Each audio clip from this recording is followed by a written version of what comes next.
This is Cerebral Cinema. Movies of the mind.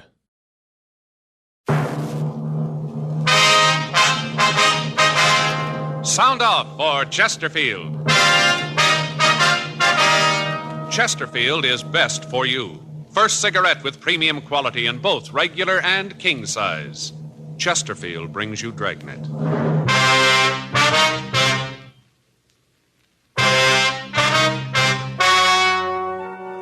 Ladies and gentlemen, the story you're about to hear is true.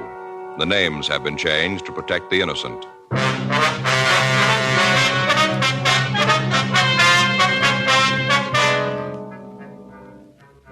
You're a detective sergeant. You're assigned a robbery detail. A suspect has been apprehended. You have a positive identification from the victim. Your job, investigate. Years ahead of them all. Chesterfield is years ahead of them all. The quality contrast between Chesterfield and other leading brands is a revealing story. Recent chemical analyses give an index of good quality for the country's 6 leading cigarette brands. The index of good quality table, which is a ratio of high sugar to low nicotine, shows Chesterfield quality highest. Chesterfield quality highest. 15% higher than its nearest competitor. Chesterfield quality highest. 31% higher than the average of the 5 other leading brands. Yes, Chesterfield is first with premium quality in both regular and king size. Don't you want to try a cigarette with a record like this? Chesterfield.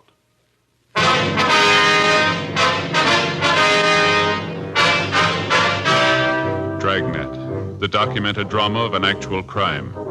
For the next 30 minutes, in cooperation with the Los Angeles Police Department, you will travel step by step on the side of the law through an actual case transcribed from official police files.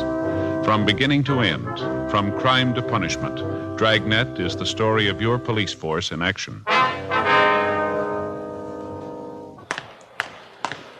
It was Wednesday, June 3rd. It was hot in Los Angeles. We were working the day watch out of robbery detail. My partner's Frank Smith. The boss is Captain Didion. My name's Friday. I was on my way into the office, and it was 7:46 a.m. when I got to room 27A. Robbery. Joe? Yeah? You're early. Yeah. I got to run over to Georgia Street Receiving Hospital. What's the matter? I don't know, Frank. I started to get headaches last night. I couldn't sleep. Ringing in my ears. I don't know what it is. Now, hold on. Stay right there. What? It's got up my locker. I'll get it for you. What are you talking about? The headaches get worse when you move. What? When you move around, it gets worse, right? Yeah? Feels like your head's going to blow up? Yeah? Uh-huh. Glad you came to me. I know just what it is. Got stuff right up here. Someplace. Yeah, here it is.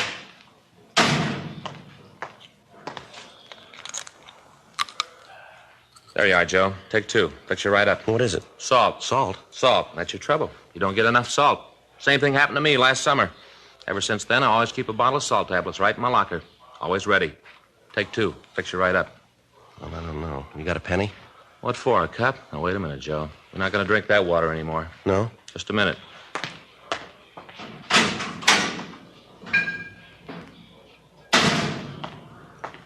Bought a whole case of this for us. There you are, boy. Drink it right out of the bottle. What is it? Poland water, Joe. 100% pure. Right from the springs. Real water. Yeah? Yep. Read right there on the bottle, see? Not carbonated. Full of minerals and good things. Yeah, well, Frank, maybe I ought to wait and see the doctor, huh? Joe, believe me, I know what's wrong. It's happened to me. Same thing. Salt, that's what you need. No. Well, there you are. Poland water and the pills fix you right up. There they are. Go ahead. Oh, look, I appreciate all this, really I do, but I think I ought to see the doctor, huh? Joe, don't you trust me? Well, yeah. Take the pills.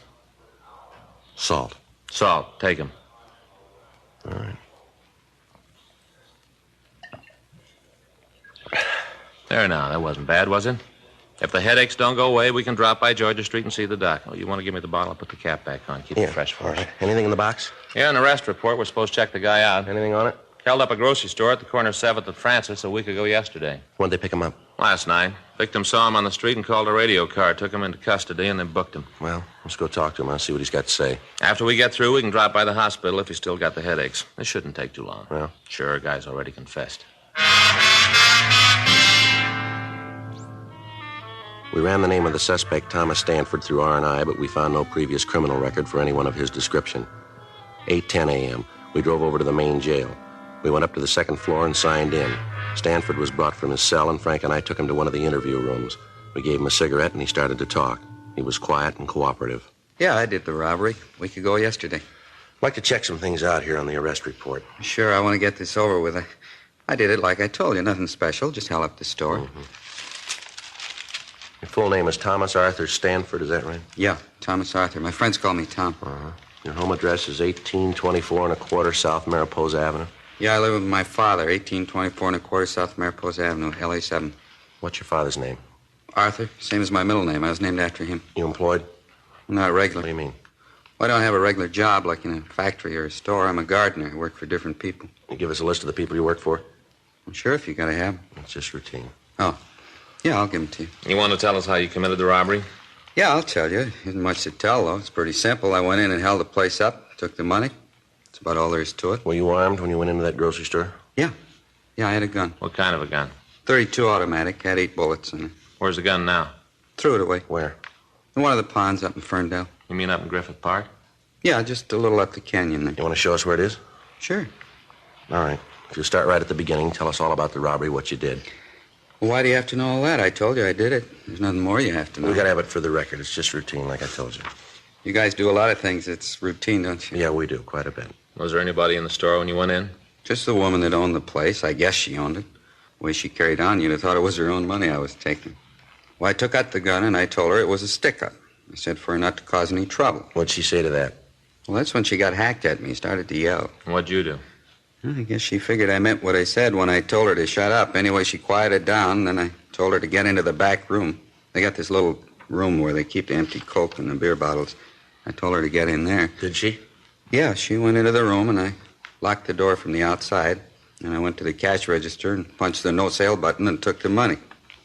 After that, I left the store. You didn't have the money on you when they picked you up last night. Where is it? It's gone. I spent it. You spent it all? Yeah, every last nickel. I had myself a ball. You remember where you spent it? All around, different places. I bought myself some clothes, spent some of it in clubs. Just went. None of it left. You drive a car, Stanford? Yeah. Isn't mine, though. It belongs to my father. It's a big Chrysler sedan. Did you drive that when you held up the grocery store? Yeah, I had it parked down the street on 7th. Mm-hmm. Remember the time when you went into the store? Yeah. It was just after 12. 12 noon. What were you doing in the neighborhood last night? You mean when they picked me up? That's right. Just looking around. You ever been arrested before? No. Never been mixed up with the cops. You ever been to the hospital, mental institution? What do you ask a question like that for? Routine. Oh.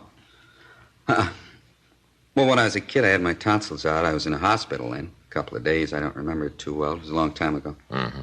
How old are you, Stanford? 28. All these questions you're asking me. I told the 2 cops that picked me up the same things. Why you got to ask them again? Can't you just send me to the penitentiary and get it over with? Got to double-check the story, Stanford. I suppose so. Just seems that you're going to a lot of trouble you don't have to. I told you I did it. I'm not giving you any trouble. I confess. No. My father know about this yet? Yeah, he was called. He's going to be pretty sore about it. All right. Sure, he doesn't know I used his car.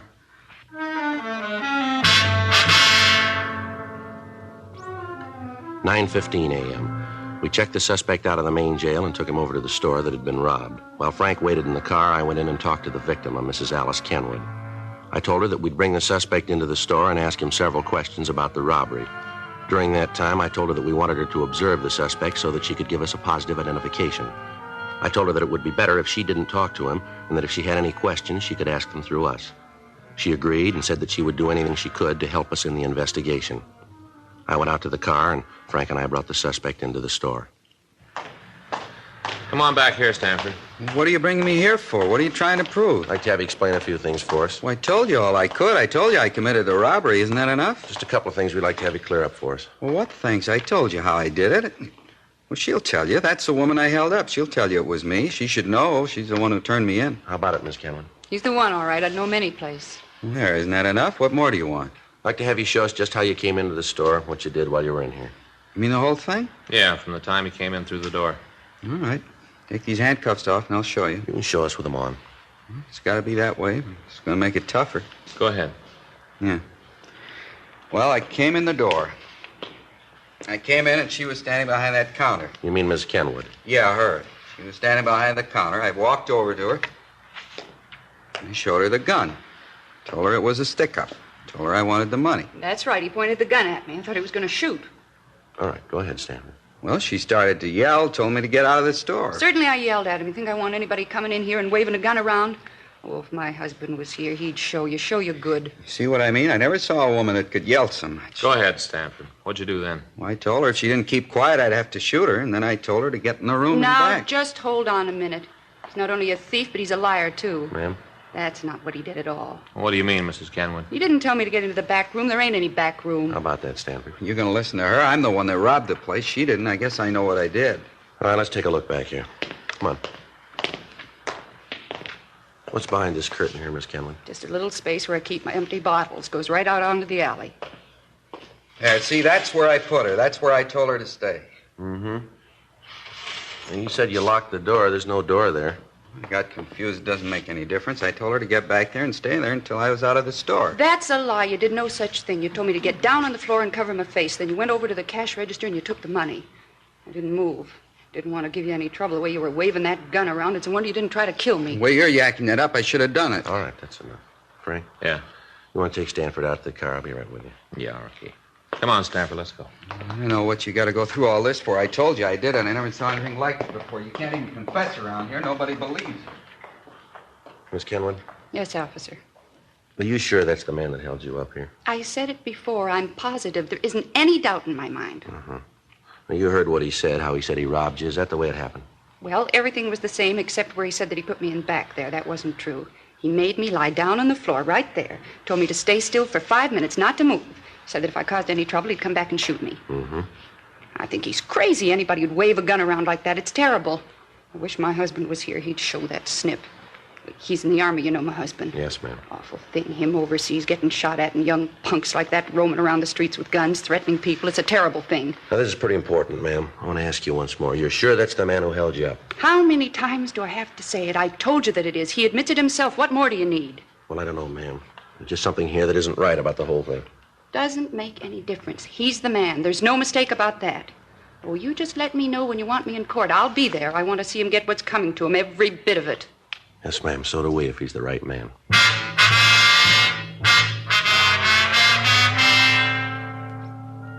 "12:22 p.m. We drove the suspect back to the city hall for further questioning. Frank took him to the interrogation room, and I checked into the squad room. Pardon me? Yes, sir? Sergeant Friday? Yes, sir. Something I can do for you? I'm Arthur Stanford, Tom's father. Oh, yes, sir. I understand my son is here. Is that right? Yes, sir. He's here.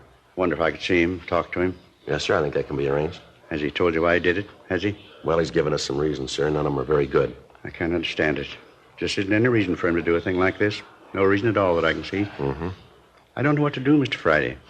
I left the house this morning, and all the people in the neighborhood knew about it. They all knew. I walked down the street, and they turned away from me. I could see them watch me through the windows of their houses. I could tell what they were thinking. My son's a thief. Common thief. And in my heart, I know it's true. I don't know what to do about it, Mr. Friday. Can you tell me? No, sir. I'm afraid I can't. Well, maybe he can. May I see him? Yes, sir. He's across the hall. This way. Right over here, sir. I wonder if I could have a cigarette? Yes, sir. Here you are. Here's a match. Thank you. I'm not sure what I'm going to say to him when I see him. Wish I had some time to think. Well, you don't have to go in now if you don't want to, sir. Oh, it wouldn't help any to put it off. Won't get any easier with time. I might as well get it over with. All right, sir.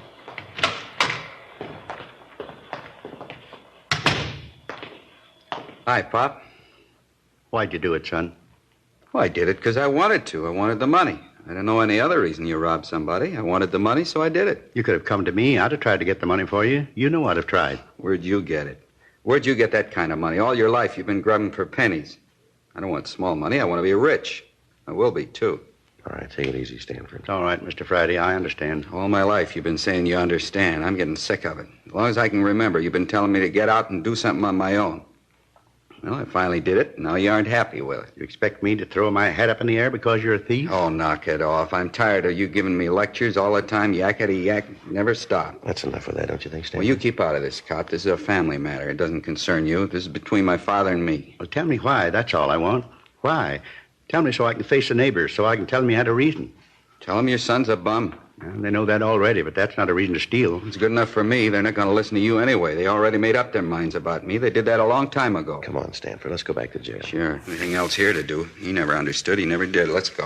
One thing I'd like to ask first. What's that? You're going to jail for a long time. I have to live while you were gone. It's your worry. Well, it always has been. I want to know what you did with the gardening tools. I'll have to have them to get along. I don't know. I left them someplace. You remember where? Think. I need those tools. I'm not sure. Maybe at Mrs. Howard's. Maybe that's where I left. Over on 12th? Yeah, I did her place last Wednesday. I guess I forgot to pick the stuff up when I left. It must still be there. And I'll go over and get them. Wait a minute. What do you want? You said you did some gardening for this Mrs. Howard last Wednesday. That'd be a week ago yesterday, is that right? That's what I said. You remember what time you were there? Most of the day. I got there about 10 in the morning, left about 4 in the afternoon. I was in a hurry to get away. That's why I forgot the tools, I guess. You leave the place at all during the day? Not till I finished. What are you trying to prove with all these questions? It's about the robbery, Stanford. Yeah? If you were at this Howard woman's house, how could you held up the grocery store? Don't make no difference how I did it. I don't have to explain it to you. No, you're wrong about that, Stanford. Is that right? Too many things here don't add up. The way you confessed, the difference in your story about the robbery. Now, this thing about you being at the Howard house. I don't know why you're lying about this, Stanford. Yeah? But we're going to find out.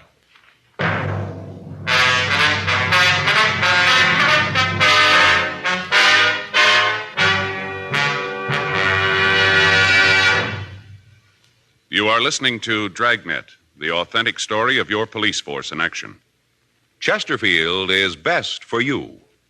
Listen to Chesterfield's record. For a full year and 2 months, a doctor has been making regular examinations of a group of Chesterfield smokers, and he reports no adverse effects to the nose, throat, and sinuses from smoking Chesterfields. Don't you want to try a cigarette with a record like this? Chesterfield. First with premium quality in both regular and king size. Chesterfield. First choice with Young America. And that's from a survey of 274 colleges and universities. Try Chesterfields today. Remember, Chesterfield is America's best cigarette buy.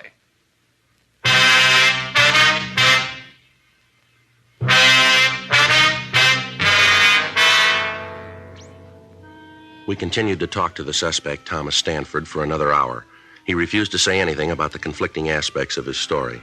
His father pleaded with him to tell us the truth, but other than admitting he was responsible for the grocery store robbery, he'd say nothing. We got the address of the house where Stanford had said he'd left the gardening tools. 3:15 p.m. After taking the suspect back to the main jail, Frank and I drove out to talk to the Howard woman. Place sure looks nice. Well kept. Yeah. Look at those carnations, Joe. Ever see anything so pretty? Yeah, they're very nice. You know, Faye tries them all the time. Never seems to have any luck with them, though. Plants come up all right, but the flowers just don't seem to get very big. Mm-hmm. About size of $50, little bitty things. Yeah. Sure smell good, though. I get the bill.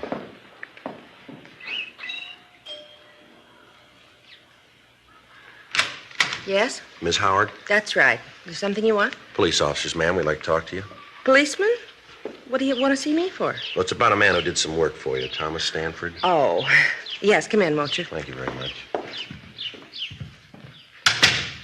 My name's Friday, Mrs. Howard. This is my partner, Frank Smith. Well, how do you do? How you do, ma'am? Just sit down there. I'm having a late lunch. Can I get you anything? No, thank No, you. thank you, ma'am. Sure you wouldn't have a glass of iced tea or something like that? No, thanks, Miss Howard. How about this man, Stanford? Oh, yes, Tom. He's a good gardener. Does a beautiful job on the place. You should take a walk around the grounds. He keeps it just beautifully. Yes, ma'am. Could you tell us when he was here last? Oh, well, I'd have to think about that. Let's see. Well, I think it was a week ago yesterday. Yes, that's right, last Wednesday. He comes once a week. He should have been here yesterday. Called his house when he didn't show up. No answer. Probably forgot. He's very forgetful, you know. Is that right? Oh, yes. But take the last time he was here. He walked off and forgot all of his tools. Lawnmower, clippers, everything. Had to take it back to the garage. Just left it on the lawn right out in the front of the place. Mm-hmm. You ever had any trouble with him? What do you mean by trouble? Well, any arguments, disagreements? Well, on a couple of occasions, we've had words about what flowers to put in. He's wanted to plant one thing, I've wanted something else. They've never been serious, though. Yes, ma'am. I suppose I shouldn't say this. What's that, Miss Howard? Well, frankly, I've never thought that Tom was real bright. He seemed sort of backwards. How do you mean, backward? Well, when it came to thinking out something for himself, he just couldn't handle it. If you told him to do a thing a certain way, he'd do it, never vary from the way you told him. Mm-hmm. I'd asked him to figure something out, and he was dead. Seemed like the motor was turning over all right, but he just couldn't get the clutch out. Gears just wouldn't work. Yes, ma'am. That's why I say I don't think he's very bright. He just can't seem to think for himself. No initiative. Do you remember what time he was here on Wednesday?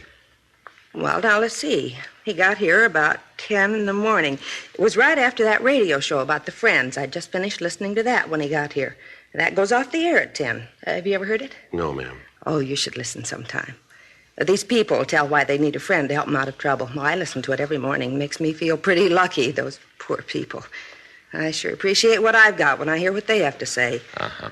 Was Stanford here all day, ma'am? Yes, all day. He didn't leave until, let's see. Well, I guess it was about 5, someplace around in there. It seems to me it was just before the 5 o'clock news, just before that when he left. And you say he got here at 10, and then he left just before 5 o'clock, is that right? That's right. Any chance that he might have been away without you knowing it? No, I'd have known it if he had. He was out in the backyard most of the morning, and then he took care of the front later in the day. And what's he do about lunch, Miss Howard? What do you mean? Well, does he bring his lunch with him? Once in a while he does, yes. Well, he didn't on Wednesday, though. I'm sure about that. How do you mean, Mrs. Howard? Well, along about lunchtime, was right after the noon news. I made up a little plate for him. A couple of sandwiches, potato chips, and some pickles. Little tiny sweet gherkins. I made it up and I took it out to him. Yes, ma'am. I took this nice plate out to him, and where do you suppose I found him? Where? Out behind the garage, sitting next to the compost box. What do you suppose he was doing? What, ma'am? Reading a comic book. All about cops and robbers. One of those with a picture on the cover of the crooks trying to shoot their way out of the bank. Mm-hmm. I told him that he'd better get on the ball, let the clutch out, and get to work. I told him that I wanted the yard finished up by 5 and that I didn't want any funny business about it. What'd he say to that? Well, he just looked at me for a long time, and then he said, "Okay, Warden." Just like that. "Okay, Warden." But he got to work right away, and he finished up on time. You see, my son and daughter-in-law were coming over. It was his birthday, and we'd planned a little party. I wanted the place to be nice for them. Yes, ma'am, we understand. Is it possible that Stanford could have gotten away from the yard at all between 10 and 5? No, I'm sure of that. He was here all the time. All right, ma'am. Thank you very much. What's this all about? Is Tom in some sort of trouble? No, it's just a routine investigation, Miss Howard. I'm going to give you our card in case you think of anything else. Here you are. Oh, thank you. Michigan 5211, is that right? Yes, ma'am. Ask for Robbery Division. That's extension 2511. It's right on the card. Oh, yes. Mm-hmm. Poor Tom, all this trouble. It's too bad. Yes, ma'am. I just wish this was New York. Beg your pardon? Well, if this was New York, everything would be all right. How's that? That program about the Friends? Yes, ma'am. Tom could sure use one.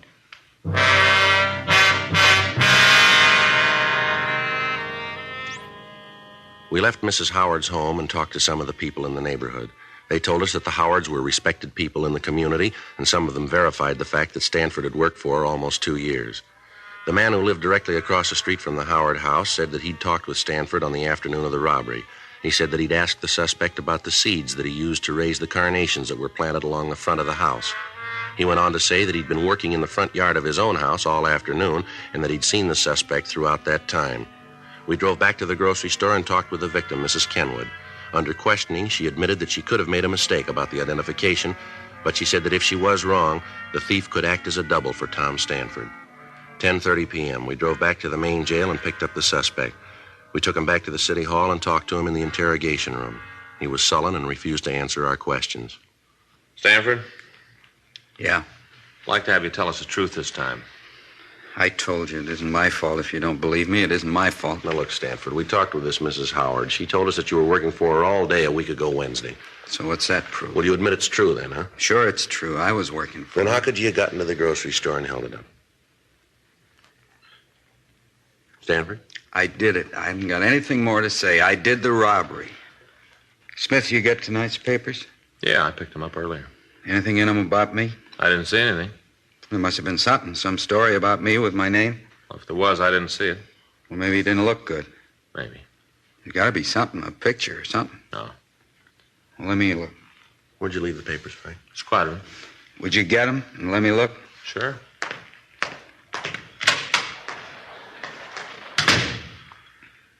Pretty important to you that you're in the papers, isn't it?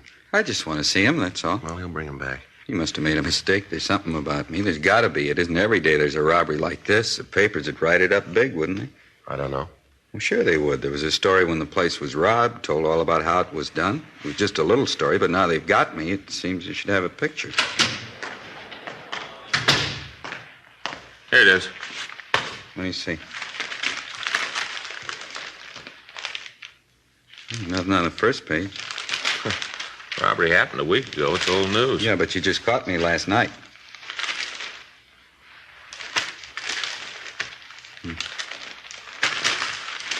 Nothing. Not one lousy word. Nothing at all. That makes a difference, doesn't it? Sure it does, sure. If there isn't anything in the papers, how are people going to know I did it? How are they going to know? They won't. But they gotta. Don't you see that? If they don't know that I did the robbery, there ain't no reason for it. No reason at all. What do you mean, Stanford? Well, there won't be no pictures, no nothing. People still think I'm nobody.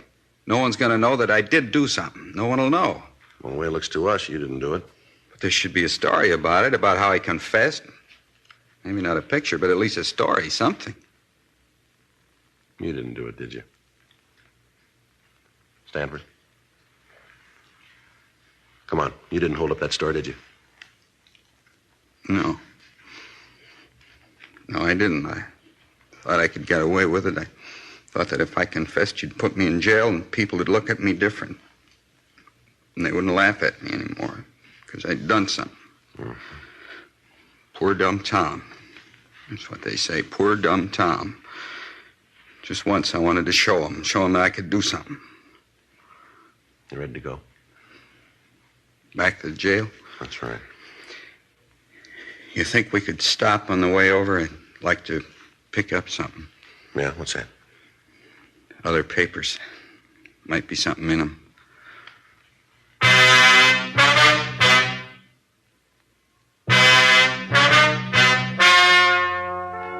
The story you have just heard is true.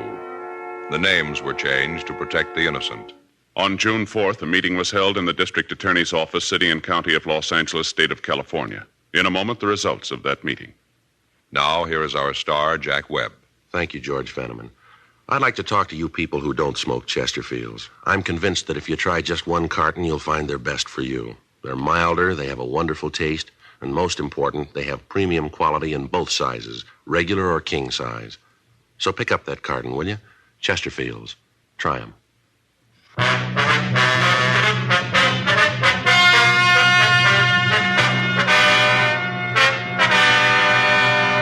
A 5.10 report was filed on Thomas Arthur Stanford, and he was released from custody. 10 months later, on May 22nd, James R. Rogers was apprehended while attempting to hold up a liquor store at the corner of 3rd and Temple Streets. While being interrogated, he confessed to committing the robbery that Stanford had been accused of. The physical appearance of the two men was almost identical. Rogers was tried and convicted of robbery in the first degree and received sentence as prescribed by law.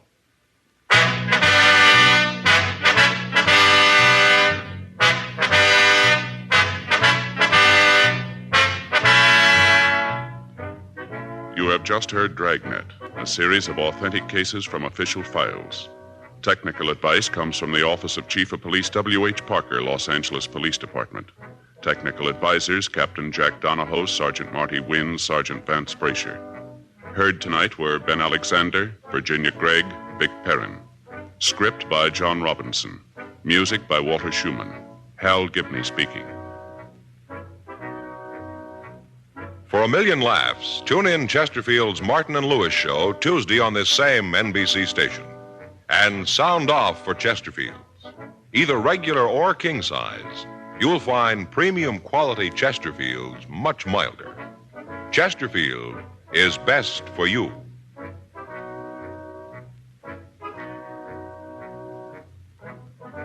Chesterfield has brought you Dragnet, transcribed from Los Angeles. Now, new Fatima has the tip for your lips. Fatima tips of perfect cork. King size for natural filtering. Fatima quality for a much better flavor and aroma.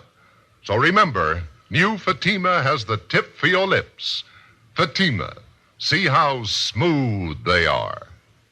Remember, Fatima is made by the makers of Chesterfield. Tonight it's Adventure with Barry Craig on NBC.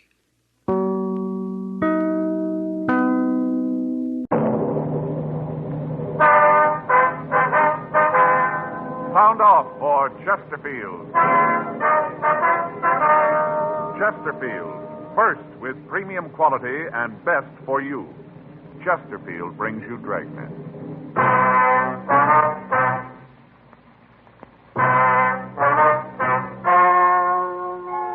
Ladies and gentlemen, the story you are about to hear is true. The names have been changed to protect the innocent.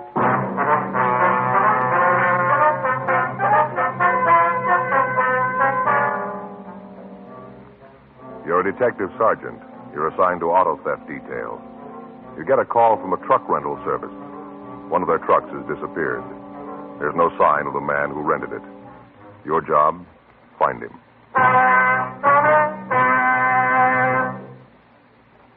Years ahead of them all. Chesterfield is years ahead of them all. The quality contrast between Chesterfield and other leading brands is a revealing story.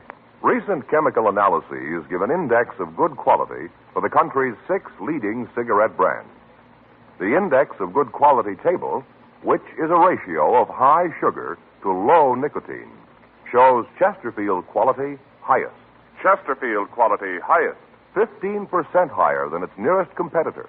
Chesterfield quality highest. 31% higher than the average of the 5 other leading brands. Yes, Chesterfield is first with premium quality in both regular and king size. Don't you want to try a cigarette with a record like this?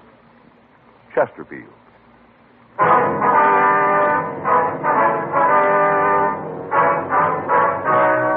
Dragnet, the documented drama of an actual crime. For the next 30 minutes, in cooperation with the Los Angeles Police Department, you will travel step by step on the side of the law through an actual case transcribed from official police files. From beginning to end, from crime to punishment, Dragnet is the story of your police force in action.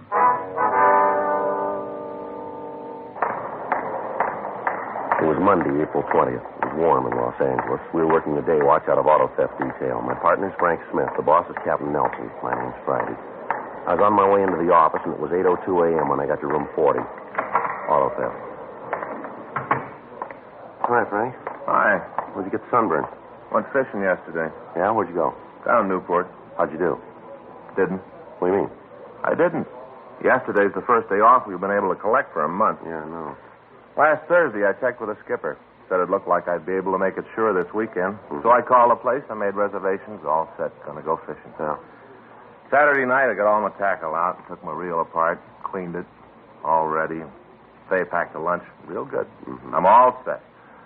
Get up at 4:45 in the morning. I drove down to Newport. Beautiful morning. Sun shining. Little wind, you know.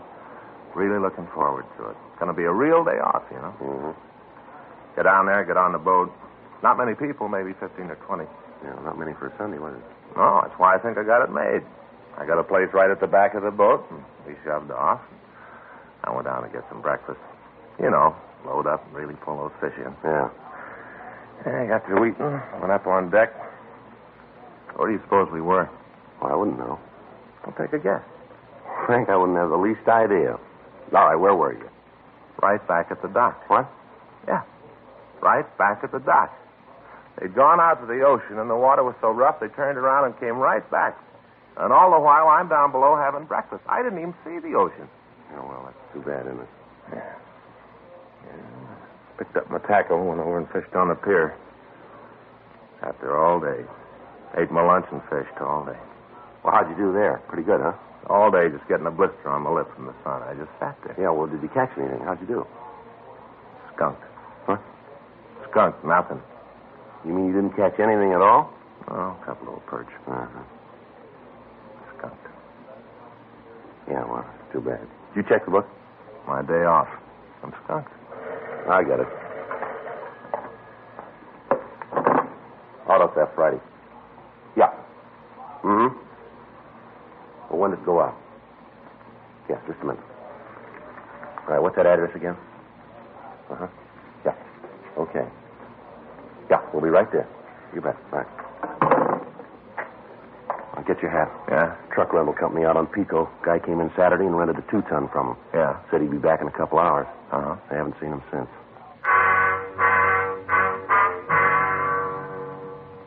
8:24 a.m.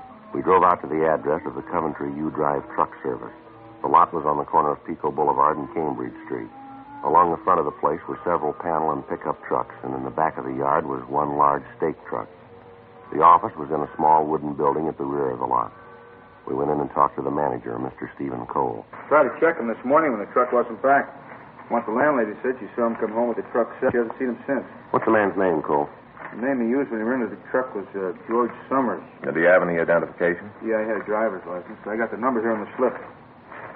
Oh, here it is. The California license. You got to have one to rent a truck. He signed his name George R. Summers. Number on the license was W414626. 26, huh? Mm-hmm. What kind of a truck was it? A new Ford. Just got it a couple weeks ago. Brand new. What color was it? Blue, light blue. Had the name Coventry painted on the side. Name's in the cream color. What kind of a truck is it? 2-ton stake. Was it possible that this Summers is just keeping it out longer than he said he would?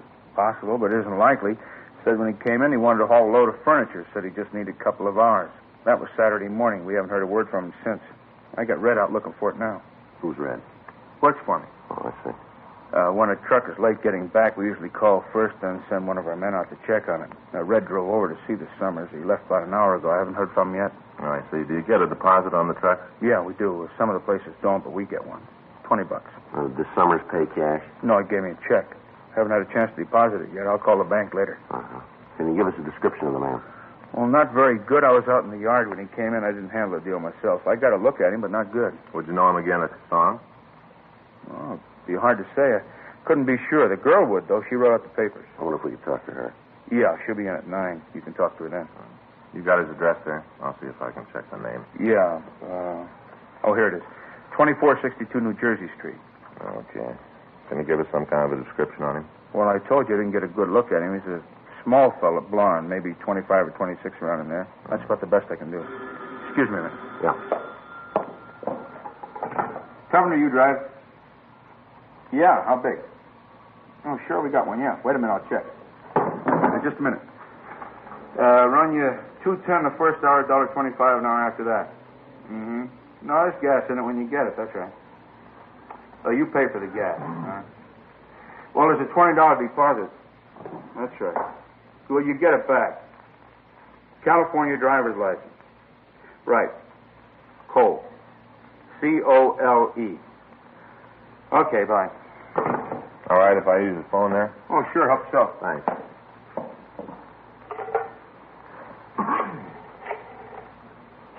Pretty busy, you right? Yes, sir. Once in a while we get kind of slow, but it seems like everybody's moving or something all the time. They're renting trucks. Please. Yeah, 2626. Got 3 other places, you know, around town. Mm-hmm. Hi there, it's Officer Frank Smith, 2633. Would you check the name George R. Summers, please? Well, he's described as WMA 23 to 27. Slight build. And blonde. So blonde. Possible address is given as 2462. What if we could see the check he left as deposit, Cole? Sure, I got it clipped on the back of the slip. Yeah. Sure, I'll hang on. Here it is. Uh-huh. That truck is worth about $2,800 as it stands, you know. Well, you carry insurance on it, don't you? Oh, sure, it's covered, but that isn't the point. That guy that just called wants to rent a 2-ton stake. Only got 2 of them. If somebody else calls, I'm going to lose the rental. That's what gripes me. Probably turn out that deposit check isn't any good either. I'm out all the way around. Mm-hmm. How about it, Frank? Well, I can't be sure. We've got a record on the George R. Summers. It might be it. Address is different, but out of 6 cards, it's the closest. Done time for possession. What's he mean, possession? It's narcotics. Oh. So how about it? You want it now? No, nothing on him. You give us the license number of the truck? Yeah, it's right here. I got the body motor serial number 2. Lousy phone. Here's a slip. You can copy the dope yourself. Thank you. Coventry U-Drive. Yeah. Is he there? Uh-huh. You tell me to get right down here. Yeah, you bring him. Right. Well, that's it. Huh? Call was from Red. He found Summers in his boarding house. Says he's been there since Saturday night. How about the truck? According to what he told Red, he left it out in front of the house Saturday afternoon. Yeah. Came back, it was gone. 9:14 a.m. The owner of the truck rental service called the bank that the deposit check had been written on. He talked to the cashier and found that there was enough money in Summers' account to cover the check. We got a full description from Cole's secretary of the suspect. A check of the truck company records showed that he'd never rented a truck from them before. 9:46 a.m. Summers arrived at the office of the U-Drive company. We talked with him briefly and asked him to accompany us downtown. We got out a local and an APB on the stolen truck. We checked his fingerprints against the record card and got a positive identification. 10:37 a.m. We took him to the interrogation room. You ever been arrested? You know the answer to that. I'd like to have you tell us. Yeah, I fell once, did my time. I'm clean, no parole. Want to tell us about this truck deal? Sure, I got nothing to lose. I didn't have anything to do with it. All right, from the beginning. I rented it about noon on Saturday. What are you going to use it for? I had to help a friend of mine move some furniture. Now, what's the friend's name? Louise Jordan. Where she live? 2487 Clifford Street. She got a phone? No. Hey, listen, I don't want you guys going around there and giving her a bad time. According to the landlady at your place, she saw you drive away from the rooming house in that truck Saturday afternoon. How about it? Yeah, how about it? What do you got to say? She's off her rocker. If she saw anybody 6'2" and even, it wasn't me. Oh, the way we get it, she was pretty sure. Well, you get it wrong. According to the record, you were picked up for violation of the State Narcotics Act, is that right? I don't write the record. If that's what it says, that's what I fell for. Well, let me see your arm. Why? I want to see your arm. Roll up your sleeve. Come on. Look, I don't like the way you guys are acting. You got nothing on me. If you got anything to say it and get it over with. You got nothing, let me get out of here. Sit down, Summers. Come on. I know, roll up your sleeve. Let me see your arm. Not going to prove anything. Roll it up. Yeah. Looks like you've been riding kind of high. It's not as bad as it looks. A lot of scar tissue. That's from before. They look fresh. When's the last time you had a pop? A long, long time ago. How long? I don't remember. You holding now? No. You got a habit? No. Nothing rough. A joy pop once in a while. You must think you're playing with kids, Summers. Why don't you stop conning us? You look like you're hooked and you know it. You're as bad as my landlady. Frank? Yeah. You want to get in touch with narcotics? See if Roxy can come over. Sure, right away.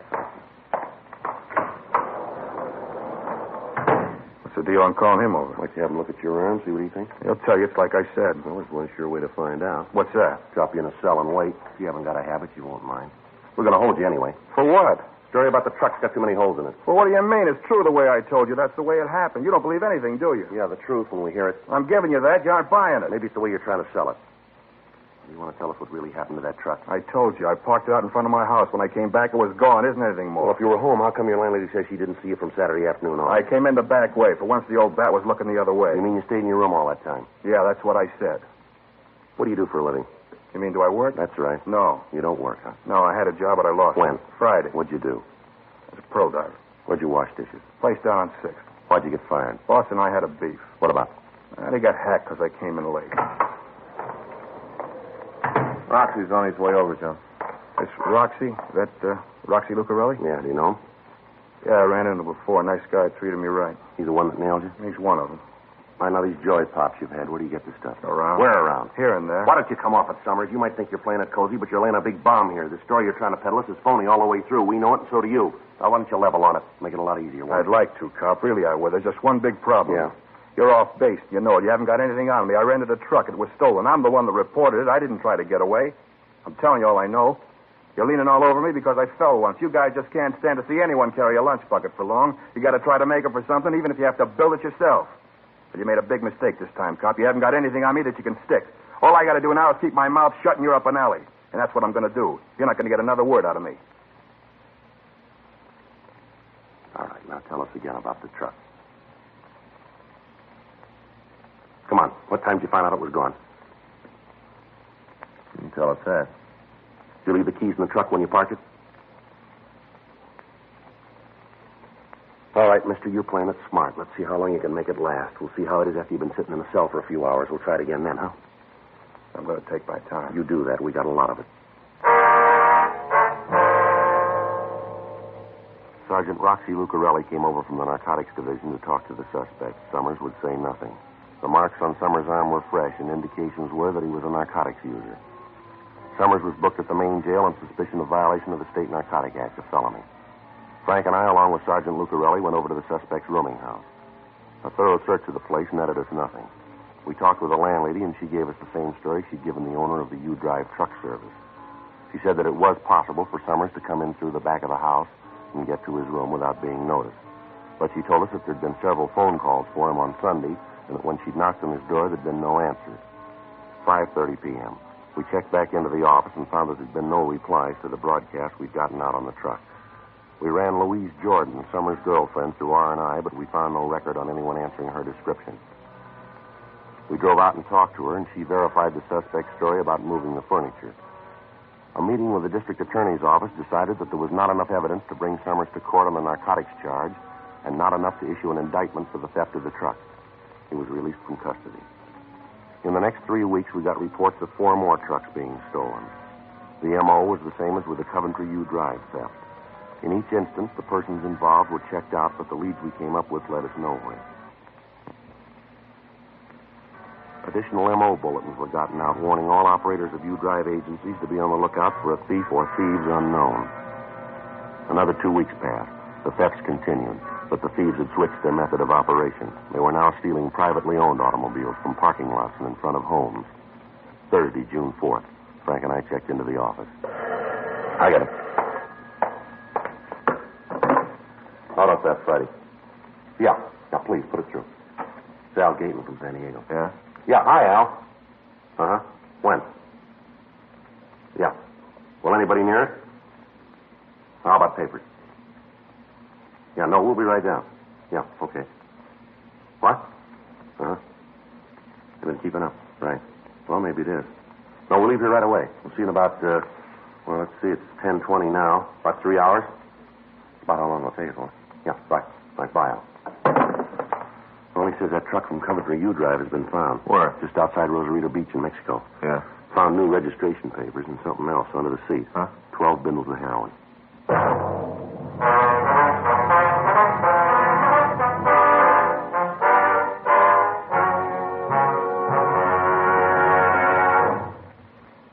You are listening to Dragnet, the authentic story of your police force in action. Chesterfield is best for you. Listen to Chesterfield's record. For a full year and 2 months, a doctor has been making regular examinations of a group of Chesterfield smokers, and he reports no adverse effects to the nose, throat, and sinuses from smoking Chesterfields. Don't you want to try a cigarette with a record like this? Chesterfield. First with premium quality in both regular and king size. Chesterfield. First choice with Young America. And that's from a survey of 274 colleges and universities. Try Chesterfields today. Remember, Chesterfield is America's best cigarette buy.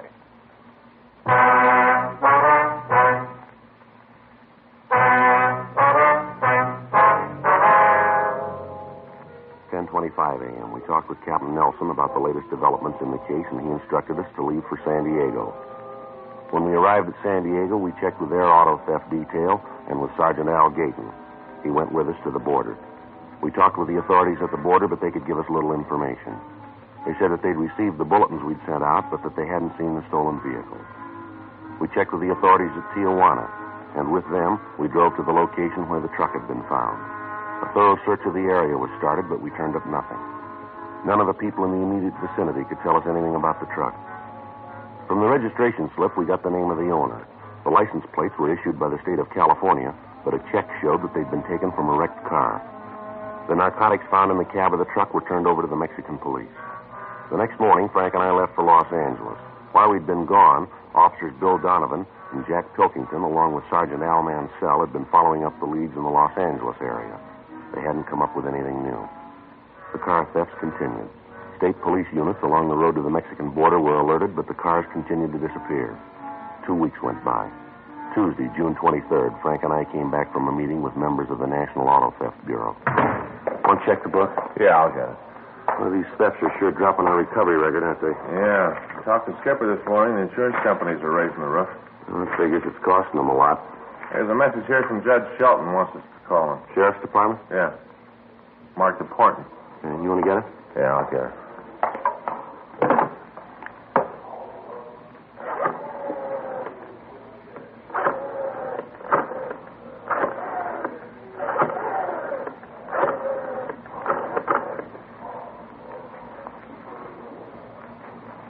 Narcotics, please. Yeah, Judge Shelton there? Yeah, thanks. He's there, I think. Hey, Judge, it's Frank Smith over at Auto Theft? Yeah. Oh? Well, why do you think that's it? Yeah. When are you going to meet her? Mm-hmm. Okay, we'll go right over. Right. Goodbye. Anything? Yeah, Judge got a call this morning from a girl. Said she's been invited down to Mexico. Yeah. Says 2 of them are going down to pick up some heroin. Yeah. Where do we fit in? Girl told Judge they'd be driving a stolen car.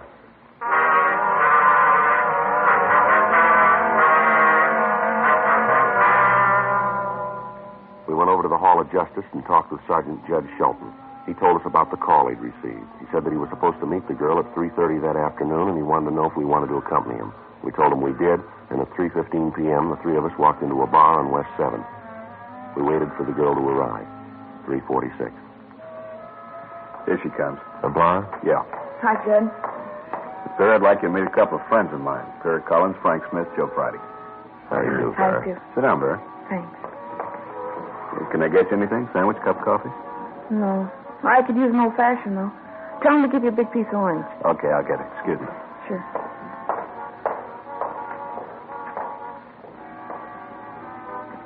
You 2 guys cops? Yes, ma'am, that's right. Where do you work out of? Central Auto Theft. Well, that's why Jed called you, huh? Pardon? About the hot car we're driving south. Yes, ma'am. My name's Vera. Why don't you use that? All right, Vera. You know where the stolen car is, the one they're going to drive down? Not now. I will, though. What do you mean? I don't think it's been stolen yet. What? Well, I don't think the car's been stolen yet. Well, do you know when it's going to be taken? Sometime this afternoon. We're supposed to leave tonight. You know who's going to take it? This friend of mine. A fellow named Harry Sloan. Here's your old-fashioned, Vera. Oh, thanks, Jed. You know how this operation's going to work, Vera? No. All I know is I got a call from Harry this morning. He asked me what I was doing. I told him nothing, so he asked me if I wanted to take a drive down to Mexico. I told him I would, and he said he'd pick me up. He's going to pick you up at your house? No. No, he said he'd call me and let me know where to meet him. Well, where's he going to call you? My place in about an hour. What did he say it makes you think the car's going to be stolen? Just the way he talked. Can't say anything real definite, just the way he talked. Do you work alone? No, there's another guy with him. I don't know who it is. What did he say to you about the narcotics? Just said that he was planning to pick up some H down there. Didn't say where. He give us a description of this Harry, where he lives? Yeah, I can give you that. Got a record, do you know? Never talked about it. I think maybe he's been picked up a couple of times, but I don't think he served time. You said on the phone you had an idea how we could take him. Yeah. You see, I'll have to drive my car to meet them. As soon as I get a call from Harry, I'll get in touch with you and tell you where the meet's going to be. I'll park my car and leave the license number of the stolen car in it. Where? In the back seat. Judd, wouldn't it be a lot easier if we just kept her under surveillance? Might be better for you, but it wouldn't for me. Harry found out I'd been playing footsie with you guys. He'd kill me sure. This is a big operation. Isn't just Harry in on it. What do you mean? All those cars that have been stolen lately, the trucks, it's all part of the deal. Same bunch is doing it. Oh, you mean it's an organized ring? Huh? Sure. They got it all laid out from here to Ensenada. All the way it's planned. You know who the top man is? No. I never heard the name. Harry never used it. Well, they take all the trucks down to Mexico, do they? From what I understand, most of them end up down there. You got any idea how they do it? No. What do you want out of this? What? Well, where are you going to come out, Vera? Why are you telling us all this? Judd gave me a break once. This is my way to pay him back. Harry doesn't mean anything to me. I don't care if you get him. Well, I still think we got to keep you under surveillance. Be safer for you, Vera. Don't worry about it. I'll let you know right where I'm going to park my car. You find that, and I'll see that the other information's there. I better get going now. Just a minute. You want to give us a description of Sloan? Sure, I can tell you what Harry looks like. What are you going to do, check up on him? We'd like to know who we're after. I don't think you'll find anything. Be pretty surprised if you do. Not as surprised as he'll be.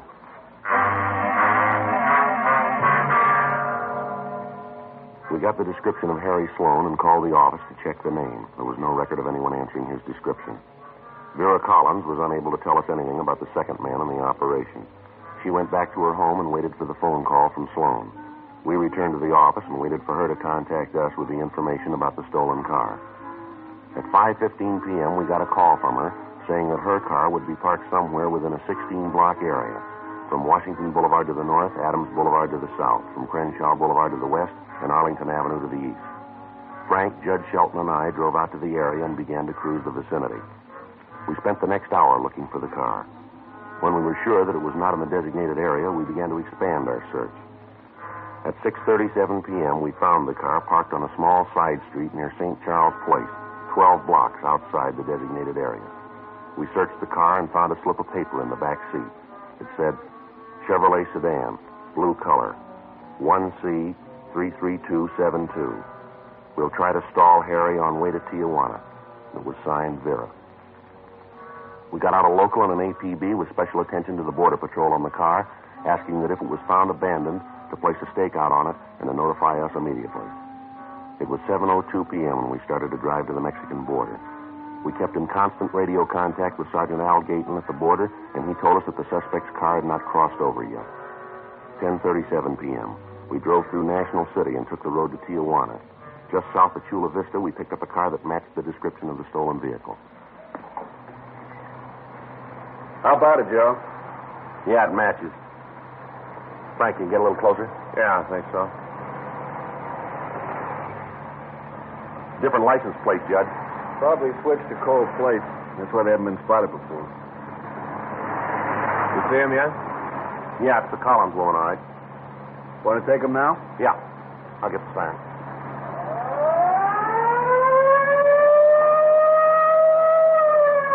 Doesn't look like they're going to stop. I'll make a try for the tires, Frank. Wait a minute, Joe.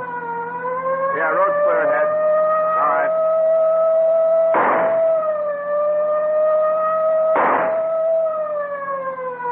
They're slowing down. Yeah, they're pulling over. All right, get your hands on that wheel where I can see them. I'll cover the other two. Right. Right. All right, get out of the car. What are you trying to prove with all this shooting? Come on, mister, get out of the car. Come on, you two, get out. I don't know what you're trying to prove. We haven't done anything. Come on, let's don't argue. All right, mister, over to the car. I'll shake him, Joe. You're going to be sorry about this. You got no right to stop us. Stand still. Yeah, he's clean. Turn around. You're George Summers, aren't you? Yeah. We picked you up for that stolen truck about 6 weeks ago, wasn't it? Yeah, you had to let me go. You're going to do the same this time. You got nothing to hold me No, on. you're wrong there, Summers. Where'd you get this car? I borrowed it. From who? A friend of He mine. knows you took it, huh? Certainly, he told me to. This car's stolen, and you know it. We know all about the operation, the whole deal. You going to stay on the rap alone, or you going to tell us who the big gun is? What do you mean, operation? This isn't the first car you've shoved across the border. We know about the narcotics, too. You're in this all the way. And you've got a choice. You can take it alone, or you can go along with us and nail the big guy. It's up to you. Wouldn't do any good if I told you who he was. I can't prove anything on him, neither can you. You'll never get him, never. Is that right? Sure, he told me so. Cops will never get me. Those are his words. That's what he said. Well, that's not new. Huh? You said the same thing.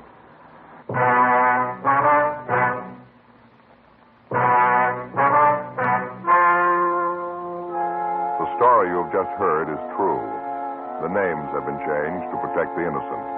On November 19th, trial was held in Department 89, Superior Court of the State of California, in and for the County of Los Angeles. In a moment, the results of that trial.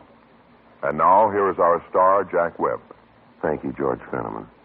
Friends, all of us on Dragnet are proud to be associated with Chesterfield because, believe me, Chesterfield is years ahead of them all. You just can't beat a cigarette that was good to begin with and keeps getting better all the time. But, of course, you can't find out how much you'll like them until you try them. That's what we'd like you to do.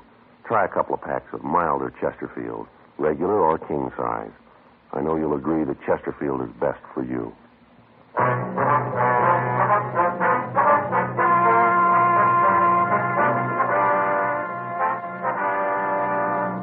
George Richard Summers and Harry Alden Sloan were tried and convicted of grand theft auto, 1 count.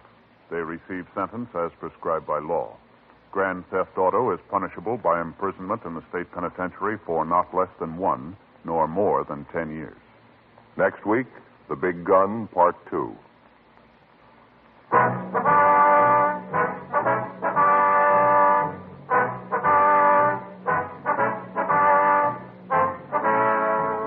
You have just heard Dragnet, a series of authentic cases from official files. Technical advice comes from the Office of Chief of Police W.H. Parker, Los Angeles Police Department. Technical advisors, Captain Jack Donahoe, Sergeant Marty Wynn, Sergeant Vance Brasher. Heard tonight were Ben Alexander, Jack Crucian, Herb Ellis. Script by John Robinson. Music by Walter Schumann. Hal Gibney speaking. For a million laughs, tune in Chesterfield's Martin and Lewis show, Tuesday on this same NBC station. And sound off for Chesterfield. Either regular or king size, you'll find premium quality Chesterfield much milder. Chesterfield is best for you. Chesterfield has brought you Dragnet, transcribed from Los Angeles.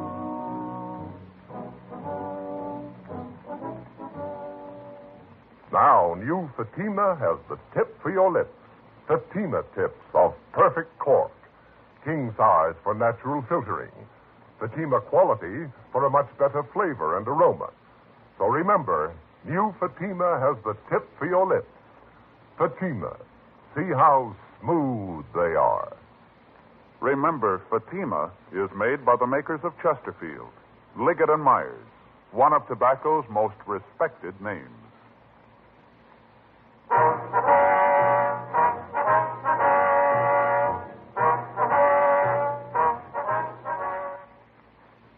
Tonight, it's adventure with Barry Craig on NBC.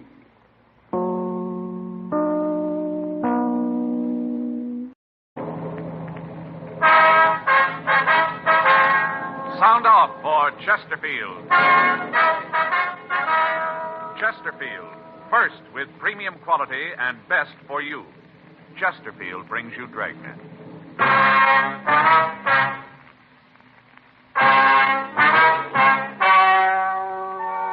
Ladies and gentlemen, the story you are about to hear is true. The names have been changed to protect the innocent.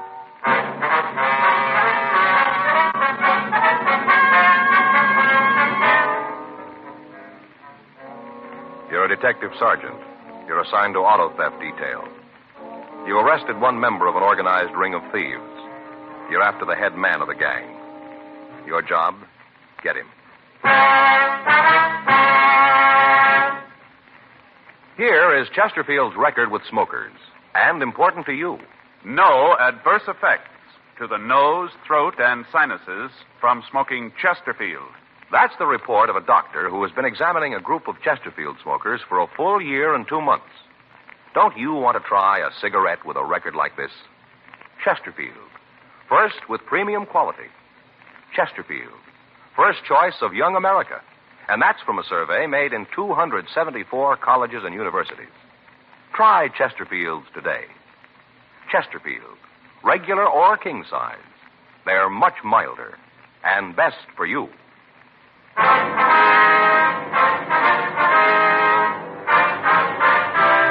Dragnet, the documented drama of an actual crime. For the next 30 minutes, in cooperation with the Los Angeles Police Department, you will travel step by step on the side of the law through an actual case transcribed from official police files. From beginning to end, from crime to punishment, Dragnet is the story of your police force in action.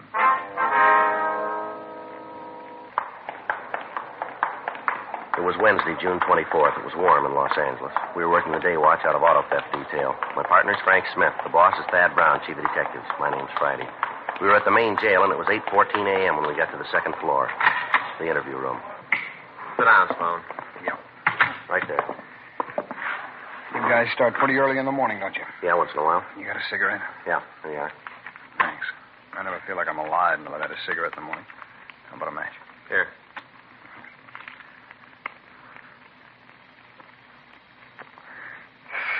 There's nothing like it, that first cigarette. All right, what's this all about? You know that as well as we do. A few questions we want to ask. All right, go ahead, ask. What's your part in the setup? I don't know what you're talking about. No, it won't work, Sloan. We got the whole story from Summers. Well, then what do you need from me? Just like to check out a few things. What do you mean you got the whole story from Summers? What did he say? Told us everything he knows about the setup. From what he says, you're the key man. Everything goes through you. He said that? Yeah. You believe him? Got no reason not to. That's why we're here. Get your side of the story. How much he tell you? Said everything he knows. Yeah, that figures.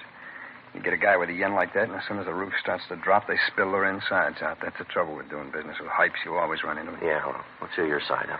Sure. I knew going in if you locked Summers up, he'd break. Just a matter of time before he started seeing things and talked all over the place. Why don't you do a little of the same? I got no choice. Where do you want me to start? How about the beginning? It's as good a place as any, I guess. All right, who's the big gun in the setup?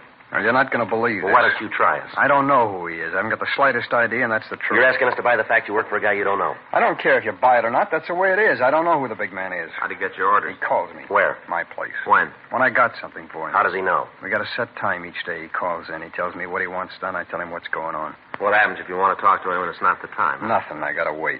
How do you get paid? He calls me and tells me where to go. I show up there, and the doe's waiting. All right, now you start at the beginning. Give us the whole story. All right, I got in town about 6 months ago. Where from? Outside of Chicago. All right. I laid around town for a few days, and I get this rumble that maybe I can pick up a job. Where'd you hear it? Oh, just around. I couldn't tell you where it was, a word here, another one there, just around. All right, go ahead. Well, I'm home one day, and the phone rings. I answer it, and the guy asked me if I wanted to go to work for him. I'm on my uppers, so I asked him what he wanted me to do, and he springs this car heist thing on me. I told him I wanted no part of it. Yeah. He kept on talking, kept telling me how it was such a sweet, clean racket, how we could work it without being tagged. Finally, I told him I might be willing to sit down and talk to him about it. Mm-hmm. He says no go. Said he didn't want anybody to know who he was, and that went for me, too. He told me he'd swing the operation on. What do you mean, swing it? Well, he said he'd tell me how to set it up, how to make it work, who to contact. Said he had the organization already, but he needed a man to take charge of the L.A. part of it. He told me that I was the guy he wanted. Well, Slum, how'd he happen to come to you? I don't know. I did time when I was a kid for grand theft auto. First time, I got off light. Where'd you do the time? New York State. All right, go on. Well, maybe he got a rumble about that. He knew that I was down. Maybe he figured that I was the guy to handle it for him. I don't know why. He just called. Do you have any idea who this man on the phone was? No. I thought about it a lot. I tried to come up with an answer, but there just wasn't any. At least none that I could find. Might have been somebody you met back east. I don't know. Could be. I got no way of knowing. The way the deal worked out, I didn't have any reason to get nosy. This guy really had it figured out like a charm. I still don't know how you tagged us. How about it? You tell me? You know better than that. Yeah, I suppose so. All right, go ahead. What happened after you talked to this guy? Well, I wasn't real anxious right off. I told him I'd have to think about it, you see. Yeah. Next day, he calls again. Told me he wanted to tell me the deal, lay it out for me. If I thought it was good, I could go along with it. Otherwise, we could call it quits. I was just about to get bounced out of my room, so I listened. We must have talked for about an hour. Yeah? That's when he laid it out for me. The way it looked, the plan couldn't miss. Wasn't anything he hadn't thought of all along the line. He had the leaks all plugged up tight, you see. All right. How'd this deal work? I thought Summers gave you the lineup. Yeah, he did, but we'd like to hear it from you, You all sure right? you ain't trying to con me into something? You said it yourself. You got no choice now, have you?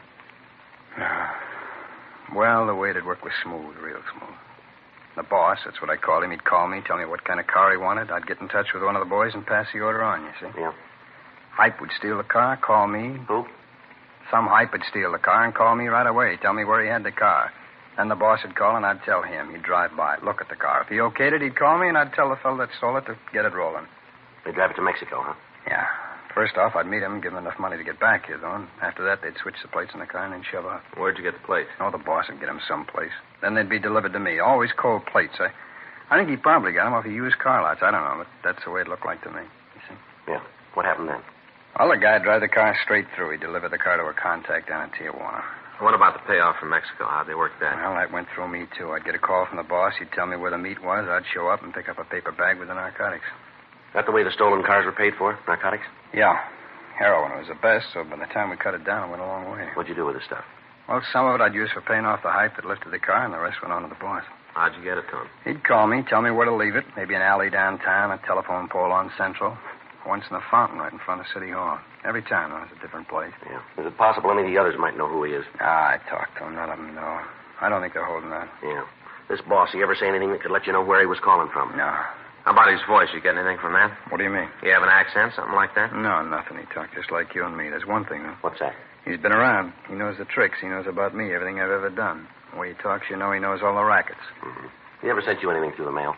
Oh, what do you mean, like with the postman? That's right. No. A couple of times he sent me a batch of plates to use on the cars, but they come by messenger. One of the companies here? No, just a guy. I asked them who sent them, but they couldn't tell me. Couldn't or wouldn't? I ain't sure, but I really don't think they knew. It's always a different guy each time. Never the same one twice. You got some of the plates around? No, we used the last one on the car last night. When does the boss usually send them to you? Depends on how many cars we've taken. He keeps track. When we're out of cold plates, another batch of them shows up. It depends on the cars, you see. How about the other men working with you? The ones here in town? You give us a list of them? If I do, it makes me a pretty big fink. You don't, it's going to make you big trouble. I suppose so. There's nothing you guys can promise me for this, huh? You know the answer to that, too. We can see that the district attorney's office knows about the help you gave us. That's all we can do. It's better than nothing. Okay, I'll give you the name. Now, when this goes to trial, we can figure you'll be a witness for the state? Against who? Well, this boss, whoever he is. Sure, if you can get him. I don't think you will, though. Is that right? Sure, it stands to reason. I worked for the guy and never got to see him. He ain't going to want to see the police. Well, he's a little like you, isn't he? Huh? He's got no choice. We got the list of names from the suspect, and then we checked with Captain Carl Shy, Narcotics Division. He assigned 2 men to work with us on the case. We got in touch with the Sheriff's Department and filled Sergeant Judge Shelton in on the development. A call was put into Al Gayton at San Diego, and he said that he'd get in touch with the Mexican authorities and line up the cooperation we needed from them. The name of the contact in Tijuana was given to them, but they were unable to locate the suspect. We asked the stats office to make a new run on the M.O. of the auto thefts in an attempt to come up with a new lead on the head of the ring of thieves. They turned up 6 leads that were checked out. They netted us nothing. We got in touch with the State Highway Patrol, and we worked out a system to intercept any cars that might be stolen in the future by the same gang. The plan was that in the event we received a call regarding a stolen vehicle, we'd put it on the air with the heading of the code word Alex. This would alert all police officers between Los Angeles and the Mexican border. The men named for us by the suspect Harry Sloan were all taken into custody. Further interrogation netted us no new information. In the meantime, the leader of the gang had apparently succeeded in setting up a new group of thieves and was operating again. The thefts continued through the next month. During that time, all precautions were taken to keep the stolen cars from getting to the border, but the speed with which the gang operated made apprehending them almost impossible. The radio operation with patrol units along the highway was tried, but by the time the cars were reported stolen to us and we were able to get a broadcast out on them, they were already across the border. Thursday, July 30th, Frank and I checked into the office. I'll check the book. Right. Anything? No, call here from Faye, that's all. Well, Skipper sure hacked about this thing, huh? Can you blame him? No, I suppose not. He's got a lot of people leaning on him. I don't know, Joe. It's about time the brakes start falling on our side. Well, we've been saying that for a long time, too. It doesn't seem to do much good. Even when we do nail the big gun, we're going to have to prove it, and that isn't going to be easy. Yeah. The way he's got it worked out, it's going to be awful tough to build a case that'll stick. Well, he doesn't handle the narcotics. He doesn't handle the money. All he does is okay the jobs. Yeah, but there's got to be an outlet for the heroin. Or where's he getting rid of it? That's a good question. You know, we've been trying to come up with the answer a long time. No rumbles, informants don't know anything. I get it. Auto theft Friday. Yes, ma'am. Well, maybe we can help you. Yes, ma'am, huh? Well, yes. Well, could we meet you? Oh, no, ma'am. You won't be involved. Yeah, well, what's that address again? Yeah. Yes, ma'am. We'll be there. Oh, in about 10 minutes? What's that? No, ma'am. Just my partner. Yes, that's right. All right. See you then. Right. Goodbye. Well, maybe this is a break. Who was it? Woman. She wouldn't give us her name. She said that wasn't important. She wants us to meet her. What about? Something to do with used cars.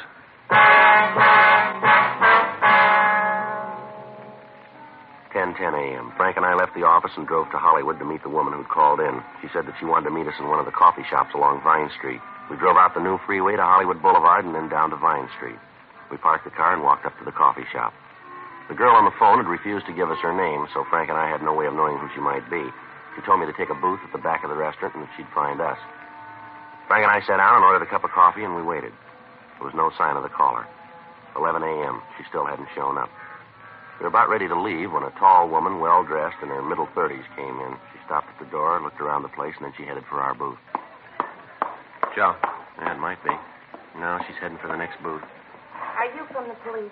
What? Are you a policeman? No, why? Never mind. Are you from the cops? Yes, ma'am. I'm the one who called you and told you to meet me here. Yes, ma'am. I'm Joe Friday. This is my partner, Frank Smith. You got some way to prove it? Ma'am? Prove that you're cops. I don't want to talk to nobody who ain't cops. Yes, ma'am. Here's my ID card. Oh, yeah. That's you, all right. Yes, ma'am. How about you? Yes, ma'am. Here's mine. Oh, yeah. Oh, say, that's a real nice picture. You put on some weight, haven't you? Would you like to sit down, ma'am? We can get started on this. Oh, yeah, sure. Now, what was your name? You don't need that. It doesn't make any difference. All right. Can we order you something, maybe? Yeah, I'd like a Coke. All right. I'll get it, Joe. You make sure it's a real Coke, though. Genuine. All right, ma'am. I'm sorry I'm late. I got tied up. That's all right, ma'am. I wonder if we can get started. Well, I was across the street, waiting by the radio station. Yes, ma'am. Waiting for that singer. What's his name? You know who I mean. The cute one with the curly hair. Oh, I never can think of his name. Anyway, I was waiting for him to come out. He's doing a show over there, you know. He has a wonderful voice, and he's so cute. Now, what's this all about, this thing you want to tell us? Crazy kids and their autograph books. I couldn't even get near him. Miserable. I wonder if we could get down to business here, ma'am. You said on the phone that you could give us some information? Yeah, I think I can help you out.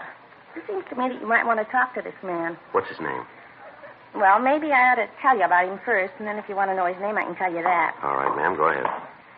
Here's your Coke, ma'am. Oh, thanks. That's good. It's cold. Do you want to go on?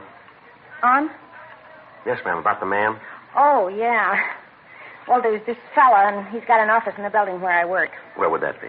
A corner of Hollywood and Dick Street. Right on the corner. 9th floor. Elevator's always out of order. Yes, ma'am. Well, he's got this office, and I see him a lot. You know, at the elevator? Maybe down at the magazine rack in the lobby. Anyway, I see him a lot. Mm-hmm. Well, about a week ago, he asked me for a date. Just like that. Come up to me while I was looking at TV Stars Parade. That's a magazine. Uh-huh. All about television stars, where they work, what they're like. All interesting things like that, like do they like garlic and what kind of knot do they use in their ties. All interesting things like that. So this man asked you for a date, huh? Came up just like brass and asked me out. Well, first off, I was kind of flattered. You know, he's pretty nice. Drives a nice car and all, but I told him I couldn't go out with him. And then I told him that I thought he should be ashamed of himself. I told him he should be ashamed of himself. Yes, ma'am. Sure. See, I knew he was married. Nice little wife, real cute. I saw her a couple of times around the building. Lately, she hasn't been too well. She's real cute. Imagine him asking me out and him a married man. Well, yes, ma'am, but why do you think that the police might be interested in him? I'm coming to that. That was good. Well, I kind of checked around, you know, to see what this guy did and what business he was in. Yes, ma'am. He's in the used car business, sells old cars. I see. That's it. Sells used cars in an office building. Not even a lot. Nothing. There's a glass door. Is there any lettering on it? Yeah, I thought about that, too, but there isn't. No, that's all he's got. Just this little tiny office, desk, and a couple of chairs. Glass door. Well, ma'am, there's nothing illegal in that, you know. Oh, yeah, but he doesn't have a license. No, sir, he doesn't have a license. Beg pardon? I work for a lawyer.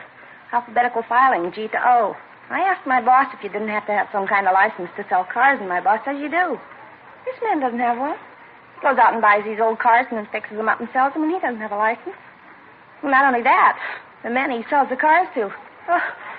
Why do you say that? Well, because I do, that's why. Always come in the office, and they sit there and talk, and then they leave. I've been in the hall sometimes, and they laugh, and they're real spooky guys, real spooky. Well, what's the matter, ma'am? Man that just came in. The one with the kind of blonde hair, you see him? Yes, ma'am. What about him? Isn't that... Oh, what's his name? I know it as well as I know my own. He stars in all those space things, you know, like the Saturn Saga and the Martian Maniac that was on last week, and this fella, that one that just came in. Well, he had on this kind of suit all covered with lights, a space suit. He was so cute. Yes, ma'am. Well, if you'll tell us the name of the man in your building, we'll check on him. Oh, there's more to the story. Ma'am? There's more. I'm not finished. All right, would you like to sit down and go on? Oh, yeah. Well, day before yesterday, I'm standing by the elevator, and one of this man's customers come out of the office. He walked over to the elevator. Mm-hmm. He reached into his pocket and took out a cigarette, kept the pack up here in the pocket up here. You know, here, with the handkerchief. Yes, ma'am. Well, when he pulled the pack out, he dropped a little package. Fell right on the floor, and he didn't see it. Right away, he got into the elevator and went down, and I went over and picked it up, a little tiny thing. Got it right here in my purse. I was going to give it to the man, and then I thought maybe I better come to you. I saw a picture of a thing like this in the newspaper once. Here it is. Well, you just look at that. There, you see? Yes, ma'am.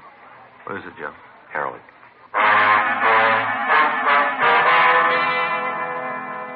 11:40 a.m. We continued to talk to the woman. She gave us the name of the man who ran the used car agency in her building, Ralph Holland. She also gave us a description of him and a description of the man she'd seen drop the narcotics. We went back to the office and checked the name through R&I. Holland had a record listing one arrest on suspicion of violation of the State Narcotic Act. The date of the arrest was August 17th, 1937. He'd been released for lack of evidence.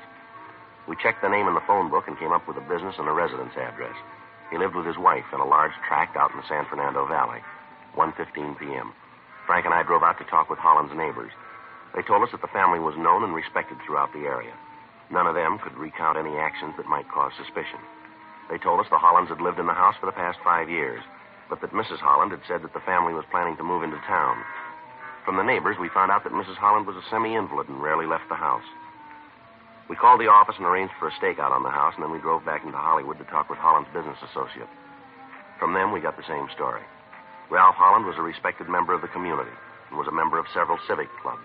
None of his friends could tell us much about his business activities. We did learn, however, that many of his friends couldn't figure how the family could live at the scale that they did. They said that Holland had a good business, but they couldn't see how he could afford the new cars that he drove or the new house he was planning to move into. 5:46 p.m., we checked back into the office and talked with Captain Nelson. Well, it should take us a couple of days to get the information back from the banks. Yeah. In the meantime, we got a lot of walking to do. Yeah. going to be tough. Well, Skipper said we could have all the help we needed. You get in touch with narcotics? Yeah, I called him this morning. They'll give us a hand. Yeah, rough duty, isn't it? What do you mean?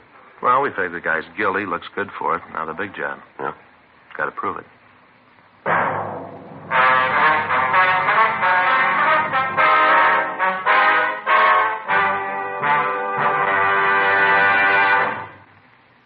You are listening to Dragnet, the authentic story of your police force in action. Years ahead of them all. Chesterfield is years ahead of all cigarettes. Chesterfield quality is highest. Here's the proof. Recent chemical analyses give an index of good quality for the country's 6 leading cigarette brands. The index of good quality table, which is a ratio of high sugar to low nicotine, shows Chesterfield quality highest. Chesterfield quality highest. 15% higher than its nearest competitor. Chesterfield quality highest. 31% higher than the average of the 5 other leading brands. Don't you want to try a cigarette with a record like this? Chesterfield. First with premium quality and best for you. Try Chesterfield today. Regular or king size.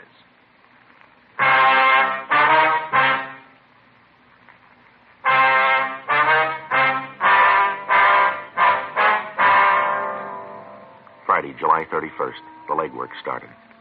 2 teams of men were assigned from auto theft detail to help us, and narcotics sent 2 more teams to work with us. For the next 3 weeks, Ralph Holland was kept under 24-hour surveillance. A stakeout was maintained on his house and on his office. His business records were checked. From these, we came up with an estimate of what the suspect's income was. Then we began to check his expenditures. As a result, we found that he had control of at least $250,000 that his business could not account for. Everyone who visited the Hollands, either at their home or at his office, was checked on. Among his visitors, we found several known narcotic dealers.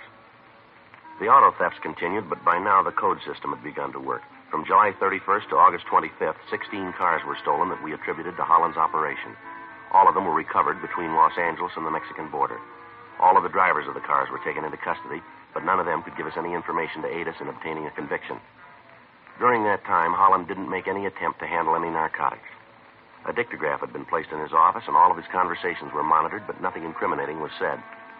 We got the address of the new home the suspect had bought, and a complete set of listening equipment was installed there. From the time the couple moved into the house, their conversations were monitored 24 hours a day. The recordings were played for Captain Nelson, Captain Shy of Narcotics Division, and for the men from the district attorney's office.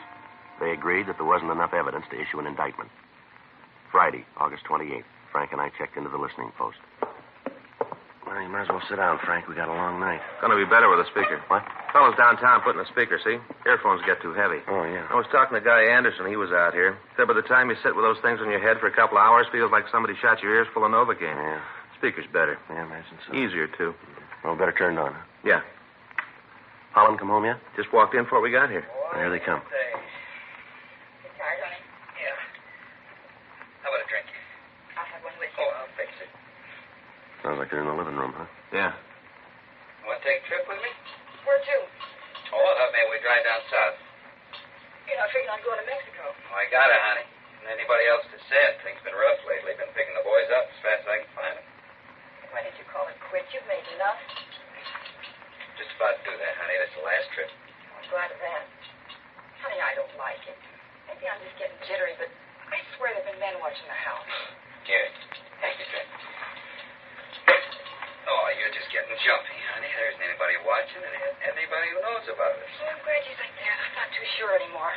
There's nothing to worry about. We're clean. This is the last trip. After that, we call it quits, okay? I'll be glad when it's over. You go with me, then. It'll be good for you. Get out of the house, see the country. Get you over this case of nerves you got. Might be kind of nice of that. Sure it would. Best thing in the world for you. See some new things. When do you figure to go? Oh, I'm going to pick up the car in the morning early. I thought we'd get away about 8. We can stay down there for a couple of days and get back Tuesday. Take our time. Have a few laughs. Who's going to pick up the car? A kid named Jimmy. We're going to meet him halfway, just outside of Del Mar. I'll take the car from there. Well, like I said, I'll be glad when it's over. I know how you feel, honey. I give you my word. Tomorrow, that's the end of it. Well, let's hope he's not kidding.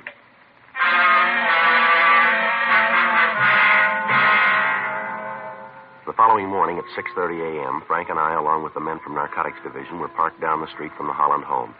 At 8:36 a.m., we saw the couple come out of the house and get into Ralph Holland's car. They drove out to Sepulveda Boulevard and they turned south. All units of the state police had been notified to watch for the car. Members of the sheriff's department were stationed along the road just outside Del Mar.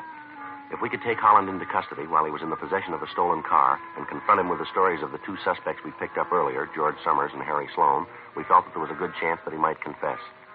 In any event, we'd be able to bring him to trial on a grand theft auto charge. The meet was made with the man who'd stolen the car as scheduled, and Holland started to drive south to the border. Men from the sheriff's department took the thief into custody, and we followed Holland. About 4 minutes later, we pulled the car over to the side of the road in front of a small coffee stand. He and his wife got out of the car, and they went into the place. We drove by, and then we doubled back and parked about 100 yards up the road from the stand. All right, let's go. The boy should be around back by now. Yeah. All right, come on. Out the end of the counter. Yeah. You Ralph Holland? Yes, what do you want? You driving that green Buick out there? Yeah, so what? Wonder if we could see the registration papers on the car. What for? Police officers. We'd like to see the registration. What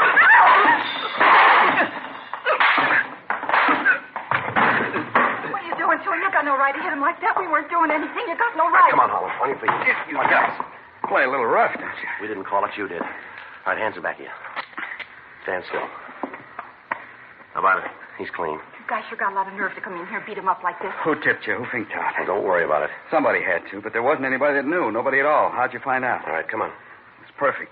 All the way around. Where'd I go sour? When'd I make the mistake? When you started. The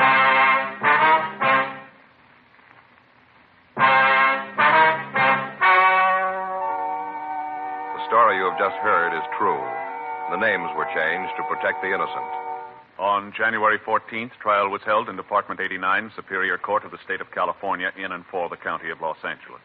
In a moment, the results of that trial. Now, here is our star, Jack Webb. Thank you, George Fenneman. Next time you buy cigarettes, I wish you'd kind of keep us in mind and remember what we've told you about Chesterfield.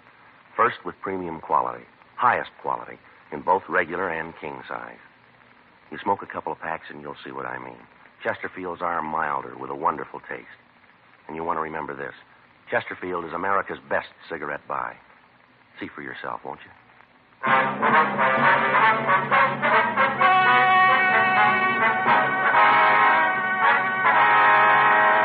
Ralph P. Holland was tried and convicted on 12 counts grand theft auto. His wife, Mildred R. Holland, was tried and convicted of 1 count grand theft auto.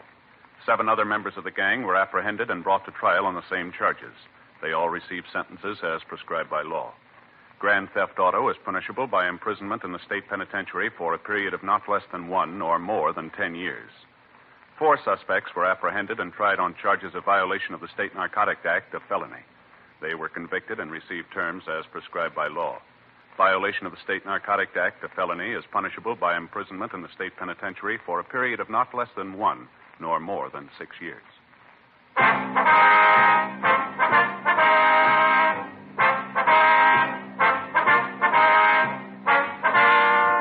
You have just heard Dragnet, a series of authentic cases from official files. Technical advice comes from the Office of Chief of Police W.H. Parker, Los Angeles Police Department. Technical advisors, Captain Jack Donahoe, Sergeant Marty Wynn, Sergeant Vance Frazier. Heard tonight were Ben Alexander, Stacey Harris, Virginia Gregg, Vic Perrin. Script by John Robinson. Music by Walter Schumann. Hal Gibney speaking. For a million laughs, tune in Chesterfield's Martin and Lewis show Tuesday on this same NBC station. And sound off for Chesterfield. Either regular or king size, you'll find premium quality Chesterfields much milder. Chesterfield is best for you. Chesterfield has brought you Dragnet, transcribed from Los Angeles.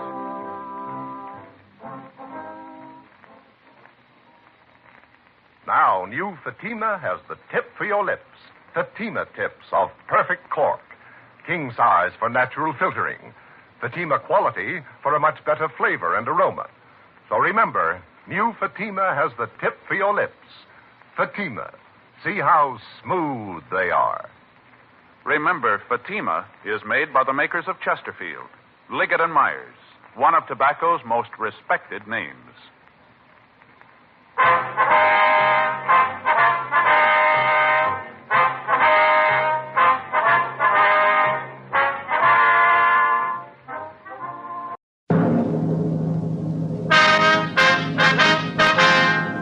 Sound off for Chesterfield. Chesterfield, first with premium quality and best for you. Chesterfield brings you Dragnet.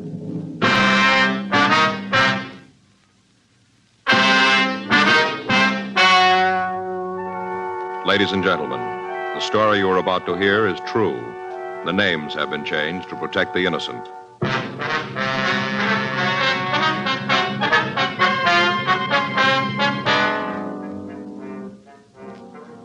You're a detective sergeant. You're assigned the homicide detail.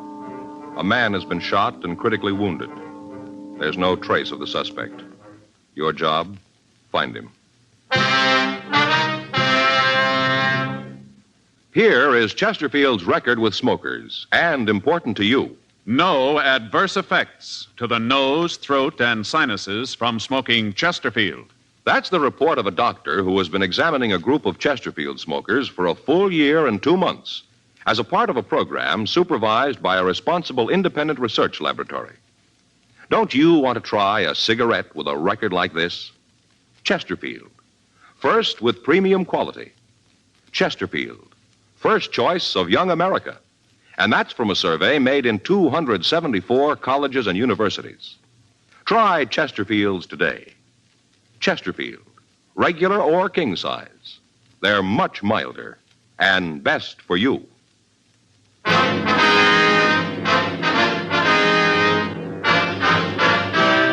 Dragnet, the documented drama of an actual crime. For the next 30 minutes, in cooperation with the Los Angeles Police Department, you will travel step by step on the side of the law through an actual case transcribed from official police files.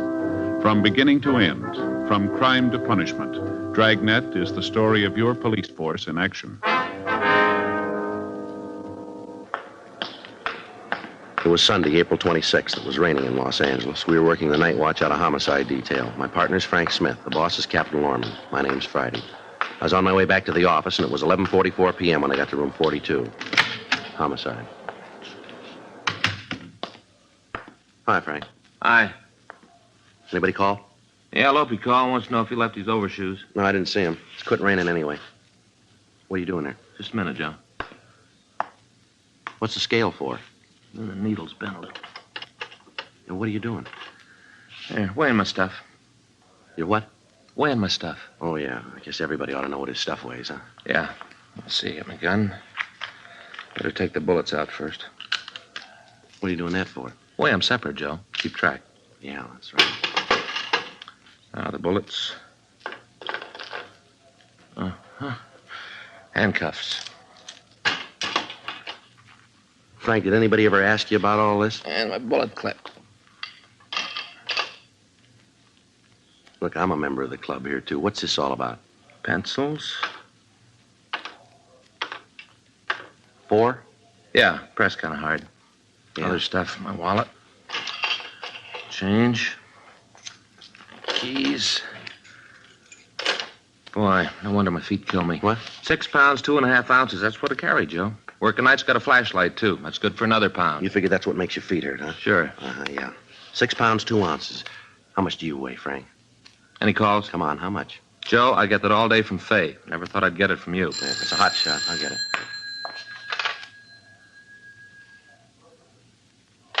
What do you got? Shooting on East Berendo. 11:45 p.m. We swung out of the City Hall garage and headed south on Main Street. The streets were still wet after the rain. Code 3, red light and siren. And even with that, driving a fast car is no picnic.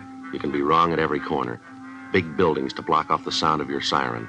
Cars to shield the red light from oncoming motorists. It's no fun. There'd been a shooting and we had to get there. As Frank and I swung around the last streetcar on Main Street and picked up Berendo, we heard the police radio operator dispatching ambulance G13 to the address we were headed for.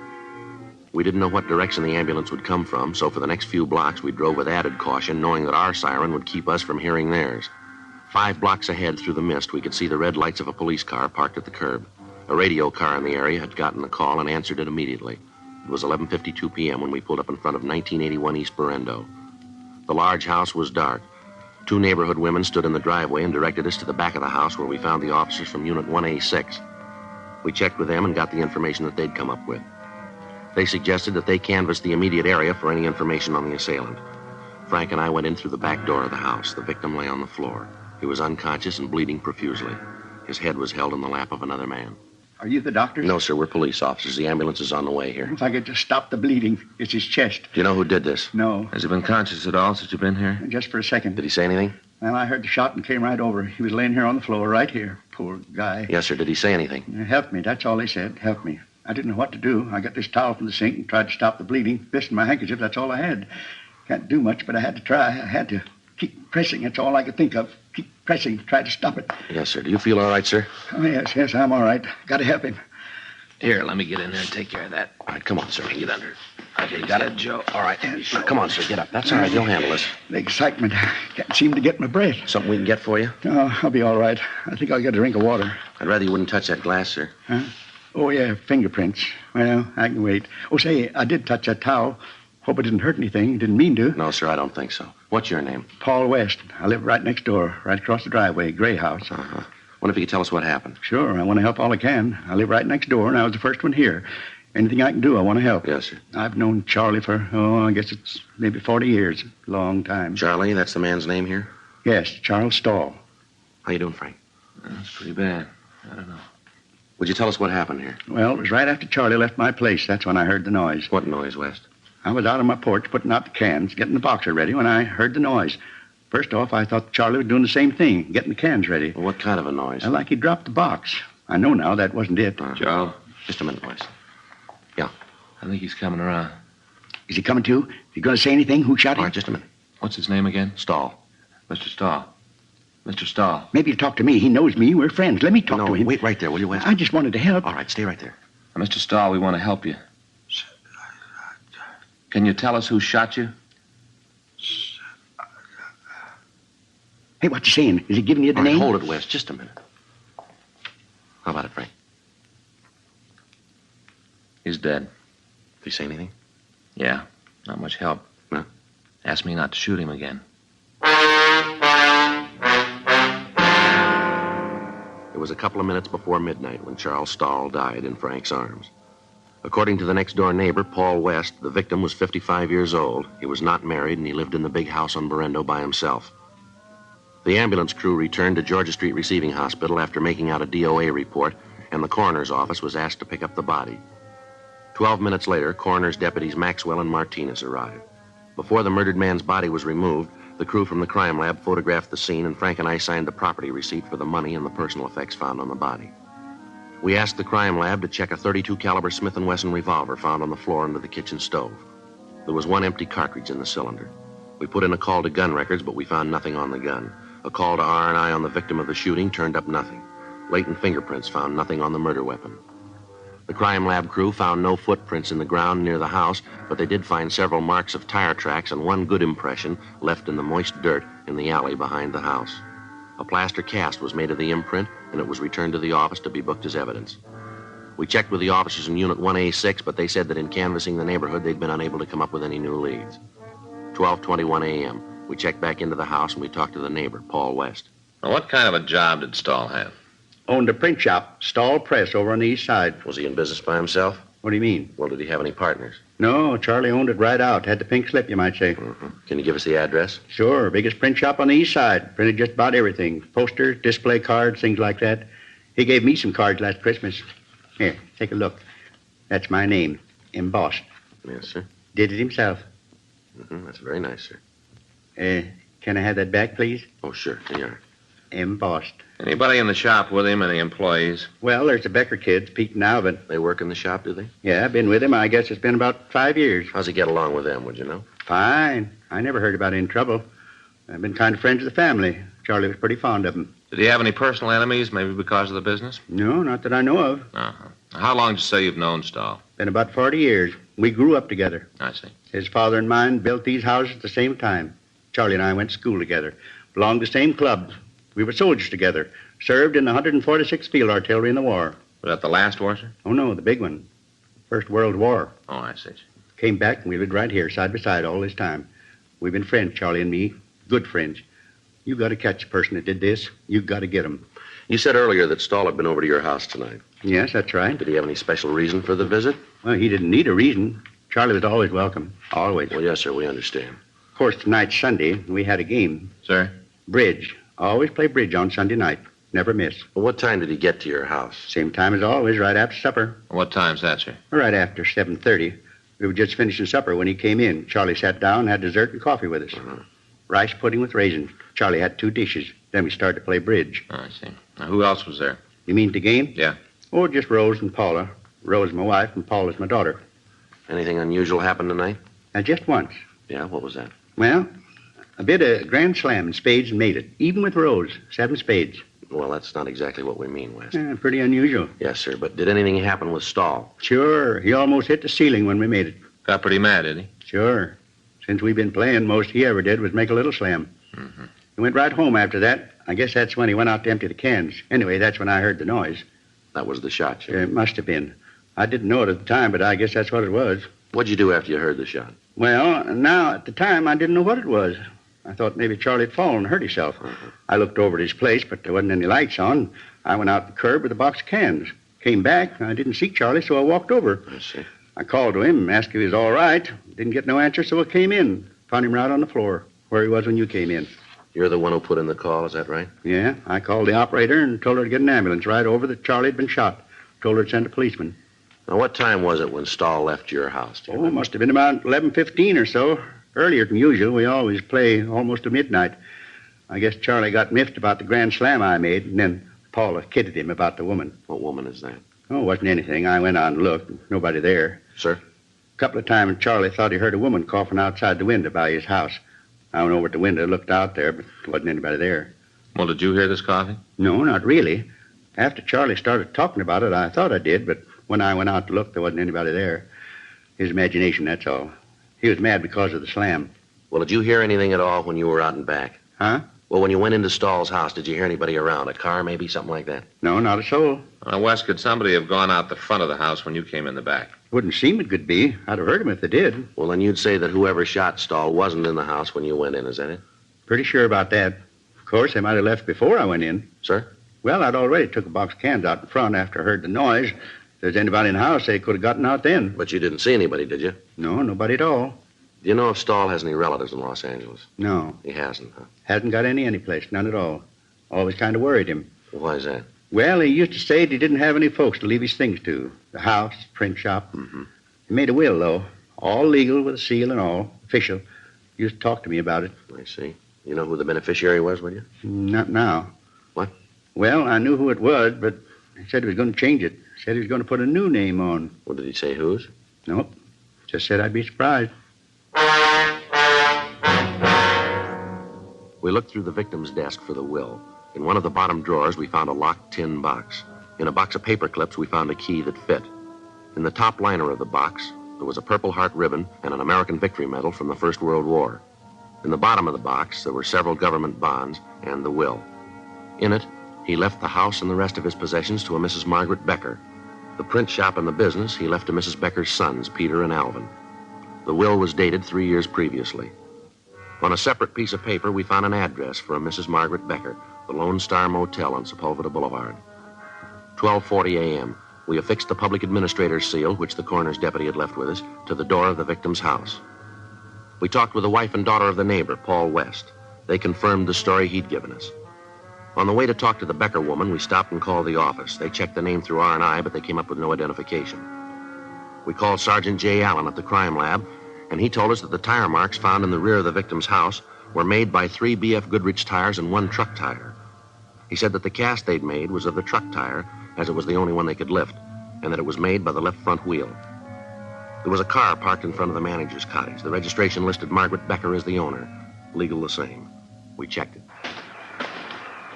Motor's cold. Yeah, tires don't match. Well, nice try. Yeah, let's go. I get it. Late? Yeah. 1:15? Probably asleep. Yeah. What's the matter? Can't you read? Sign says no vacancy. That means full up. N-O, that means no. Waking somebody at this hour? Yes, ma'am. And don't we're- ask me if I know someplace where you can stay because I don't. Good night. Just a minute, Miss Becker.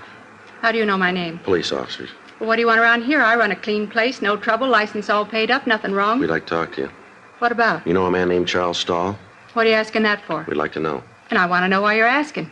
What's this all about? Anything wrong with Charlie? That why you're out here? Yes, ma'am. What's wrong? It was pretty serious. Well, go ahead. You can tell me.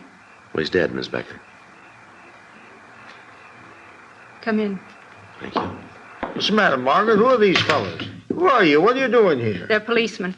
Well, we don't need you. We got the whole thing cleaned up. We took care of it ourselves. Nobody sent for you. We took care of him. No, Daddy. They're here about Charles. Charlie Stahl? Yes, sir, that's right. Charlie here? Well, where is he? He's not here, Daddy. Something's happened to him.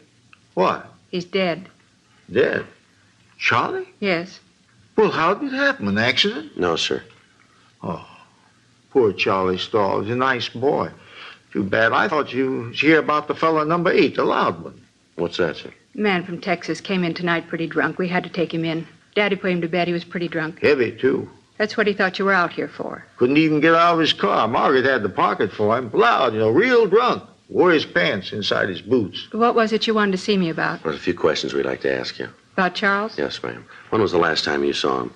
Must have been a couple of weeks ago. I saw him last week, April 22nd. Went fishing down at the pier. Miss Becker, what was your relationship with Stahl? Good friends, that's all. We knew each other almost all our lives. I used to live next door to him. Went through school together. I always thought they were going to get married. Charlie was a good boy. You see much of him lately? No, not too much. I've been busy here with Daddy, and Charlie's had other things to do. Moved next door to him on December 14th. Exactly 42 years ago come winter. You know if he had any enemies, ma'am? No, can't think of anyone who didn't like Charlie. Didn't catch anything at the pier. Bad bait. You've been home all evening, have you? Yeah. Why'd you ask that? Well, it's just routine. You think I had something to do with it, that it? No, ma'am, we don't. Pinheads, that's what you need. I beg your pardon, sir? Pinhead anchovies. That's what you need for pier fishing. You say it's routine, but I don't like you coming in here, waking us up with all these questions. We've had a bad night, that drunk coming in here. We've been on the go ever since then. A few years ago, we used to be able to get a lot of pinheads. Not anymore. You want to make any accusations, you talk to Paul West. You just talk to him. Try your routine questions there. Paul West? Yeah, Charlie's neighbor. He's never liked Charlie, never. Anyone hurt Charlie, it was Paul. Why'd he say that, Mrs. Becker? Years ago, Charlie was sweet on Paul's sister. On the way back from the beach one night, there was an accident, and Paul's sister was killed. Never forgave Charlie. Always held him to blame. Well, why was that, Miss Becker? Charlie was driving. Paul hated Charles for it. Now the thing with the daughter. Paul didn't like that either. Somebody did something to Charlie. You routine the man next door. You talk to Paul West. Now get out of here. I want to get some sleep. If you got any more questions, you come back in the morning, and I'll talk to you then. You get out of here now. Yes, ma'am. But what did you mean, the thing with her West's daughter? All right. I'll tell you that, and then you got to get out of here. Yes, ma'am. A couple of months ago, Paula came home. Divorced her husband and moved home. Right away, Charlie got sweet on her. Paul didn't like it. Didn't like it at all. Did you ever say anything to Stahl about it? You bet he did. They had a lot of arguments, a lot of them. You talk to Paul West. He's the one you got to talk to. Now, good night.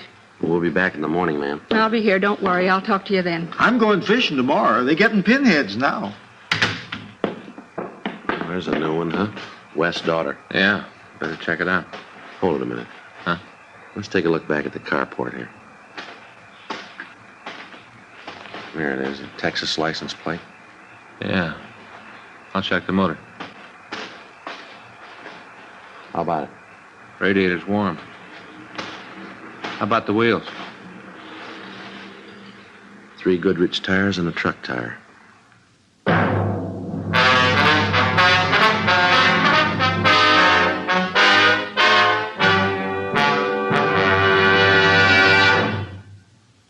You are listening to Dragnet, the authentic story of your police force in action.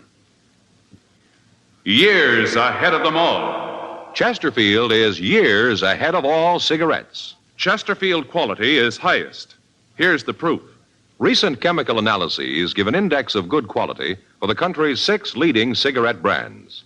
The index of good quality table, which is a ratio of high sugar to low nicotine, shows Chesterfield quality highest. Chesterfield quality highest. 15% higher than its nearest competitor. Chesterfield quality highest. 31% higher than the average of the 5 other leading brands.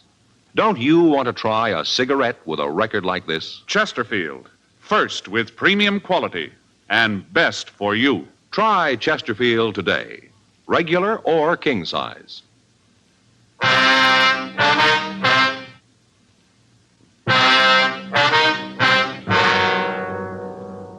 information we'd gotten from the crime lab gave us the make of the tires that had left the imprints in back of the victim's house. 3 of the tires had been identified as being of Goodrich make. The 4th was a truck tire. The car we'd found in the carport of cabin number 8 had tires that matched the description. 1:26 a.m. We went back to talk to Margaret Becker. I'd like to know just what this is all about. Why you're snooping around asking questions. Now, why don't you come right on out with it? Come on, you think I had something to do with Charlie being dead, isn't that it? No, ma'am, we told you before. This is just a routine investigation. We're trying to get the facts here. You still haven't told us about Charlie. Was he killed? Yes, ma'am. You think I did it? We didn't say that. Not in so many words you didn't, but that's what you meant. You found the will. That's what made you think it was me, isn't that it? You knew about the will, did you? Certainly I knew about it. Charles told me when he had it drawn up. Said he didn't have anybody else, wanted to see that me and the boys were taken care of. Too bad about Charlie Stahl. He was a good boy. He's going to take care of Margaret. He ever say anything to you about changing the will? Yes. Told me about it the last time I saw him. Had lunch together, and he told me then. Tell you what changes he was going to make? No, not right out. Didn't have to. I knew. I could tell. Way he's been acting lately, I could tell. So could I. Well, what do you mean, the way he's been acting? Was there anything wrong? Well, this thing with Paula. Told you about that. Charlie's been acting like a fool, falling all over her, gushing sweet talk. Silly. Mm-hmm.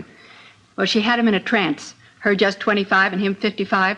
Talk about spring and winter. Well, that was them. How'd Paula feel about this? How'd you expect her to feel?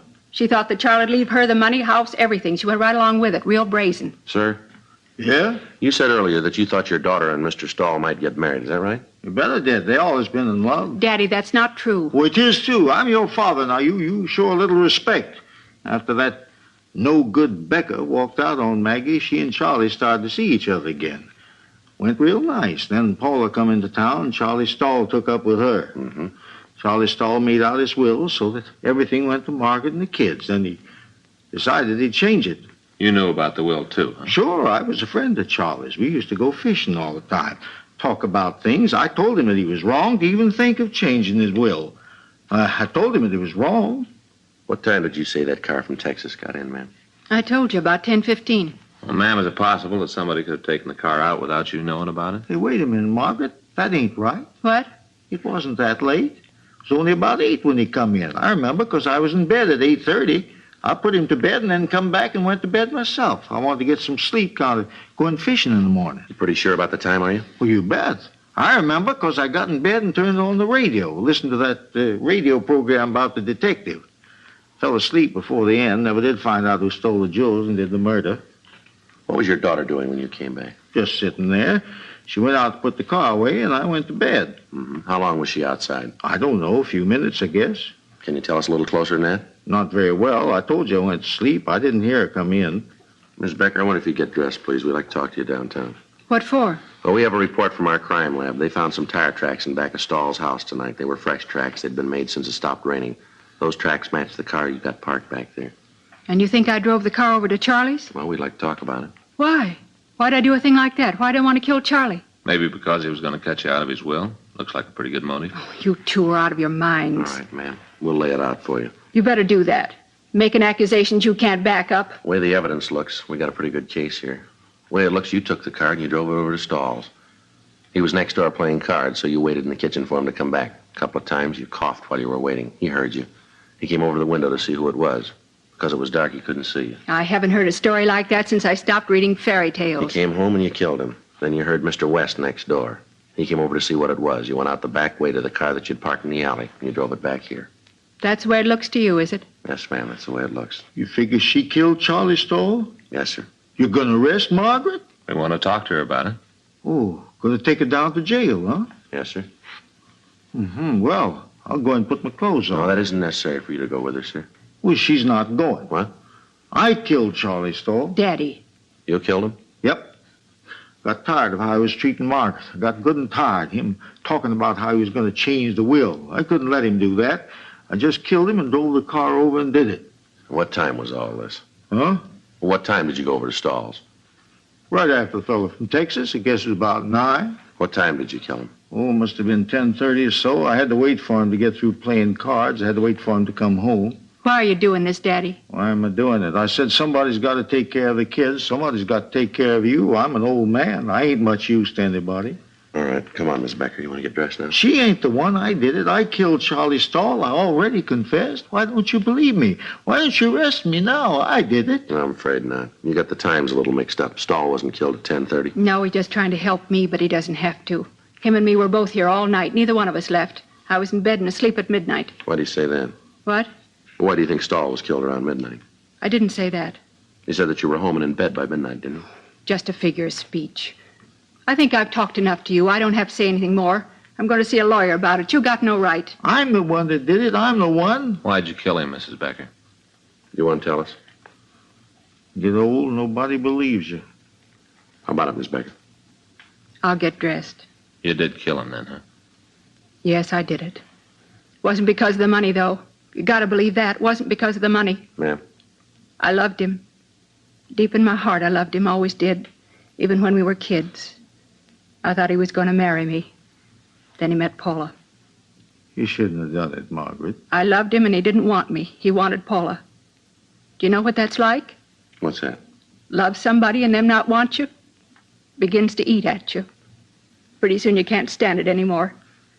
That's why I did it. Not for the money, you understand.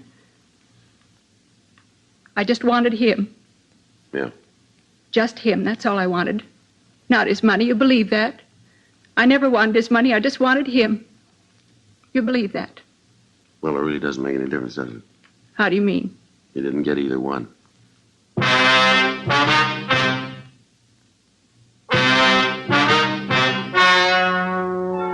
The story you have just heard is true.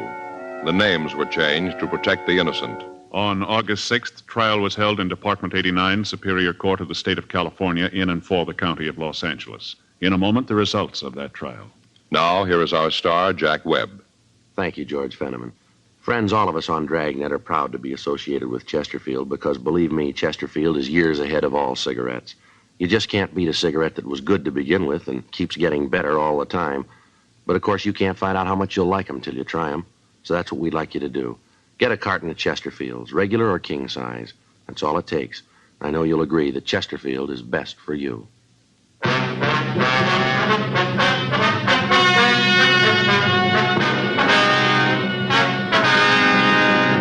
Margaret Alice Becker was tried and convicted of murder in the first degree. She was sentenced to life imprisonment on the California Institute for Women, Corona, California. Further investigation proved that the suspect's father, John Samuel Woodbridge, was not implicated in the murder. He was not held.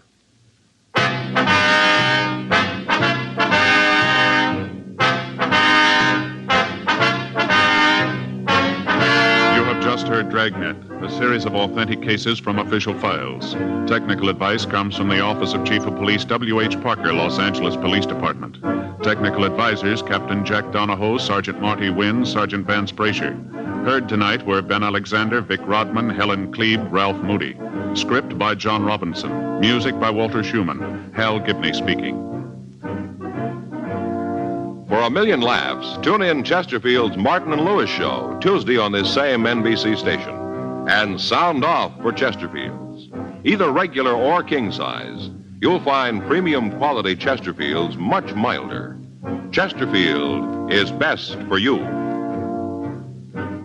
Chesterfield has brought you Dragnet, transcribed from Los Angeles. Have you tried new cork-tipped Fatima? It's the smooth smoke. Here's why. New Fatima tips of perfect cork, king size for longer filtering, and Fatima quality for a much better flavor and aroma.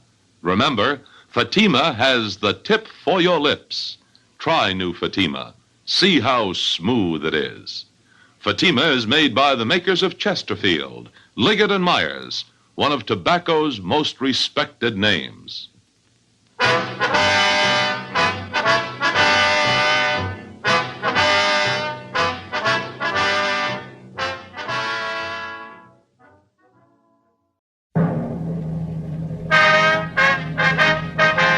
Sound off for Chesterfield. Chesterfield, first with premium quality and best for you. Chesterfield brings you Dragnet.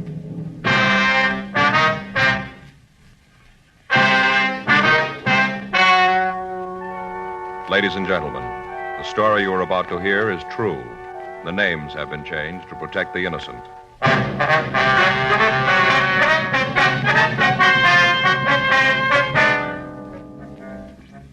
You're a detective sergeant. You're assigned to homicide detail. You get a call from a man telling you that a woman has been badly beaten.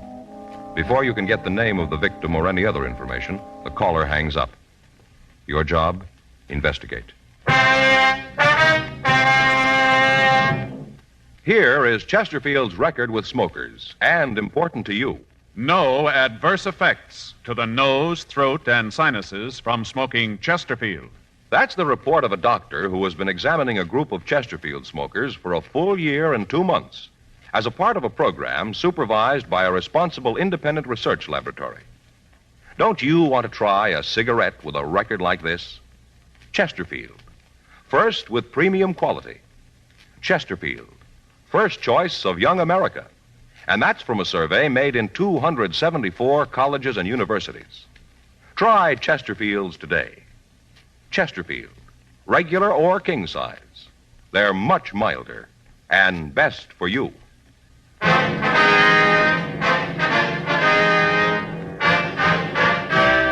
Dragnet, the documented drama of an actual crime. For the next 30 minutes, in cooperation with the Los Angeles Police Department, you will travel step by step on the side of the law through an actual case transcribed from official police files. From beginning to end, from crime to punishment, Dragnet is the story of your police force in action. It was Friday, June 10th. It was hot in Los Angeles. We were working the night watch out of homicide detail. My partner's Frank Smith. The boss is Captain Lorman. My name's Friday. I was on my way back from the main jail, and it was 8:10 p.m. when I got to room 42. Homicide. Frank? Yeah. Wait a minute, I want to talk to you. I'm not going anyplace. Oh. Well, I talked to Evans. I couldn't get any more out of him. The arraignment's still set for the 14th, isn't it? Yeah, that's right. Hey, can't you settle down for a minute and stop that pacing up and down? What's the matter? Something on your mind? On my leg. Oh, something wrong with it? Not a thing. Just walking. Well, I wish you could manage to stand still for a minute. I'm getting a little bilious following you around the room. You know how far it is from here to the business office? What do you mean? How far?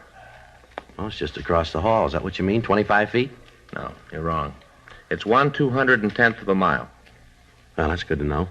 It's 1/6 of a mile to the crime lab, including the stairs. 1/8 of a mile to Sal's Cafe. 4 trips to R&I equals 1/4 of a mile. Never knew that, did you? No. Our grand total tonight so far is over 6 miles, and we're only half through. What do you think of that, Joe? Well, what's it all prove? Well, this is a walking job we got. Well, everybody knows that, don't they?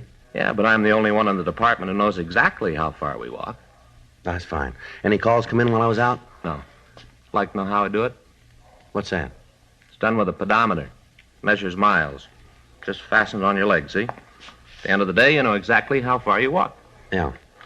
Gonna measure everything, Joe. Keep track. Gonna know exactly how far everything is. What for? Somebody might want to know. Who? I get it. Homicide, Friday. Yeah. Now, what's that address again?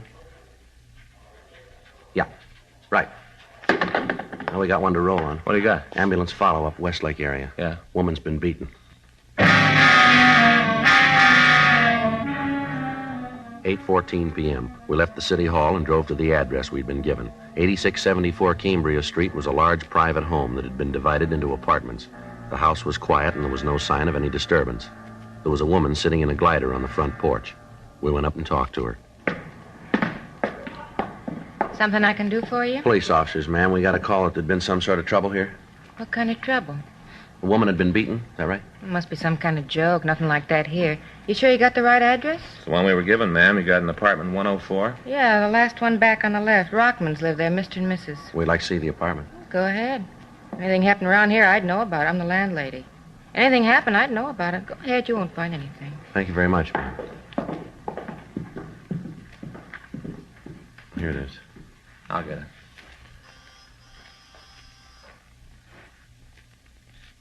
Better try the door, huh? Yeah.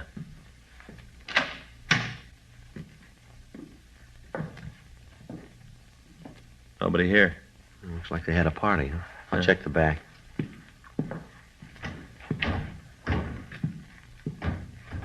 No? No one out there. Coffee on the table's cold. You find anything? Where's that door go, ma'am? Bedroom. Joe, this girl on the bed. No. Yeah, really worked her over, huh? How about it? See if I can find her pulse here. Yeah, she's still alive. What is it? Something happened to Hazel? Joe? It's pretty bad. Both eyes black, bleeding. Is this Mrs. Rockman here? Yeah, it's Hazel. What's wrong? Where's her husband? I don't know. When'd you see him last? Well, about 5 minutes ago. Where was that? On the front porch. He just walked out.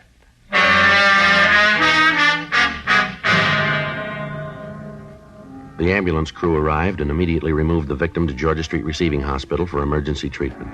We got in touch with Officer Ed Barrett of the hospital detail and asked him to try to get a statement from the victim if she regained consciousness.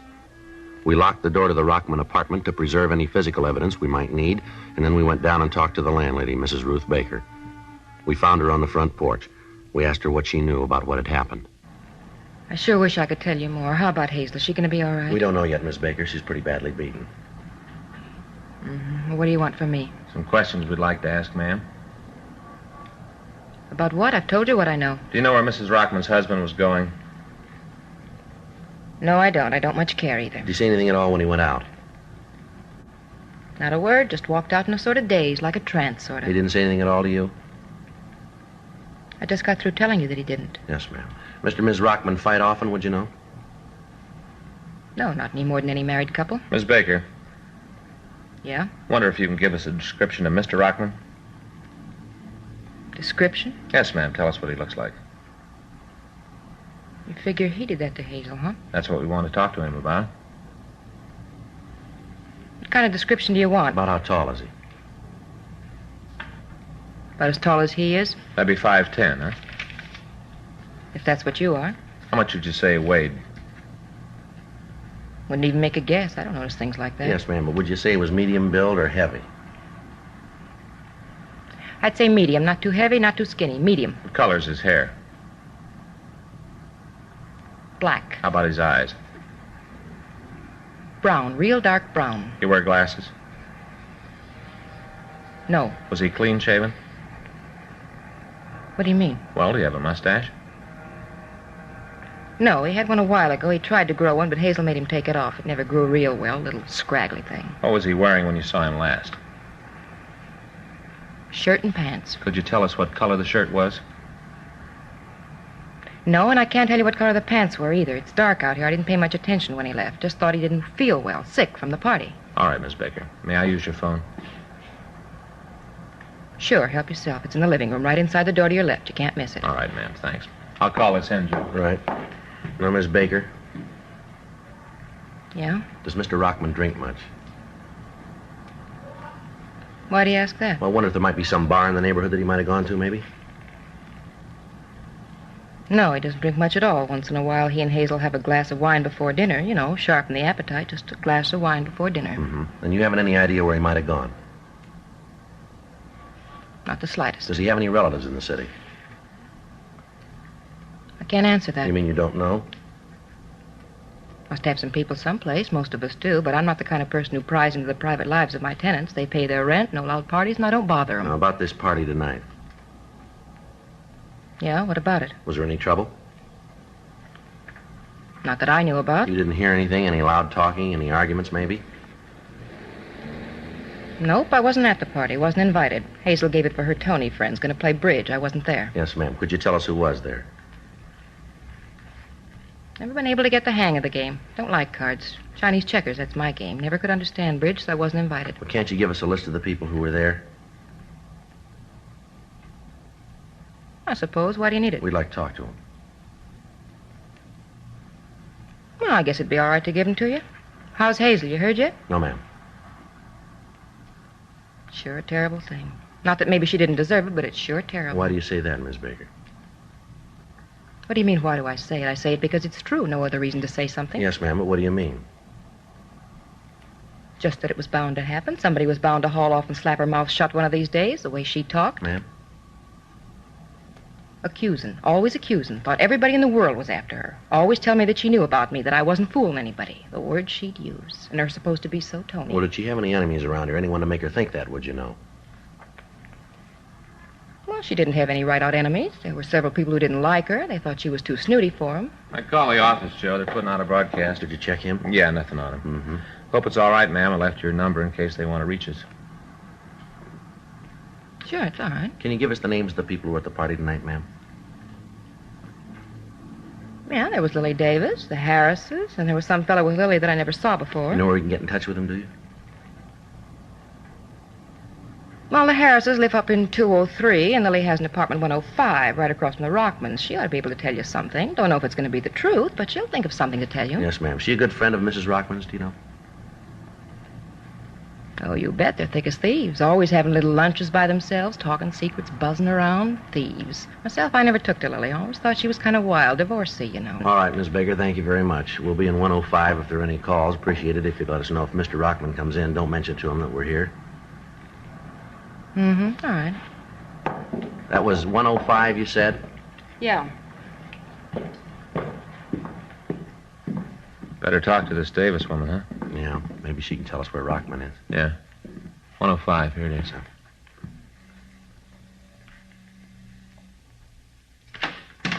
Yes? Miss Davis? Yes. Is there something I can do for you? Yes, ma'am. We're police officers. What is it you want with me? We'd like to talk to you, ma'am. Oh, well, come in. Thank you. I wonder if it'd be all right if we left the door open. I suppose so. Any special reason? Well, we like to keep an eye on the apartment across the hall. Well, what's it about? We understand that you know the Rockmans pretty well. I suppose so. Why? You have any idea where Mr. Rockman might be?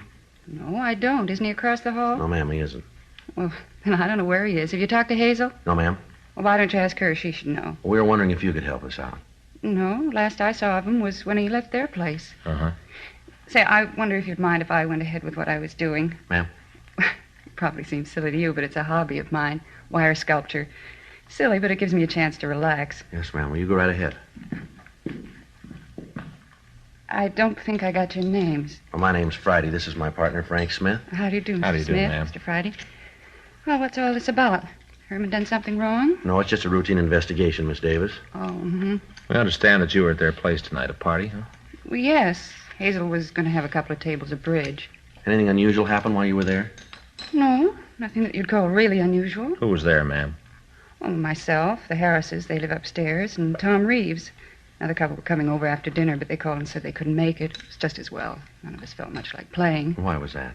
Well, Hazel wasn't feeling very well. She and Herman had a little argument. You know how it is, kind of uncomfortable. Excuse me.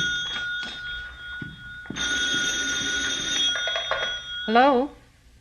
Yes. Oh, yes, Tom. No. Well, you've got to understand she wasn't feeling too well. Mm-hmm. Just one of those things. Yeah. What? No, I've got a meeting that I want to go to tomorrow night. Modern art, yes. At a place down on Melrose. Well, sure, if you want to. Mm-hmm. All right. You want to pick me up about 7? Right. Okay. See you then. Bye. Excuse me, that was Tom. He's a nice boy. I just met him tonight. The Rockmans set it up. Mm-hmm. What was this argument that the Rockmans had? Do you know what that was about? Well, it was nothing, just a little thing. Hazel hadn't been feeling well lately. It's awfully easy to set her off. I guess sometimes Herman doesn't realize it. Yes, ma'am, but what caused it tonight? Well, you see, Hazel's been thinking that there was somebody been following her, spying on her. She told Herman about it tonight. That made him a little angry. And, well, then at dinner we just sat down. Mrs. Harris said that she'd seen a picture of the dress that Hazel had on in the morning paper. Well, Hazel didn't understand. I guess she thought that Mrs. Harris was being nasty about it. And she got up and left the table, went into the bedroom. Yes, ma'am. Herman got up and went in after her. Came out and said that she wasn't feeling well. It kind of threw a damper on the evening, so when the other couple called and said that they wouldn't be able to make it, we all decided to call it quits. Mm-hmm. Was there any reason for Mrs. Rockman to feel that there was somebody spying on her? Would you know? No, Mr. Friday. It was just one of those things. She'd go along fine, feel good, and then she'd wake up in the morning and start to think about things, and she'd get depressed. Well, when she's like that, there isn't anything that can lift her out of it. We used to talk about it. I'd try to help her. Same thing happened to me, I know. It's just one of those things. Yes, ma'am. Maybe if they'd had children, it'd be different, but Lately, she hasn't been feeling well, and she and Herman haven't been getting along. He just didn't seem to understand. She'd get angry, and he'd work late. And the more he worked late and stayed away from home, the more she'd fret and get angry. It was just a vicious circle. Nothing anyone can do about it. It'll pass with time. Mm-hmm. When Rockman went in to see his wife, did they argue?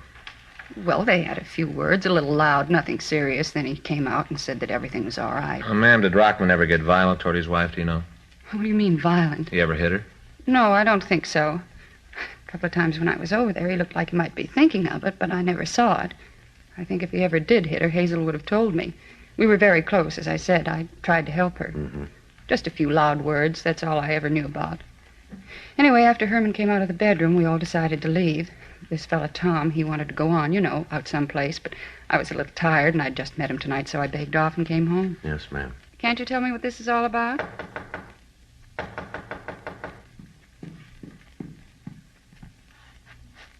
Miss Davis? Hello, Mrs. Baker. Something you want? I want to see the police. Mr. Smith, your office called, said you were to call this number right away. Here's the number they gave me. They said you'd know. I wrote it down. Thank you, ma'am. Here, you want to call, Joe? Yeah. What if I use your phone, Miss Davis? Sure, help yourself. Thank you.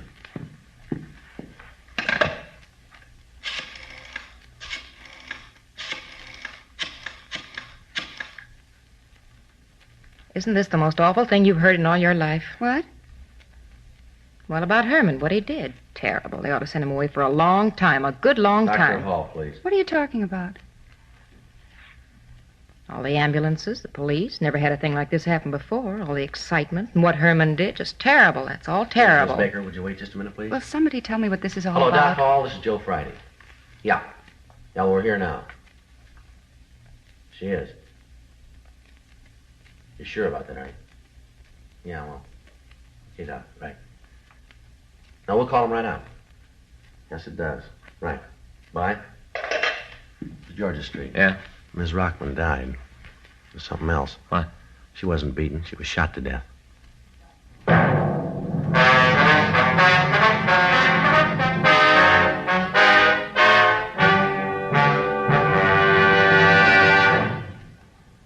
You are listening to Dragnet, the authentic story of your police force in action.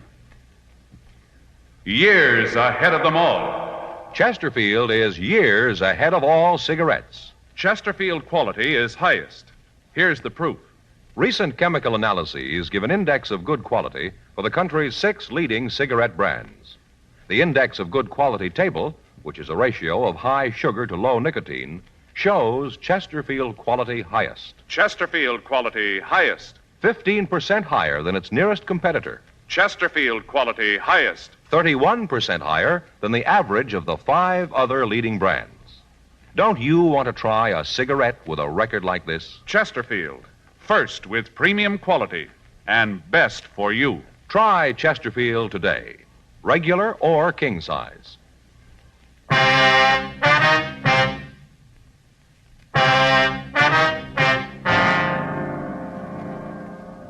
9:10 p.m. We called the crime lab, and Ray Pinker and a crew were sent out to check the physical evidence at the scene. We contacted Ed Barrett at the hospital, but he said the woman had not regained consciousness. Frank and I went upstairs to talk with Mr. and Mrs. Harris. They gave us substantially the same story we'd gotten from Lily Davis. They agreed that when Rockman went into the bedroom to see his wife, they'd heard loud voices but nothing else. They stated positively that as far as they knew, there'd been no shot fired while they were in the Rockman apartment. 9:17 p.m. We checked with the other people in the apartment building. None of them could report having heard a shot. From them, we got the same story of Mrs. Rockman's actions. Some of the neighbors said that they didn't get along with her. Others seemed to understand her feelings. 9:22 p.m. We checked back with Ray Pinker and the crew from the crime lab. We didn't spend a lot of time here, Ray. The husband looked good for it. We were trying to round him up. Shooting was a real surprise, huh? Looked like a beating to us. We couldn't tell. The boys from Georgia Street got her out of here right away. Yeah.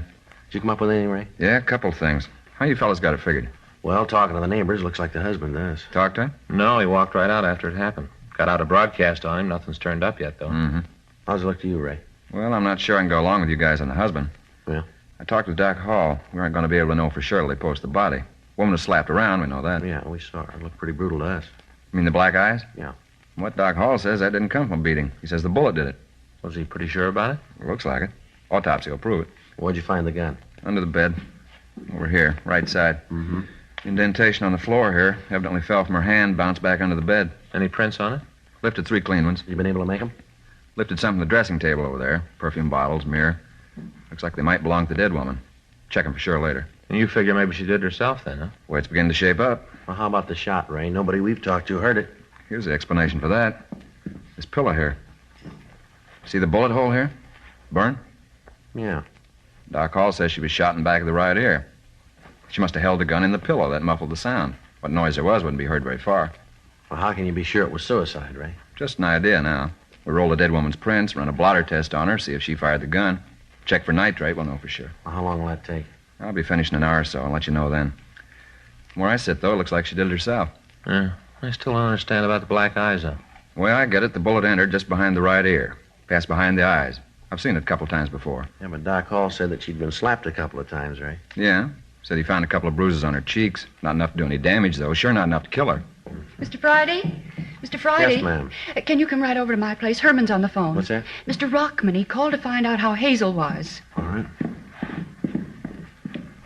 Phone's right there. Thank you.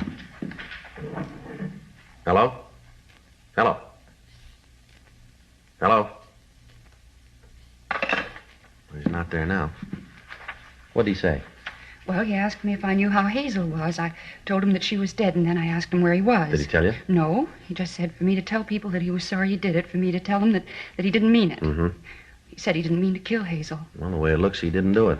Then you better find him right away. Ma'am? He thinks he did, and he's going to kill himself.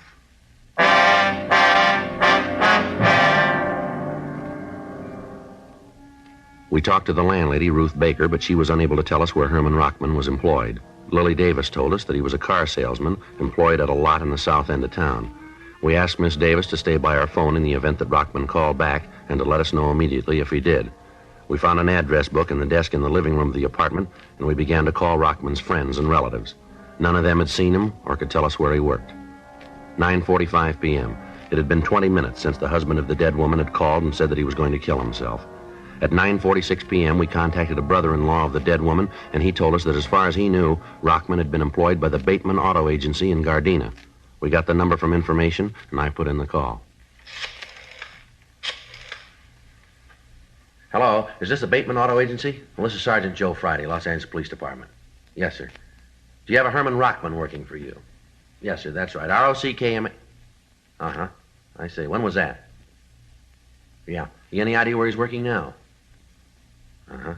Yes, sir, I understand. Yeah, well, have you got the number? Fine, yeah. Would you know if they're open this time of night?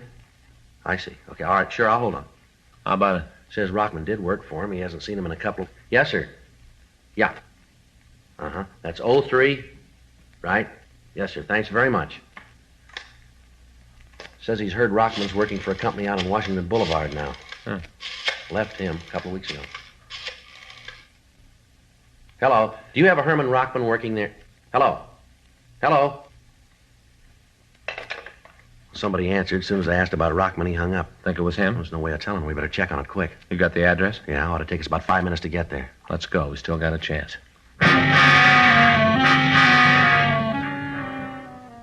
9:50 p.m. We left the apartment and we drove out Westlake Avenue and turned down to Washington Boulevard. We traveled Code 3, but because of the possibility of alarming Rockman, we turned off the sirens 6 blocks from the address of the used car lot. 9:54 p.m. We got to the place. The lot was dark. At the rear, in back of a line of cars, we could see a small shack. I hope he's here. Yeah. There's no lights on. The door's locked. Let's try the side. There's a window around there. Right. Can you see anything? No, the window's dirty. Got your flashlight? Yeah, here you go. Give me it. How about it? He's in there. Looks like he's out. Come on. Let's hit it. Right. Full of gas. Kill your flashlight. Right. I'll get him out of here. You want to get that heater? Right. The window's stuck. Break it. How about it? Well, he's still alive. Fresh air should bring him around. Yeah. Rockman. Rockman. Come on, Rockman. You're all right. Come on. Sit up. Why'd you do it? Why'd you stop me? No reason for you to kill yourself. I got a reason. I killed Hazel. I didn't mean to. I loved her more than anything. I didn't mean it. I didn't know I hit her that hard. All right, settle down. Settle down. You didn't kill her, Rockman. Nobody asked you to come down here. I called you to take care of her. I knew it was too late. I killed her. She's dead, and it's my fault. Why'd you come here? Why'd you stop me? All right, now take it easy, will you, Rockman? Straighten yourself out here. You didn't kill your wife, Rockman. You understand? What? We don't think you killed her. We think she did it herself. Huh? Oh. Well, she wasn't well. She was sick. She didn't know what she was doing. She did the wrong thing, didn't she? Her way wasn't right. I loved her, very much. Yes, sir, we understand. Doesn't really make any difference you stop me. No difference. Sir? Doesn't make any difference that you stop me. I loved her. No difference at all. How's that? I died with her.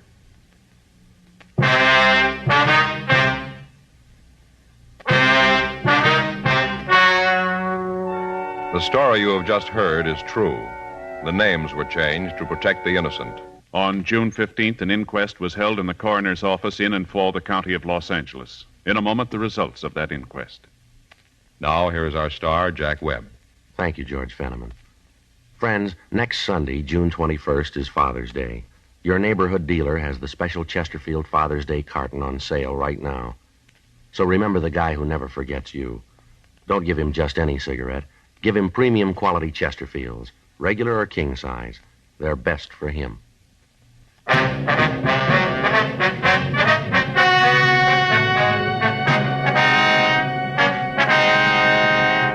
At the coroner's inquest, it was decided that the wound that killed Hazel Eileen Rockman was self-inflicted. The death was listed as a suicide. Her husband, Herman George Rockman, was not held.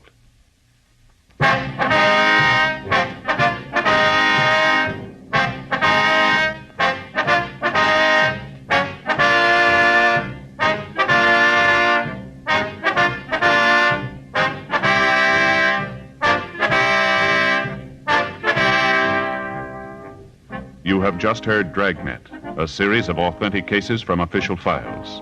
Technical advice comes from the Office of Chief of Police W.H. Parker, Los Angeles Police Department. Technical advisors Captain Jack Donahoe, Sergeant Marty Wynn, Sergeant Vance Brasher. Heard tonight were Ben Alexander, June Whitley, Lillian Byeth. Script by John Robinson, Ben Alexander. Music by Walter Schumann. Hal Gibney speaking. For a million laughs, tune in Chesterfield's Martin and Lewis show, Tuesday on this same NBC station. And sound off for Chesterfield's. Either regular or king size, you'll find premium quality Chesterfield's much milder. Chesterfield is best for you. Chesterfield has brought you Dragnet, transcribed from Los Angeles. Have you tried new cork-tipped Fatima? It's the smooth smoke. Here's why. New Fatima tips of perfect cork, king size for longer filtering, and Fatima quality for a much better flavor and aroma. Remember, Fatima has the tip for your lips. Try new Fatima. See how smooth it is. Fatima is made by the makers of Chesterfield, Liggett and Myers, one of tobacco's most respected names.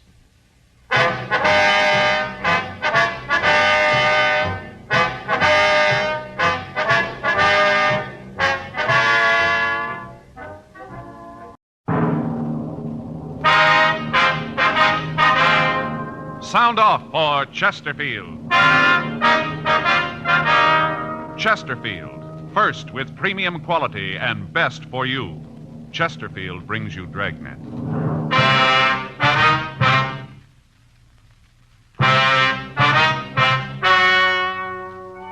Ladies and gentlemen, the story you're about to hear is true. The names have been changed to protect the innocent.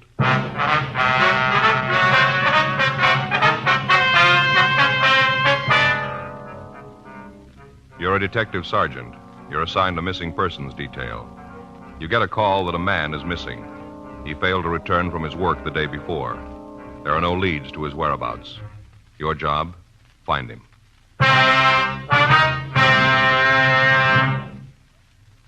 Here is Chesterfield's record with smokers, and important to you. No adverse effects to the nose, throat, and sinuses from smoking Chesterfield. That's the report of a doctor who has been examining a group of Chesterfield smokers for a full year and 2 months as a part of a program supervised by a responsible independent research laboratory. Don't you want to try a cigarette with a record like this? Chesterfield. First with premium quality. Chesterfield. First choice of young America.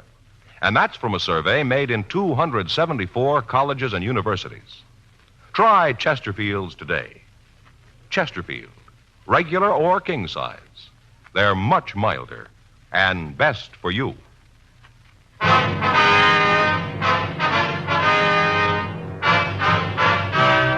Dragnet, the documented drama of an actual crime. For the next 30 minutes, in cooperation with the Los Angeles Police Department, you will travel step by step on the side of the law through an actual case transcribed from official police files. From beginning to end, from crime to punishment, Dragnet is the story of your police force in action. It was Tuesday, June 16th. It was warm in Los Angeles. We were working the night watch out of Homicide Division, Missing Persons Detail. My partner's Frank Smith. The boss is Chief of Detectives Thad Brown. My name's Friday. I was on my way back to the office, and it was 11:59 p.m. when I got to room 24. Missing Persons. What was his mental condition when you last saw him, Mrs. Borg? Where'd you last see him? Was he driving his car? Mm-hmm. And what time was that? Yes, ma'am, but what was the exact time? I see. And your address? And the phone, please. Now, can you think of anything you forgot to tell me? Right. Right. Oh, you gave me that before. Mm-hmm. Now, was your husband a drinking man, ma'am? I see. Okay, Miss Borg, we'll make a check. Call you back. Yes, ma'am, we'll do our best, thanks. Anything? Man by the name of Borg missing. I'm sure glad my wife doesn't call for help every time I miss a meal. Trouble with most guys is they let a woman keep tabs on them, check on everything they do. Let me see that 9-7, will you? Yeah, here you go. It's everything his wife gave me. Mm-hmm. Well, you get the jails and records. I'll check Georgia Street County Hospital and the morgue.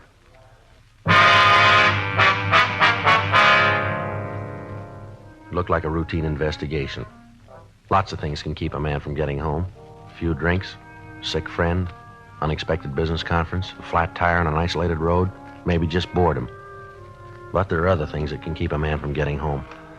It had to be checked out. Henry Borg, 51, male, white American, address 1571 East Berendo Street, had failed to return home at the usual time on Monday. His wife called one of the men he worked with and found that he hadn't been at work all day that day. He still hadn't come home the next afternoon. She called us. I checked the Gaga file to see if he was one of our regular customers, mental case or alcoholic. He wasn't. Frank and I checked the jails, the hospitals, and the morgue. They had no record of him there. No John Does fitting his description.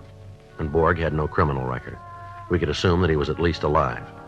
Frank called Mrs. Borg back, told her not to worry, and asked her to call us immediately if she heard from her husband. Wednesday, 3:10 p.m., still no word of Henry Borg. The day watch had made another check of the jails, the hospitals, and the morgue. Mrs. Borg called 3 times. The day watch officer's notes described her as very upset. I called her back and asked her to come in the next day to file a missing persons report. I asked her also to bring in the best picture she had of her husband. Thursday, 2:40 p.m. Mrs. Borg was waiting with Frank when I got to work. She'd already filled out the Form 316. She was holding an aging Pekingese dog in her arms. Joe, this is Mrs. Borg. How are you, ma'am? My partner, Joe Friday, ma'am. Hello, Officer Friday. I talked to Mr. Smith and filled out the paper. Here's that picture you wanted. Oh, yes. Thank you very much, ma'am. It's a good likeness. Mm-hmm. Now, Miss Borg, I see here that you haven't put anything down under personal habits for your husband. Well, I don't understand. Well, does your husband drink at all, ma'am? Henry? No. He takes a glass of beer with his supper when he comes home, but he's not what a person would call a drinking person. Gamble? Gamble? Yes, ma'am. Cards, dice, horses? Oh, I should say not. He never does nothing like that. You've never known him to gamble at all, then? Henry? I should say not. Now, Miss Borg, you say here that your husband has no relatives. Oh, only brother Ed, older brother, but I didn't put him down. We don't know where he lives. Haven't heard a word about him 9-10 years. Mm-hmm. What about your family? Your husband friendly with your family? My family hasn't spoke to me since the day I married Henry Borg. Mrs. Borg, I see you only have one friend listed, a Hal Bishop. That's the man your husband rode to work with, isn't it? Yes. Do you know Mr. Bishop's address? No, I don't. Did your husband ride to work with Bishop every day? You say he left his car at home Monday. Did he ever drive it to work? Well, he usually drove our car, but then he'd ride with Mr. Bishop pretty often, too. I didn't think anything about it. It didn't seem like anything. Well, did your husband spend much time with this Bishop? No, just work. Henry used to like to spend his free time with me. All right, now, ma'am, please don't get upset here. Did your husband have any financial problems, debts that were worrying him? Financial difficulties, like bills and things? Oh, no, Henry always took care of it. Do you think there might have been anything you didn't know about that was worrying him? Officer, if Henry was worried about anything, I'd have known it. He'd have told me for sure. Mm-hmm. Now, what about your home? Do you own it? What do you mean? Was there a mortgage on it, I mean? Yes. Do you have the pink slip on your car? No. Well, is it possible that your husband was behind in the payments? No, he would have told me. Well, did he owe money down where he worked? No, not that I know of. His job, maybe. Was he worried about that? Mr. Snyder, that's his boss. Well, he always said Henry would have a job as long as he was in the contracting business. Henry makes good wages. Mm-hmm. Now, you say here his mental condition was good. Has that ever been poor? You ever know your husband to black out? How do you mean, black out? Well, has he ever suffered from lapse of memory? Is there any history of epilepsy in his family? History of epilepsy? Oh, no, not Henry. Why, he's a healthy man. He hasn't had a sick day. Now, Miss Borg, have you and your husband been getting along lately? What do you mean by a thing like that, officer? You think Henry and I had a fight, and that's why he left. Is that what you think? No, ma'am. We don't think anything here, but these are the things we have to check out. Well, it's a waste of time. Don't you think I'd have already told you that? If Henry and I'd had a fight, I'd have told you first off. It's the first thing I'd have said. Yes, ma'am. Something's happened to my husband, officer. I just know it. Something's happened to him. Did you and your husband go out together much, ma'am? Well, one night last month we went to the Coconut Grove, there in the Ambassador Hotel, and we used to go to the movies pretty regular. Was he in the habit of leaving the house at night alone? No, just when he went out with Francine. Francine? Well, yes, our Pekingese here.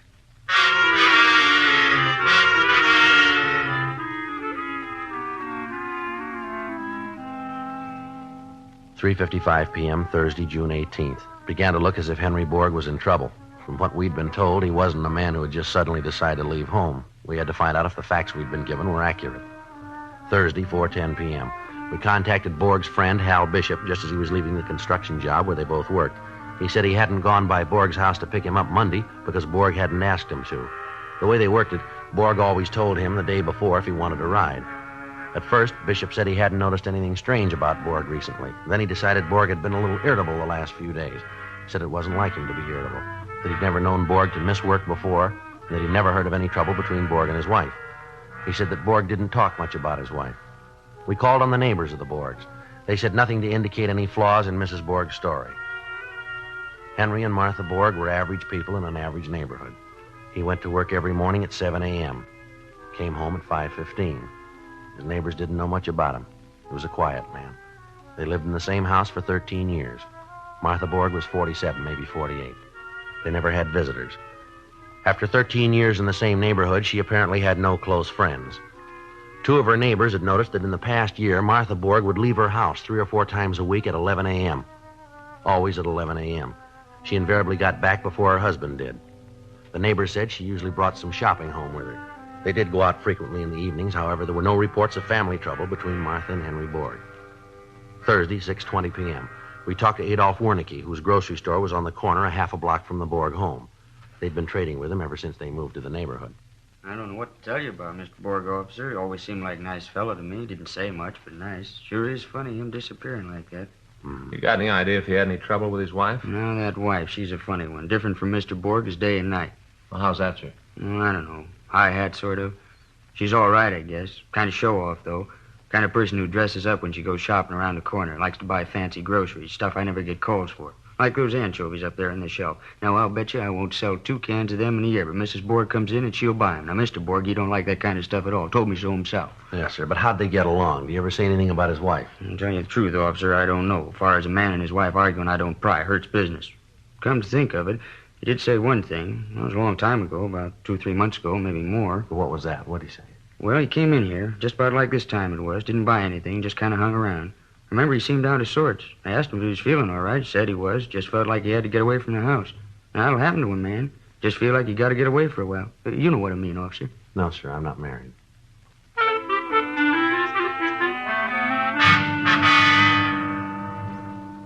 Thursday, 7:50 p.m. Borg's description and the circumstances of his disappearance have been broadcast to all units. Still no word. 4:10 p.m., Friday, June 19th. We checked Borg's union. He hadn't reported for a new job. We filed an all-points bulletin. 8:05 p.m., I checked back into the office. Mrs. Borg was waiting. Sergeant Friday, I'd like to know just what's going on around here. My husband has been missing almost a week, and I don't see why something hasn't been done about it.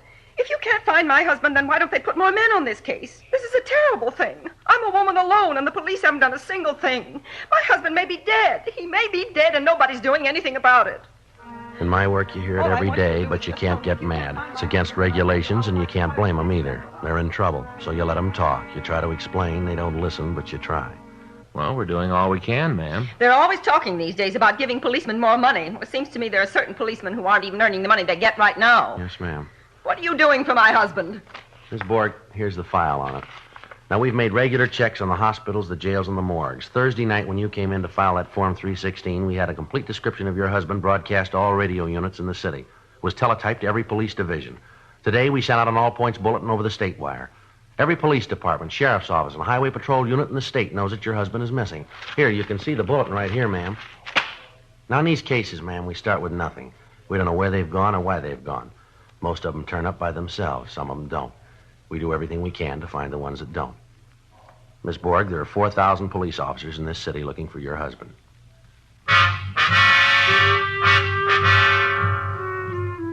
8:57 p.m. When we thought Mrs. Borg was feeling better, we sent her home. We reminded her again to notify us immediately if she heard from her husband. 9:10 p.m. The desk at Central called and told us that they'd picked up a John Doe. From what they said, he apparently was suffering from amnesia. While I went down to Homicide to check out some reports, Frank went over to Central to see the man they picked up. 9:16 p.m. Frank came back to the office. Joe? Yeah? Just checked out that John Doe at Central. Anything on him? Yeah, it's Henry Borg.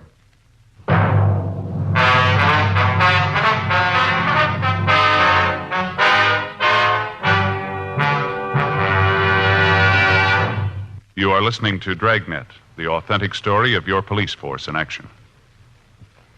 Years ahead of them all. Chesterfield is years ahead of all cigarettes. Chesterfield quality is highest.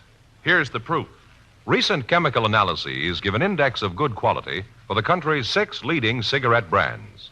The index of good quality table, which is a ratio of high sugar to low nicotine, shows Chesterfield quality highest. Chesterfield quality highest. 15% higher than its nearest competitor. Chesterfield quality highest. 31% higher than the average of the 5 other leading brands. Don't you want to try a cigarette with a record like this? Chesterfield, first with premium quality and best for you. Try Chesterfield today, regular or king size.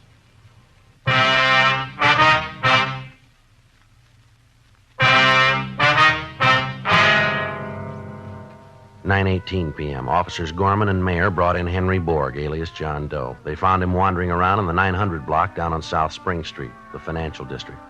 Wasn't much reason for anybody to be loitering around there at that time of night. All the businesses in the area were closed. The officers investigated.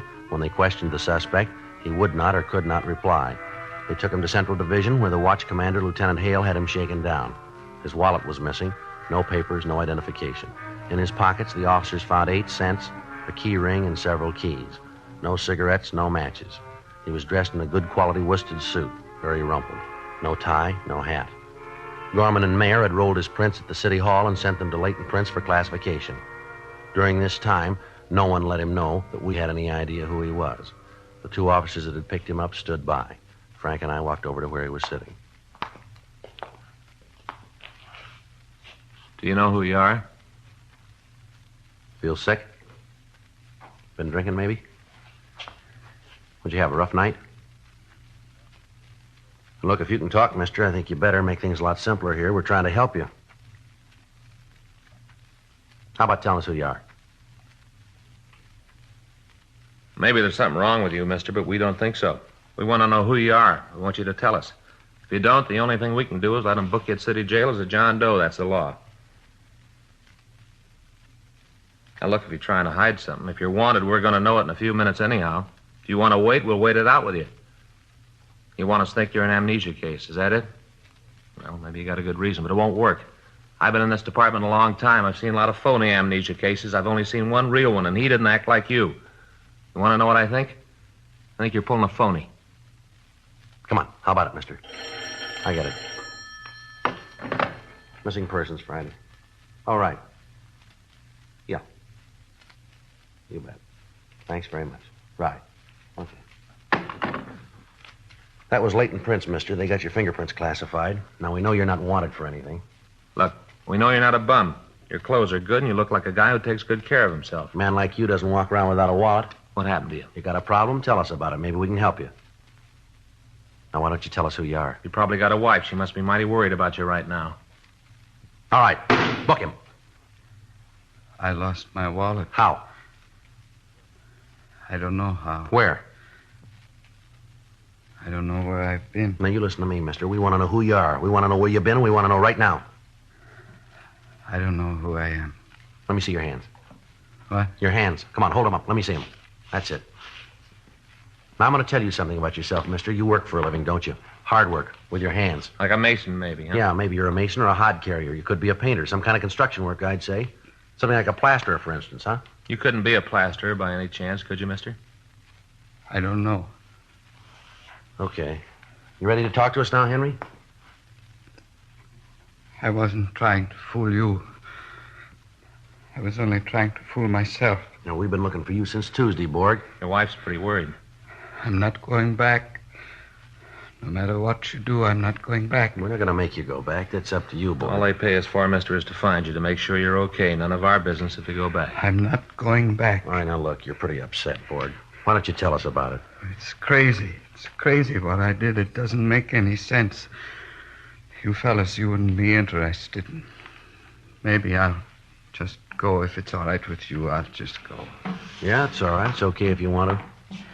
Look, we're going to be around here another hour. We haven't got much to do. Our work's all cleaned up. We're just about ready to go home. Why don't you stick around and talk to us, huh? We'd kind of like to hear what happened. Yeah. Just might help you clear things up in your mind if you talked about it. Oh, it's crazy. I know it's crazy, but I guess I do want to tell somebody about it. How about a cigarette? Will that help? Yeah. Here, I'll give you a match.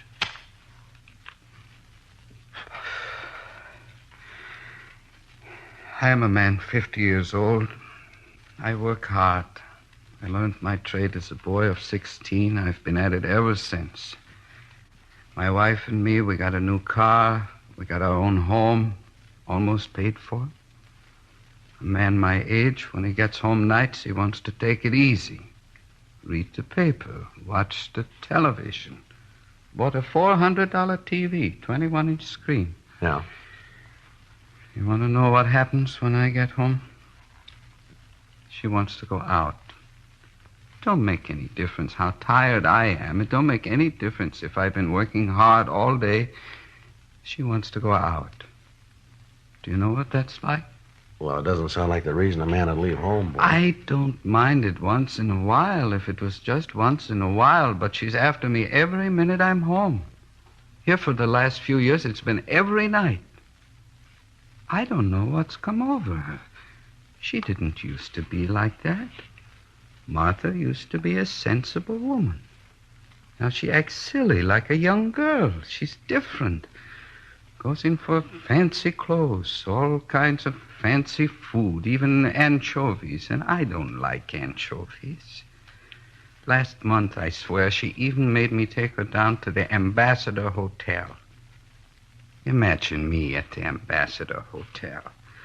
All I ever hear from her is we've just got a few years left to have our fling.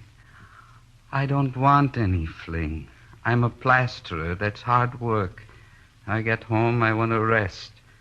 It isn't like I cared if she goes out. She goes to the movies almost every day. Goes before noon, she tells me, before the prices go up.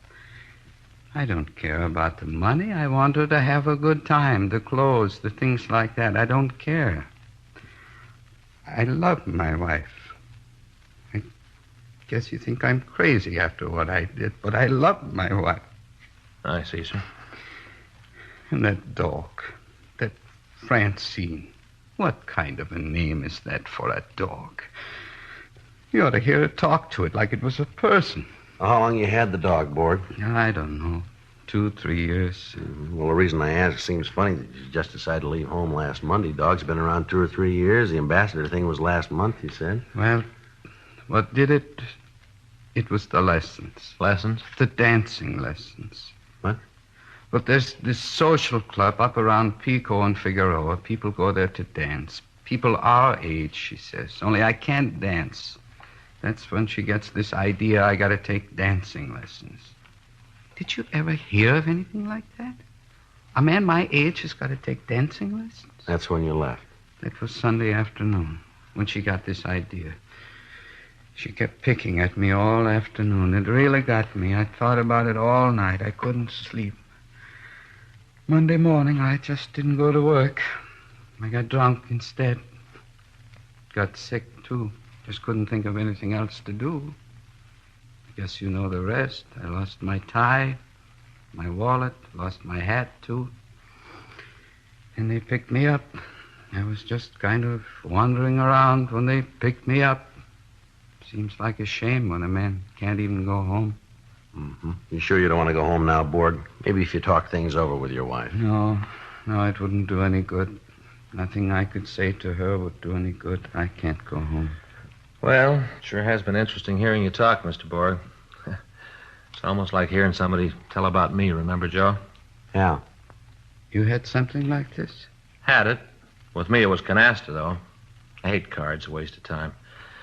Yeah, I sure thought it was the end for me and Fay. Remember, Joe? But it wasn't? No, for a while there, it sure looked like I was going to lose my happy home. Guess I would have, too, but I talked turkey to her. You know what I mean, Borg? No. What do you mean? Talk turkey to him. Make him understand. You let a woman push you around, Borg, you're dead. Well, with Martha... Look, they're all the same. I sat her right down on the sofa, and I said, now, look, Fay. And I told her what the score was. She took it, too. It's the only way to do. You try what I say, Borg. You'll see I'm right. I can just see Martha if I ever tried to put my foot down. That's what I thought. I was all set to give it up. Move in with Joe here, right, Joe? Yeah. Then I figured I might as well at least get a load off my chest. Once I got started, I lost my temper. You know, it's a funny thing. Fay's always thought more of me since then. You ask her. She'll tell you so herself. Says she respects a man who'll stand up for his own rights. Right, Joe? Yeah. I don't know. With me, I don't think it would work. Sure it can. Now, Borg, you listen to me. You tell her you're a working man. Tell her when you get through work, you want to take it easy, and nobody's going to run you. Set her straight, Borg. Get tough if you have to. She won't give you any trouble after that. I just don't know. Martha... Won't do any harm to try it. I'd like to see Martha's face just once if I even told her to shut up. I wouldn't want her to have anything handy to throw. Borg, look, it's 12:10. We got to be getting home now. You take my advice. You go home, too. Have a talk with her. See if you can't work it out. No, Sergeant. Thanks a lot, but I can't go home. Well, like I told you, it's none of our business, but I think you ought to try it. Well... Here. Well, look, you're going to need car fare. Here's $1. You take this and go on home. That'll get you there. Well, okay. You'll get this back, Sergeant. I'll pay it back to you. I guess maybe you're right. Can't hurt anything to try it. That's the stuff. Thank you a lot. I didn't mean to put you fellas out this way. Good luck to you, Borg. You'll see it'll work. Maybe it'll work. Well... But I don't know. Martha... I'll get out of cancellation, Joe. That should wrap it up, huh? Yeah. What time did you say it was? It's 12:10. Yeah. Well, Joe, I better make a phone call first. This time of night? Why? What's the matter? I just remembered I told Fay I'd call her.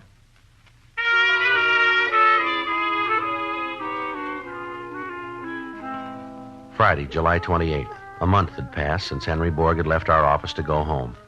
We'd heard nothing further from him or his wife, and we assumed that they had reconciled their problems. 6:10 p.m. Officers? Oh, hello there, Borg. Nice to see you again. Hi, Borg. I was afraid maybe you fellas wouldn't remember me. It's been a while. I tried to get out and see you before this. Well, fine. How are things going? Did it work out like I said? I brought you something, Sergeant. Some cigarettes for both of you. Like you to have them. I hope it's the right brand.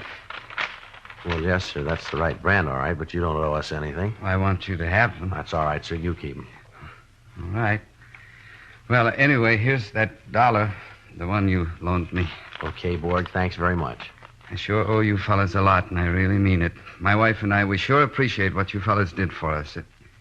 Oh, is that clock right? Yes, sir. Uh-oh, gotta rush. Got an appointment. Be late if I don't hurry. Appointment? Yeah. Gotta get over to Arthur Murray's.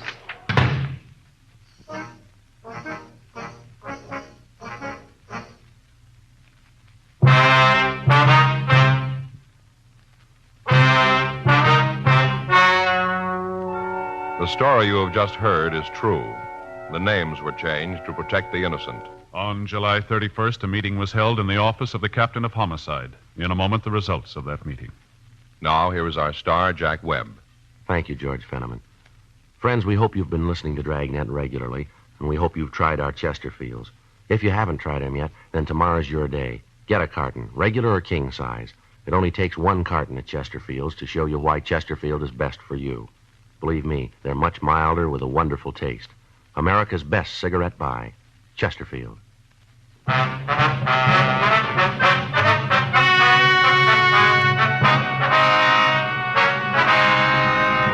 Since the subject, Henry George Borg, had committed no crime, he was not held, and the case was officially marked closed.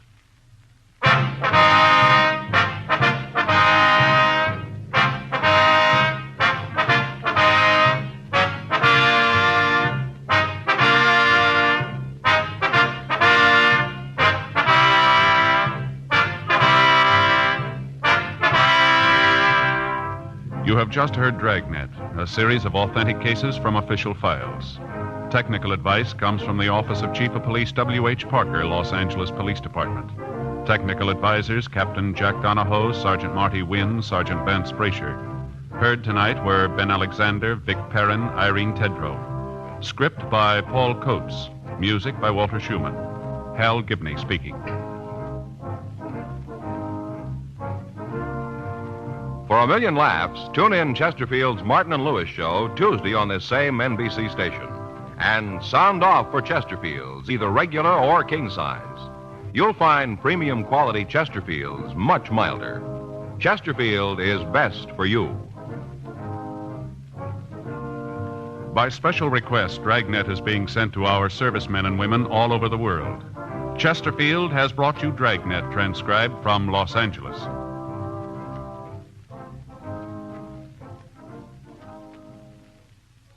Have you tried new cork-tipped Fatima? It's the smooth smoke. Here's why. New Fatima tips of perfect cork, king size for longer filtering, and Fatima quality for a much better flavor and aroma. Remember, Fatima has the tip for your lips. Try new Fatima. See how smooth it is. Fatima is made by the makers of Chesterfield, Liggett and Myers, one of tobacco's most respected names.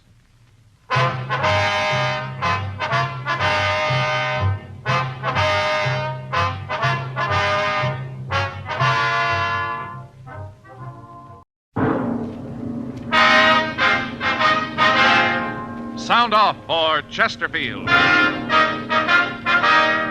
Chesterfield, first with premium quality and best for you. Chesterfield brings you Dragnet.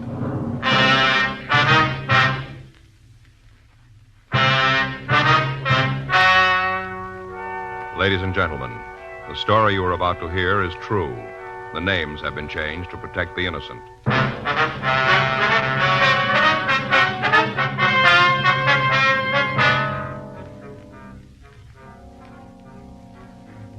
You're a detective sergeant. You're assigned to homicide detail. A young girl has been shot with a .22 caliber rifle. It was reported as suicide. Your job, investigate.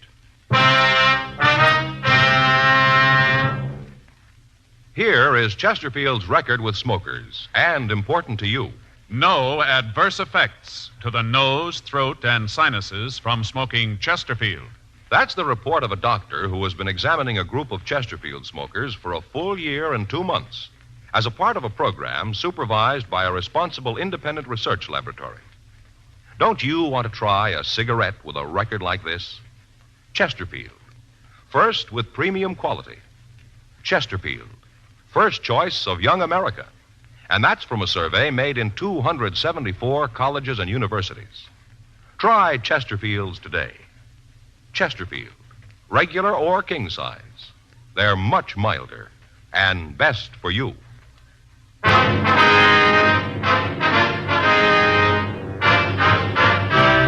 Dragnet, the documented drama of an actual crime. For the next 30 minutes, in cooperation with the Los Angeles Police Department, you will travel step by step on the side of the law through an actual case transcribed from official police files. From beginning to end, from crime to punishment, Dragnet is the story of your police force in action. It was Monday, June 8th. It was warm in Los Angeles. We were working the day watch out of homicide detail. My partner's Frank Smith. The boss is Captain Lorman. My name's Friday. I was on my way into the office, and it was 8:03 a.m. when I checked into room 42. Homicide. Joe? Yeah. Back here in the skipper's office. Ray Geesey wants to talk to All right. Morning, Joe. Hi, Ray. What do you got?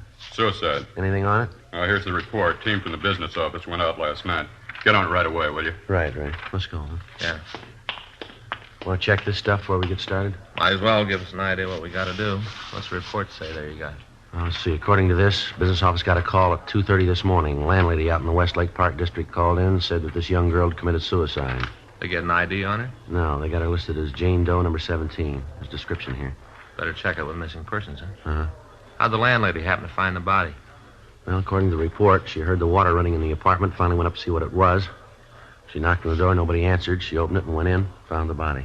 Well, the girl didn't live in the apartment then? No, place is rented to a Ross Mitchell. Anything on him? No, says he wasn't home. He was checked through R&I, no make on him. How about prints on the victim? No go. Checked him out. Nothing on her here. We could send him on to Washington. Yeah. And they found a suicide note. There's a copy of it here. What's it say? Ross, I've tried to make you understand. Nothing seems to do any good. I've told you that I won't stand in the way of your career, but you don't want to try to make a go of it. I know this doesn't solve anything. It's the only way I can think of. Any signature? No. The report says that the original copy's over at the crime lab for processing. Yeah. Well, I guess we better start with the landlady, huh? It's the best lead we got. Galindo and Bates are out there now. Place was staked right away. Friday, you want to take two? Right, thanks, Ray. It's Friday talking. Yeah. Uh-huh. No, we just got it. Was that right? Okay, Max. No, have him wait there, will you? No, we'll be right over. Right, thank you. Well, it's a little break. Max over at the coroner's office says they know who the girl is. Yeah? Her father just identified the body.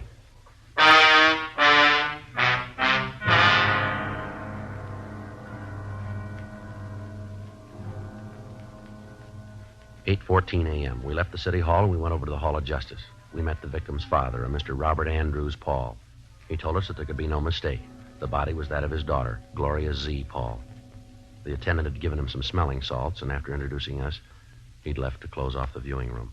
I don't understand why she'd do it. None of it makes sense. When'd you see your daughter last, Mr. Paul? Saturday afternoon. That was the last time. I never saw her again. She was gone Saturday night and all day yesterday, is that it? Yeah. You hear from her at all? No. Weren't you worried about her at all? No, sometimes she doesn't come home, stays with a girlfriend, but when I didn't hear from her last night, I got worried, started calling around. She say where she was going when she left? Told me she was going over to see Peggy. Said the two of them were going to a show and that she'd be home for dinner, sure. Well, who is this Peggy? Peggy Rockwell, a friend of Gloria's. Uh-huh. Have you talked to her? What? I say, have you talked to this Peggy since your daughter disappeared? Yes, I called her last night. I talked to her then. I was most out of my mind. I didn't know what to do. I talked to her last night. She didn't know. Did your daughter know anybody named Ross Mitchell? Ross Mitchell? No, I don't think I've ever heard the name. Why do you ask that? Oh, just wondered. You know something about this you're not telling me, is that it? No, sir, we don't. Well, it must be something like that. You don't just come up with a name like that out of thin air. You got to have a reason. Now, look, I'm her father. I got a right to know. All night sitting there waiting for the phone to ring, calling her friends, thinking she's been in an accident, imagining all kinds of things. If you know something, you should tell me. I've got to know. How am I going to tell her mother? Poor woman's almost dead with worry. She doesn't know about this. All she knows is that the baby's gone, that's all. The baby's gone. Gloria is dead. I don't know what to do. All right, Mr. Paul, try to take it easy. I'm sorry if you got a cigarette. Yes, sir. Here you go. Here, I'll give you a light.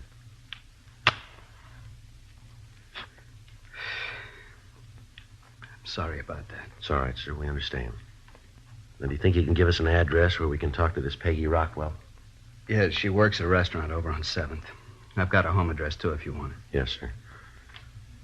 We hope you'll understand us, Mr. Paul. We don't mean any offense here. What's that? Did your daughter have any steady boyfriends that you know about? No, I don't think so. No one that she went with steady. No one man she liked more than the others? I think there was. I don't know who. Her mother asked her about it a couple of times, wanted to know who the fellow was, but Gloria'd never say. Just said that it wasn't serious, it didn't matter. How'd she seem to get along with this man, would you know?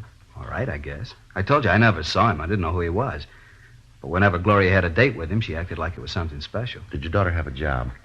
Not regular. She used to model once in a while, and then maybe she'd pick up a day's work in pictures, not much. Mm-hmm. Can you think of any reason why she'd want to take her own life? No. She seemed pretty happy, never gave any indication there was anything wrong. Has she been ill lately, under a doctor's care? No, not that I know about. Well, Mr. Paul, is it possible she might have been seeing a doctor and you wouldn't know about it? No, her mother would have known. She'd have told me. Now, I'm pretty sure she was feeling all right. Anything about her job that bothered her? What do you mean? Well, was she happy with what she was doing, the kind of work she was doing? Oh, yeah. Gloria didn't want a career. She was looking for a husband, one to settle down and raise a family. Mm-hmm. Well, can you think of anything at all that might make her want to take her own life, as I asked you before? I can't understand it. None of it makes any sense to me. Where she was found, she didn't know anybody in that part of town. I don't know what she'd be doing over there. Did she drink? I don't think I understand. Well, did she drink much, sir? Bars, cocktail lounges? No, she didn't. Now, Gloria was a good girl. She didn't drink or smoke. She was a good girl, and I don't understand all this. First, this thing with Ross, and now you want to know if she drinks. I don't know what you're trying to get at, but I don't like it. You're trying to make Gloria something that she isn't. She's a good girl, always has been. Just a home and family, that's all she wanted, nothing more. I don't know why you're asking me all these questions. I'm her father. You're the police. It's up to you to find the reason. That's your job. Not to come around and say things about my girl. I'm sorry. We're not saying anything, Mr. Paul. You are, too. You're trying to make me believe that Gloria wasn't a nice girl. Now, I know different. I raised her since she was a baby, gave her all the care I could. I don't know why she'd do a thing like this. You don't? No. Why ask me these questions? Well, sir, you said it yourself. Huh? You're her father.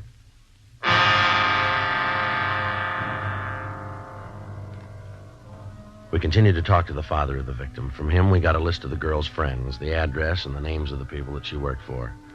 While we were talking to him, he was unable to give us any idea as to why his daughter, Gloria Paul, might want to take her own life. He insisted that he didn't know anybody or any one of his daughter's acquaintances named Ross Mitchell. A telephone call was put through to his wife, but she was unable to tell us who the man was. 8:20 a.m., Mr. Paul recovered from the initial shock, and he went home. 8:39 a.m., we drove over to the rooming house where Gloria Paul had been found. On the way, we stopped to call the crime lab to see if they'd been able to come up with anything in the dead girl's effects to help us. Lieutenant Lee Jones at the lab told us that they hadn't finished their investigation yet.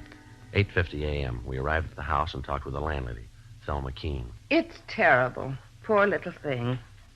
You haven't seen Ross Mitchell yet, is that? No, he hasn't come in. I told the officers last night that I didn't expect him until noon today. Have you seen the girl before? Once in a while, she'd come in with Ross, wait for him, and then they'd go right out. Did you see her last night, sir? I told the officers that were here last night that I didn't. Didn't you talk to them at all? Well, yes, ma'am. We have the report they filed, Mrs. Keene, but we'd like to get some additional facts from you. It seems like a waste of time, but I suppose you have to. Yes, ma'am. Do you have any idea when she might have come in? No, not the slightest. When was the last time you saw Mitchell? Saturday around noon. He came in and told me that he'd be out of town over the weekend. Said for me to keep an eye on the place. Yes, ma'am. Did he tell you where he was going? He said he was going to visit an assistant director friend of his over in La Cañada. Did you say what the friend's name was? No, they're working on a picture together. Ross just met him the other day. Asked him out for the weekend. Ross was very good at making friends. Mm-hmm. Do you know where he's working? No. Ross just said it was a sea adventure. Doing it in full color. 3D, too. I guess it's going to be quite a spectacle. They didn't have all the gimmicks in my day. Ma'am? Didn't have 3D or the other things. In my day, we acted. We knew how to act. From the heart. These youngsters are good flack. Can make a star out of anybody. Oh, things have changed. And here, this one. That's me with the pith helmet. This was made over on Catalina Island. We were shooting a jungle picture. We acted. No doubles for us. Real actors. When was this, ma'am? A few years ago. Now, why are you asking all these questions about Ross? Well, the note the girl left was addressed to him. That doesn't mean anything. Just some lovesick girl. Doesn't mean Ross had anything to do with it. How'd you happen to find the body? I went to bed about 10:30. They were running one of my old movies on TV, and I stayed up to see it. You happened to catch it? A thing called The Floods Will Come. Made it over at Catalina. It starred Nick Benton, real movie idol. Here's one of the stills from the picture. Yes, ma'am. Here's the whole company. That's me. And that's Nick with the puttees. He'd put on a little weight. I remember he had to do road work while we were there to trim down. Held the company up for a week. A grand picture. They didn't do it right on television, though. Looked a little corny. I guess the way they ran it through the machines. You know, we all looked pasty. Even Nick. Yes, ma'am. Would you go on, please? Well, after I saw the rest of the picture, I went out to the kitchen, got a bowl of shredded wheat to eat in bed, came back to the bedroom, and I heard this noise. What noise was that, ma'am? Like somebody was running water in one of the taps. Went on and on. Pretty soon it started to bother me. I couldn't understand it. Uh-huh. Finally, I went up to see who it was. Noise came from Ross's apartment. Mm-hmm. I knocked, but there wasn't any answer, so I unlocked the door and went in. I thought something was wrong. And that's when I saw her. I see. She was lying on bed. Right away, I called the police.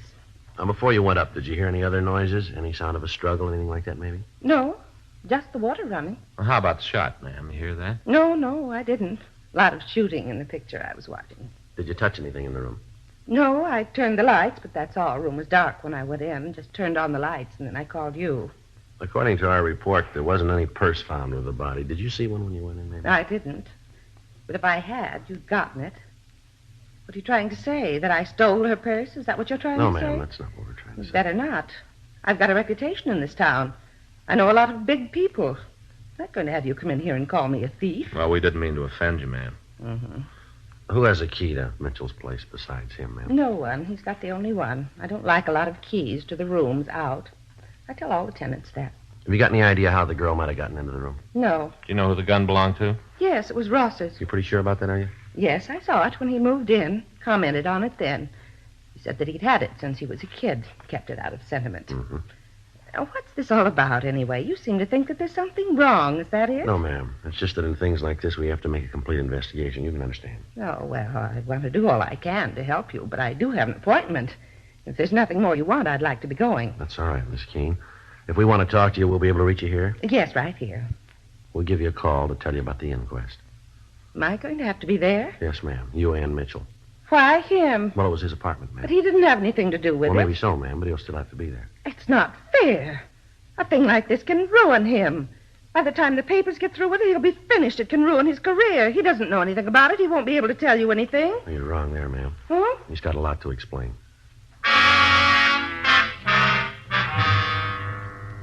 We went upstairs and met the officer staked out in the room and looked at the apartment where the girl had been found. 9:20 a.m. We gave our card to Thelma Keene and asked her to call us if she thought of anything else. We also asked her to notify us immediately in the event she heard from Mitchell. The stakeout on the room continued. 9:52 a.m. We drove over to the coffee shop on West 7th Street to talk to the girl's friend, Peggy Rockwell. We found her in the back of the place typing out the day's menus. What about Gloria? Something wrong? When was the last time you saw her, miss? Well, let's see. Saturday night, she stayed at my house. Left about noon on Sunday. I had the day off. Figured that maybe we'd do something, but Gloria said she had something to do. Last I saw her was on Sunday morning. You know a man named Ross Mitchell? That bum. Why do you say that, Miss Rockwell? 'Cause he is. Real no good. You pretty friendly with Miss Paul? Well, Gloria thought so. Turned out he was just using her. Well, how do you mean? Thought at first she could get him some jobs. Turned out when he could do better, he dropped her. They were going to get married, and then he thought he could do better, so he dropped her. Mm-hmm. Say, do you mind if I go ahead with these menus? The boss will be sore if I don't get through with them. No, you go right ahead, miss. We can talk while I'm doing it. Yes, ma'am. I took a course once, touch typing. Didn't think I'd ever use it. Boy, was I fooled. You go right ahead, miss. Well, this Ross really gave her the rush. Had her take him around, introduce him to her friends. She got him a couple of jobs. She's the one who introduced him to Mike. Mike? Yeah, Mike Cowell, that's Ross's agent. Peggy set it up. She's done just about everything for him. Then the bum acts like this. What do you mean, miss? Treated her so bad. Say, how do you spell croquettes? Well, I think it's Croquettes.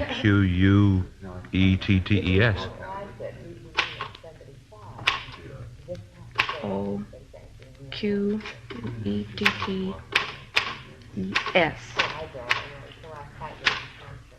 turkey. They had roast turkey last night. I don't understand how people can eat them, but we sure sell a lot of them. Did Miss Paul say she was going to see Ross over the weekend? Yeah. She said she had an appointment with him Sunday. Said she'd called him and set it up. You know what time? No, just said she wasn't going on like this. Had to be straightened out. Mm-hmm. I don't blame her. She's told her friends they were going to get married, and at the last minute, Ross would back out. Her family know about Ross? No. Father didn't mind her doing a little work in show business, but he didn't want her to marry anyone in it. She thought that if they just got married, then the family'd understand. Joe. Yeah. I'll call the crime lab, see if they've finished. Yeah, fine, thanks. How'd Miss Paul and Mitchell seem to get along, ma'am? What do you mean? Well, did they have any arguments or disagreements, would you know? Not often. Most of the trouble they had was about getting married. Ross kept saying that it wouldn't do him any good to be married now. He thought that it might hurt his career. That's all he thought about. Were you ever present at any of these arguments? Once. We'd gone out on a double date, went to a place down at the beach, had dinner, and then stopped on the way back for a couple of drinks. Uh-huh. Ross got pretty drunk, got into a big thing about his career. Yeah. He went on and on about how hard he'd work, how much the theater meant to him, all that kind of stuff. I see. Finally, he said right out that he'd kill anyone who tried to stop him, just like that. He'd kill anyone who tried to stop him. Joe. Yeah. See you a minute. Would you excuse me, please? Sure. Just a minute. Is there one L or two L's in broccoli? Just one, ma'am. Oh, thanks. Yeah. Just talk to Lee Jones. Yeah, did he finish up? Yeah, something's wrong. What's that? He thinks the girl was murdered.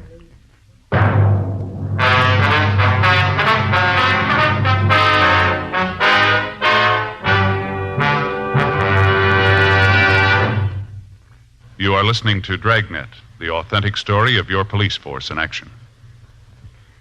Years ahead of them all. Chesterfield is years ahead of all cigarettes. Chesterfield quality is highest. Here's the proof. Recent chemical analyses give an index of good quality for the country's 6 leading cigarette brands. The index of good quality table, which is a ratio of high sugar to low nicotine, shows Chesterfield quality highest. Chesterfield quality highest. 15% higher than its nearest competitor. Chesterfield quality highest. 31% higher than the average of the 5 other leading brands. Don't you want to try a cigarette with a record like this? Chesterfield. First with premium quality and best for you. Try Chesterfield today. Regular or king size.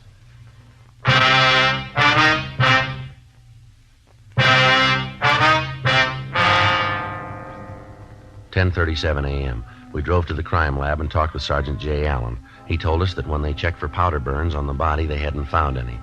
They measured the reach of the dead girl and found that it would have been almost impossible for her to have pulled the trigger on the rifle, leaving the fingerprints they found on the gun.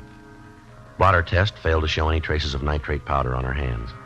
They checked the handwriting on the suicide note found in the room against samples of Gloria Paul's writing and found that they didn't match. From their findings, they said that it was their opinion that the girl had not killed herself, that she'd been murdered. We went back to the city hall and got out a local and an APB on Ross Mitchell.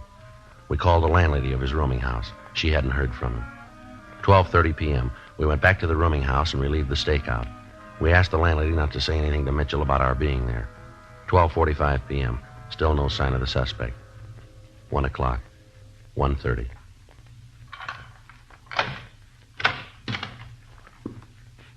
Who are you? What are you doing in my place? Come on in. Who are you? Police officers, come on in. Close that door. Put that suitcase down. What's this all about, anyway? What have you guys been doing here? The place is You all Ross torn up. Mitchell? Yeah, why? You know a girl named Gloria Paul? What's she got to do with it? You know her? Yeah, I know her. When's the last time you saw her? Say, what's this all about? What's all these questions? When was the last time you saw Gloria Paul? Friday night, I guess. Don't you know for sure? All right, Friday night. You haven't seen her since? I told you, the last time was Friday You night. didn't see her Sunday? No. Where were you Saturday and Sunday? Out of town. Where? La Can Cañada. you prove you were there? Why? Can you prove you were there? I don't like all this. You guys coming in here asking a lot of questions. What are you trying to prove? Who were you staying with? A friend of mine. What's his name? I'm not going to have him dragged into this. You haven't got any choice. That's what you say. You haven't told me what this is all about. I'm not telling you anything till you tell Now, me. you look, Mitchell, understand this. We're not here to pass the time of day. You better come up with some answers quick. Now, who are you with? Friend of mine, guy named Sid Austin. What's his phone number? You going to call him? We got to check your alibi. Oh, what's his number? Won't do any good to call him. Thought you said you were there. I was. Then we got to call him. Well, he won't be able to tell you anything. He wasn't there. He just let me use his place. There wasn't anybody there. Who's got a key to this place besides you? You mean here? That's right. Nobody. You got the only key, huh? That's right. The landlady's got one, just the two of them. You got any idea how somebody else could get in here? No, why? How well do you know Gloria Paul? What's she got to do with it? How well do you know her? We used to go together. Anything serious between you? She thought we might get married. How'd you feel about it? I don't think that's any of your business. Maybe it is. How'd you feel about it? I liked her. She was a nice kid. Nothing more? No. Now, you look. I think it's about time you told me what this is all about. Something to do with Gloria. Is that it? That's right. What? She's dead.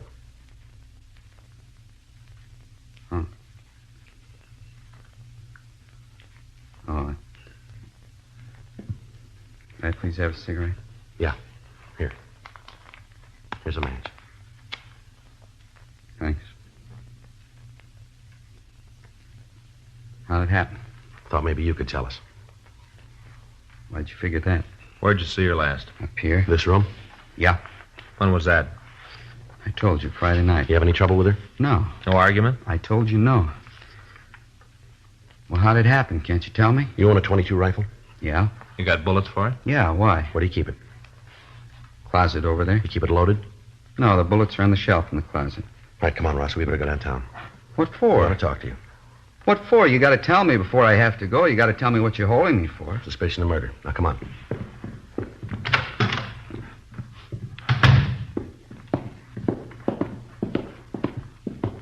Where are you taking him? Downtown. Why? We want to talk to him. You didn't have anything to do with it, did you, Ross? I don't even know what this is all about. All I know is that Gloria's dead. She killed herself in your room. What? In your room, Ross. It was suicide. Well, they're arresting me for murder. Oh, you can't do that. Ross didn't have anything to do with it. It was suicide. That's what you said. All right, come on, Mitchell. Well, you can't do that. It was suicide. You want to take him out the car, Frank? Yeah, come on. You can see that you're making a mistake. He didn't have anything to do with it. He's going to have enough trouble with that girl killing herself in his apartment. You can't arrest him for murder. It was suicide. What are you trying to tell us, lady? What? Something you want to say here? No, you're making things up. All right, let's go. Yes. Yes, go ahead. Take him. Go ahead. He wants to be a star. Let him. Go ahead and take him and serve him right. The way he treats people. I tried to help him. God knows I tried. Got him to meet a lot of important people, a lot of contacts. You think he was interested? You bet he was. How does he show it? I'll tell you how. He thanks me for all I've done for him by running around, chasing after that young nobody, that Gloria. I tried to reason with her, tried to talk some sense into her. Told her that she couldn't do anything for him. Told her that I could make him a star, bigger than anybody. She said she loved him. She doesn't know how to love. You want to go ahead? Came over here all the time, begging Ross to marry her. I told her to get out of his life and stay out, to leave him alone. He didn't need her. When was all this? Sunday evening, she came here all dressed up. Oh, when they're young, they know everything. I'm one of the biggest stars this town ever had. She's a nobody. I know what's good for that boy. Didn't you tell us you didn't see the girl Sunday, isn't that right? That's what I said. Did you see her Sunday? Yes, I did. She wanted me to let her into Ross's apartment. I told her he wasn't there. She said it didn't make any difference. She'd wait for him. Yeah? I told her to leave him alone. She didn't understand him, didn't know how to take care of him. I know the right people. He could have written his own ticket in this town. He could have been big. You don't want him. I killed her. All right. You want to get a coat, ma'am? Yes. Doesn't make any difference.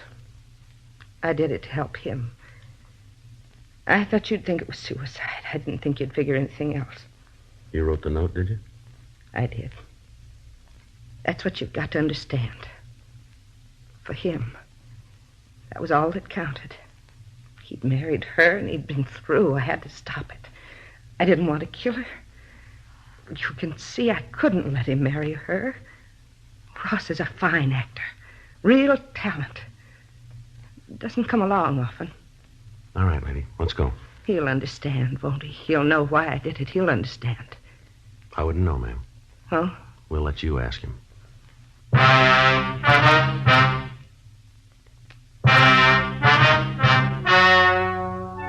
The story you have just heard is true. The names were changed to protect the innocent. On October 14th, trial was held in Department 89, Superior Court of the State of California, in and for the County of Los Angeles. In a moment, the results of that trial. Now, here is our star, Jack Webb. Thank you, George Fenneman. Friends, Dragnet Radio is taking a summer vacation. We'll be back in the fall. George Fenneman will tell you all about that in a minute. Meanwhile, I hope you'll watch our TV show regularly, and I also hope that all of you who are not Chesterfield smokers will try them. I like to feel that when we resume broadcasting in the fall, every one of you will have switched to Chesterfield. You'll find they're best for you. And, of course, when you go on that vacation this summer, be sure to take along a couple of cartons, will you? Chesterfield. And we all hope you have a very pleasant summer.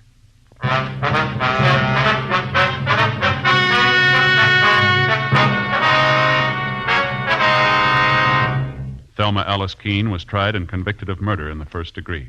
She was sentenced to life imprisonment in the California Institute for Women, Corona, California.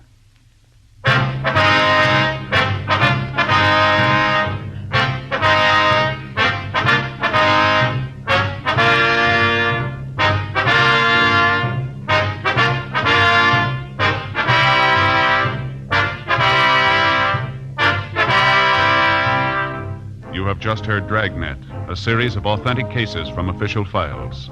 Technical advice comes from the Office of Chief of Police W.H. Parker, Los Angeles Police Department. Technical advisors, Captain Jack Donahoe, Sergeant Marty Wynn, Sergeant Vance Frazier.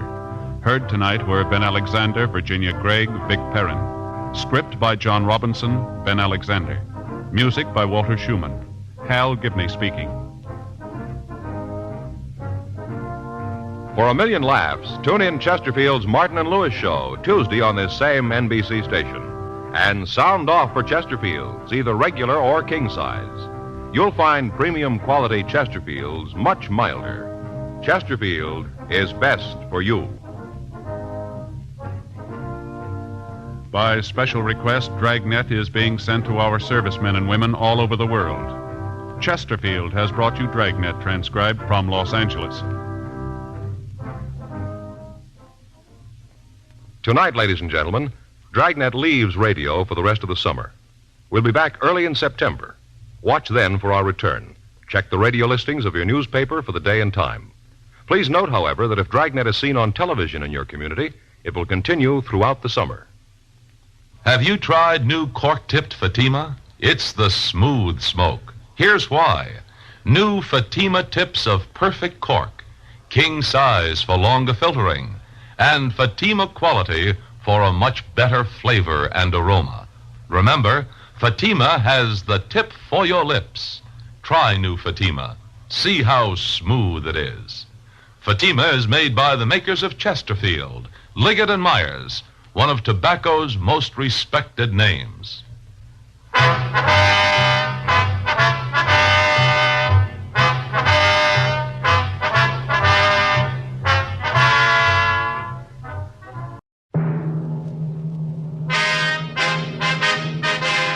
Sound off for Chesterfield. Low in nicotine, highest in quality, best for you. Chesterfield brings you Dragnet.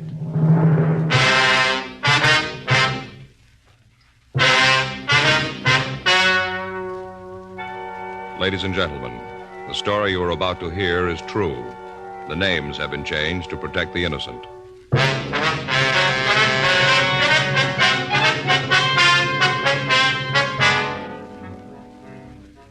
You're a detective sergeant. You're assigned to robbery detail. For the past 3 weeks, a lone thief has been victimizing stores and check cashing agencies. You've got a description of the man, but so far you've failed to identify him. Your job? Get him. Before you buy your next pack of cigarettes, think this over. A doctor has been examining a group of Chesterfield smokers with special attention to the nose, throat, and sinuses. His latest report, after a full year and a half, says no adverse effects from smoking Chesterfield. Don't you want to try a cigarette with a record like this? Chesterfield, regular or king size, they're low in nicotine, highest in quality, best for you.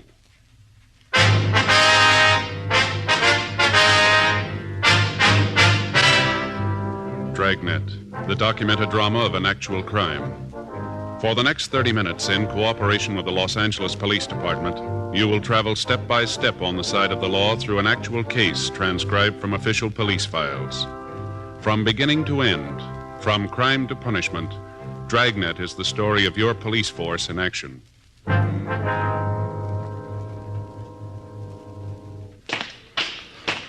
It was Friday, June 10th. It was warm in Los Angeles. We were working the day watch out of robbery detail. My partner's Frank Smith. The boss is Chief of Detectives Thad Brown.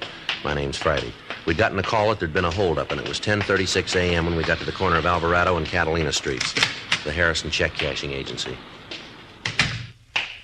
I'm sorry, you'll have to come back. We've had some trouble and we're not open for business. Come back in about an hour. Police officer, sir. Oh, well, where have you been? I was held up, you know, held right up. Yes, sir. Yeah, fellows in the police car was here. They told me that you'd come out. Well, where have you been? It's taken you long enough. Didn't you use the siren? Yes, sir. We came out just as soon as we got the call. Just seems us taxpayers would get better service than that. Well, sir, the call just came in 4 minutes ago. Oh, well, all right then. Well, now let me tell you all about it. Yes, sir, if you would, please. Oh, you just bet I would. Well, now, first off, I had trouble sleeping last night. I knew right off it was going to be a bad day. I can always tell, you know, when I've had a bad night, the next day's always a doozy. Did you give the officers in the radio car a description of the man who held you up? Yes, sir, I sure did. I gave it to them right off. Now, you're going to let me tell you all about the holdup? Yes, sir, if you go ahead, please. Well, I had a bad night. Real bad. I knew... Say, my name's Harrison. Abel Harrison. I don't think I got you a fellow's names. Oh, this is my partner, Frank Smith. My name's Friday. How do you do? Glad to know you, yeah. Darn fool next door kept pounding the typewriter all night. He never let up. Sir? The man next door, that's why I didn't get any sleep. Some crackpot trying to be a writer. Oh, it's an awful thing. All night long. Dit, dit, dit, ding, dit, dit, ding. All night. Not a wink of sleep. Yes, sir. If you just tell us about the robbery, please. You ain't interested, huh? Well, no, sir, it isn't that. It's just that the more time we lose here, the harder it's going to be to apprehend the suspect. You can understand that. Oh, well, yeah.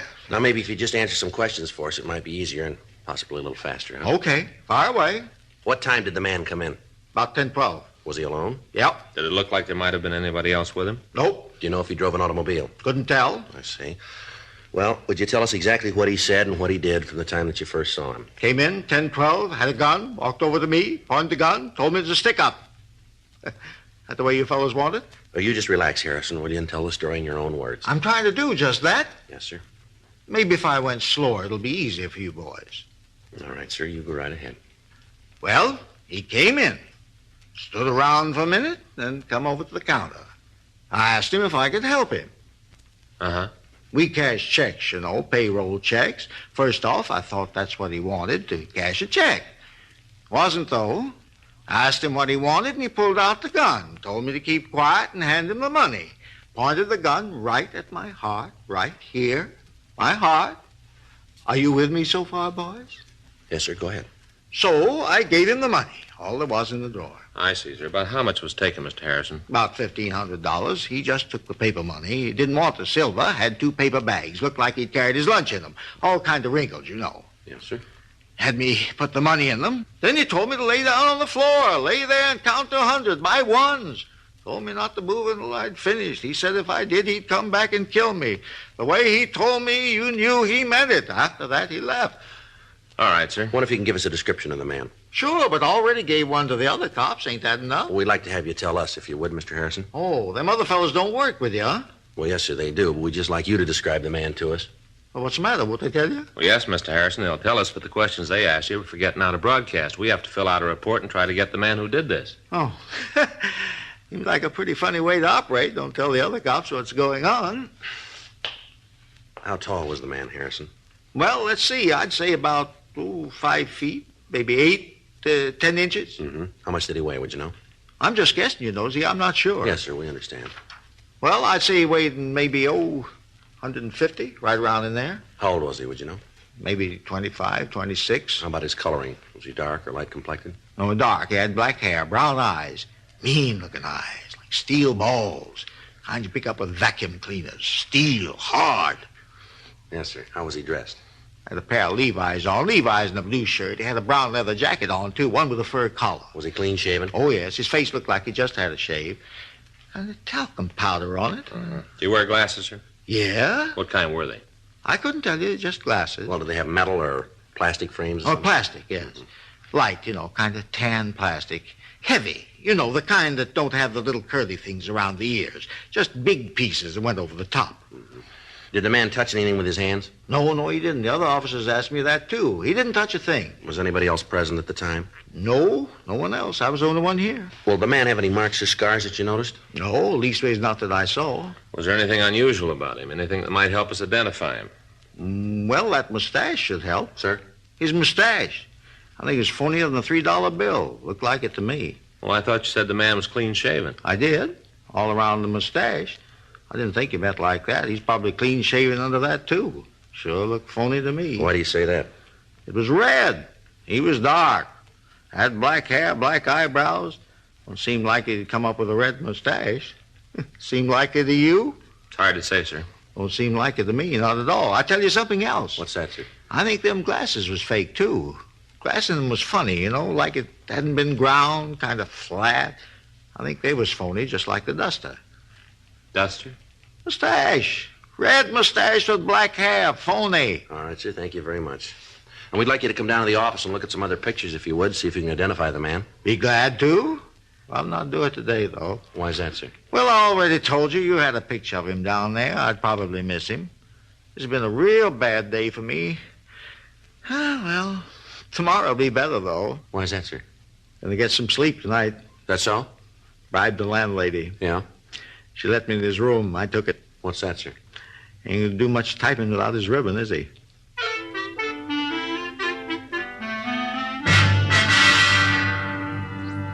For the past 3 weeks, we'd heard the same story. A man had entered a check-cashing agency or a small neighborhood store and at gunpoint taken all the currency.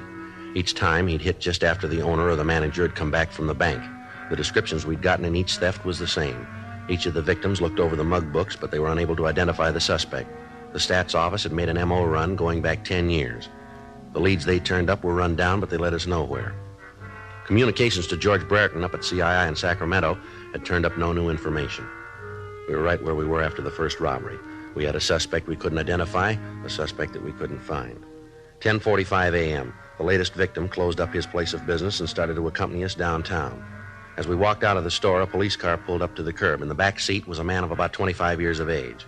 The officer told us that they'd caught the man running down an alley 3 blocks away.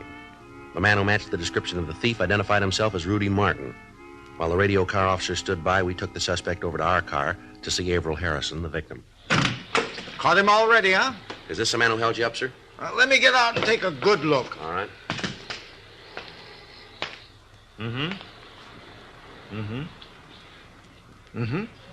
Tell him to turn sideways, north and south. All right, sir. No, I'll turn sideways.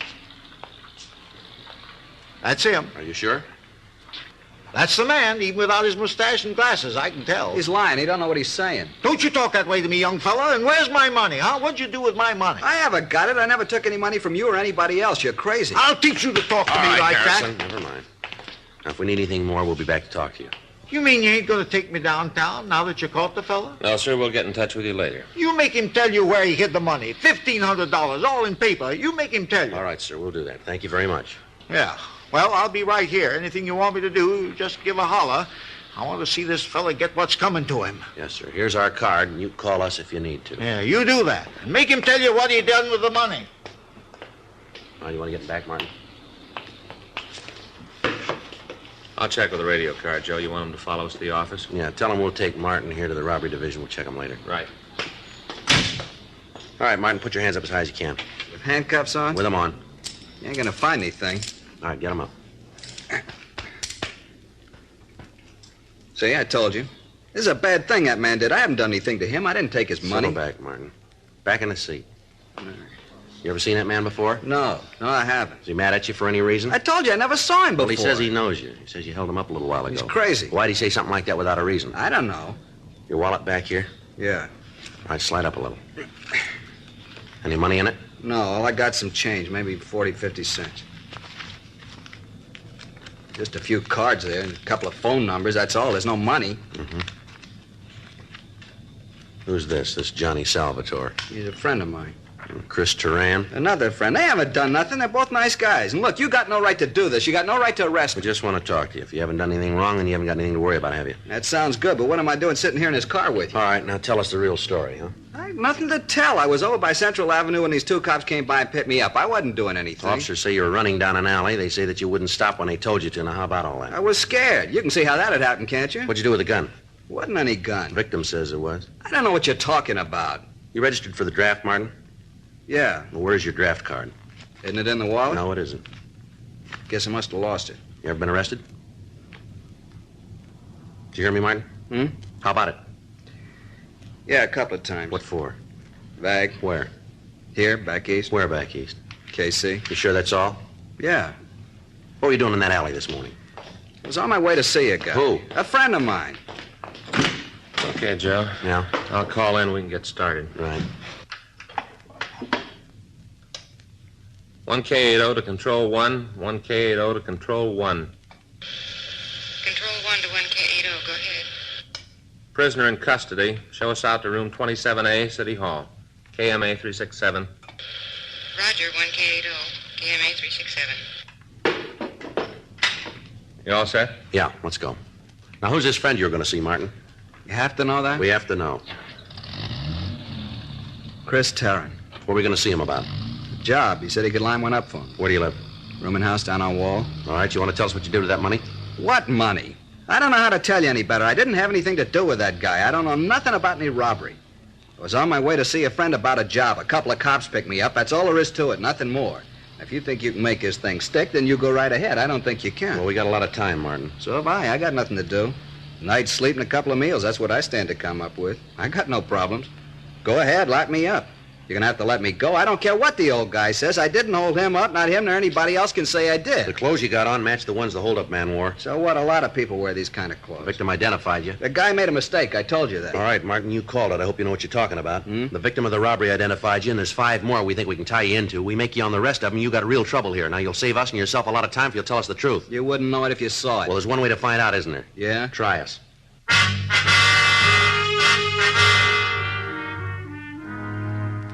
10:52 a.m. We took the suspect back to the city hall and we talked to him for over 3 hours.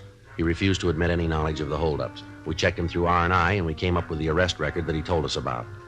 In checking his record, we found that the suspect was wanted for draft evasion. In the meantime, the other victims of the holdup man had been brought down to the office. The suspect was placed in a show-up with several other persons. They all failed to identify Martin as the thief. In checking further with the last victim, Harrison, he stated that he'd probably made a wrong identification. We had a search of Martin's room made, but we were unable to come up with anything. The 2 friends he'd mentioned were checked out, but there was no record on either one of them. The suspect was turned over to the federal authorities for prosecution on the draft evasion charge. We were right back where we started 3 weeks before. The next morning, Saturday, June 11th, we started all over again. This time we went back into the files 15 years. Anybody who even vaguely matched the description was checked out. The M.O. of the thief was rechecked. The machines came up with an additional 17 possibles. Each of these were checked out. It took us 2 weeks, and at the end of that time, we were back where we started again. We had nothing but a description that apparently didn't match anybody in our files, and an M.O. that didn't fit any known criminal. During the time that we'd been checking out leads, the bandit was inactive. Additional cars from Metro Division had been assigned to the detail, and rolling stakeouts were maintained around check-cashing agencies throughout the city. The hold-up man had apparently dropped from sight.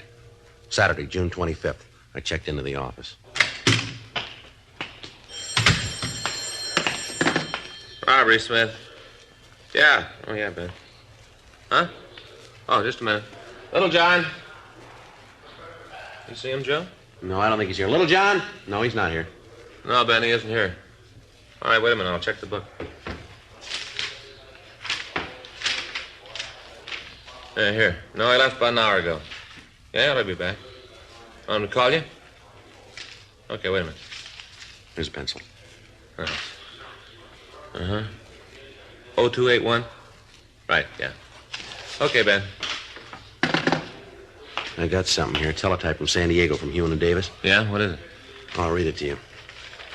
R.E. your APB, dated June 10th, R.E. robbery. Robbery occurred this city last night. M.O. and description matches your suspect. We have identification as Jerry Lane. San Diego number 146382. Are sending mug shots. Huh, looks like a break. Well, it might have been. You didn't let me finish. Yeah? He got away. 12:15 p.m. A special delivery letter arrived from San Diego with the mugshots of Jerry Lane. There was also a note from Sergeant Carl Davis. He explained that the suspect had held up a small liquor store in the city and had badly beaten the owner. A witness was shown the mug books and was able to pick out the bandit. He was identified as a Jerry Lane.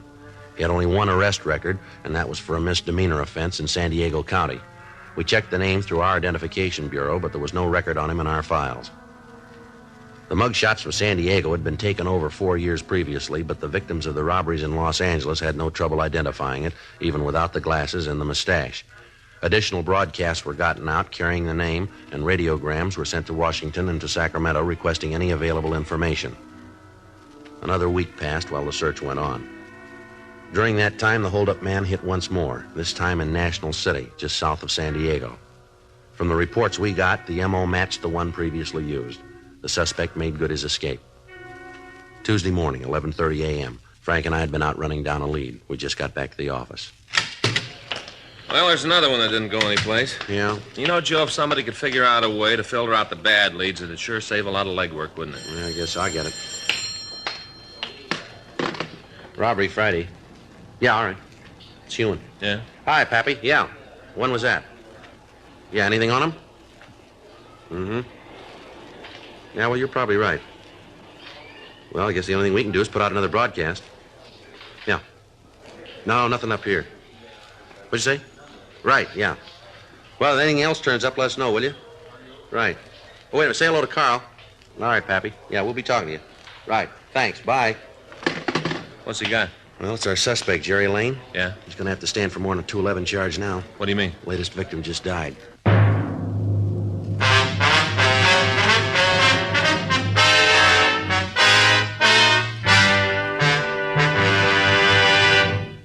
You are listening to Dragnet, the authentic story of your police force in action.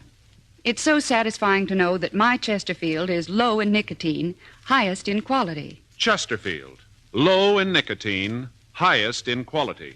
A fact proved by chemical analyses of the country's 6 leading cigarette brands. And it's so satisfying to know that a doctor who has been making thorough examinations, especially of the nose, throat, and sinuses, reports no adverse effects from smoking Chesterfields. His report is a part of a program supervised by a responsible research laboratory and is based on thorough bi-monthly examinations of a group of Chesterfield smokers over a period of a year and a half. That's 18 full months now. Don't you want to smoke a cigarette with a record like this? Regular or king size. Chesterfield is low in nicotine, highest in quality. Best for me, best for you.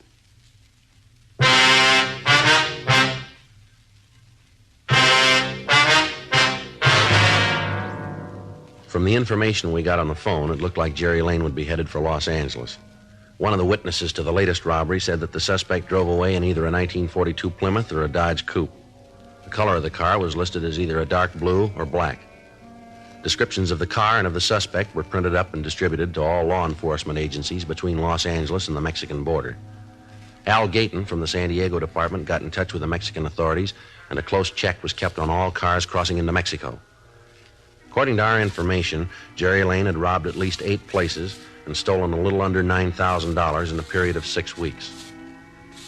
While we continued our investigation, the San Diego authorities followed up the leads they had.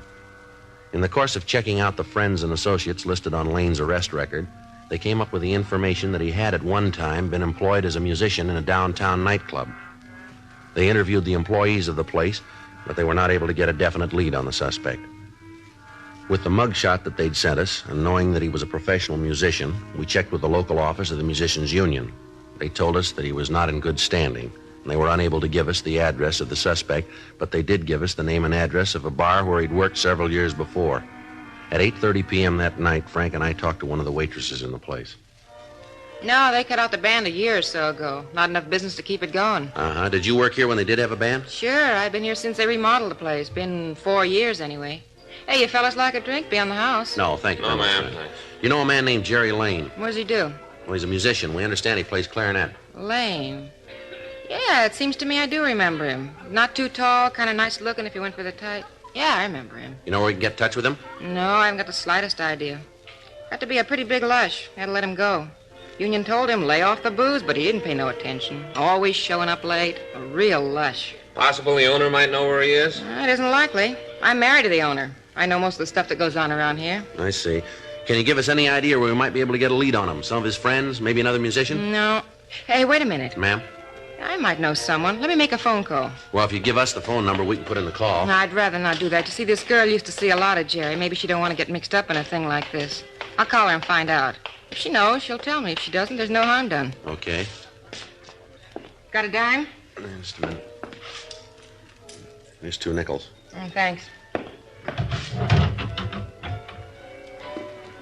I'd rather you leave the door open if you will. All right.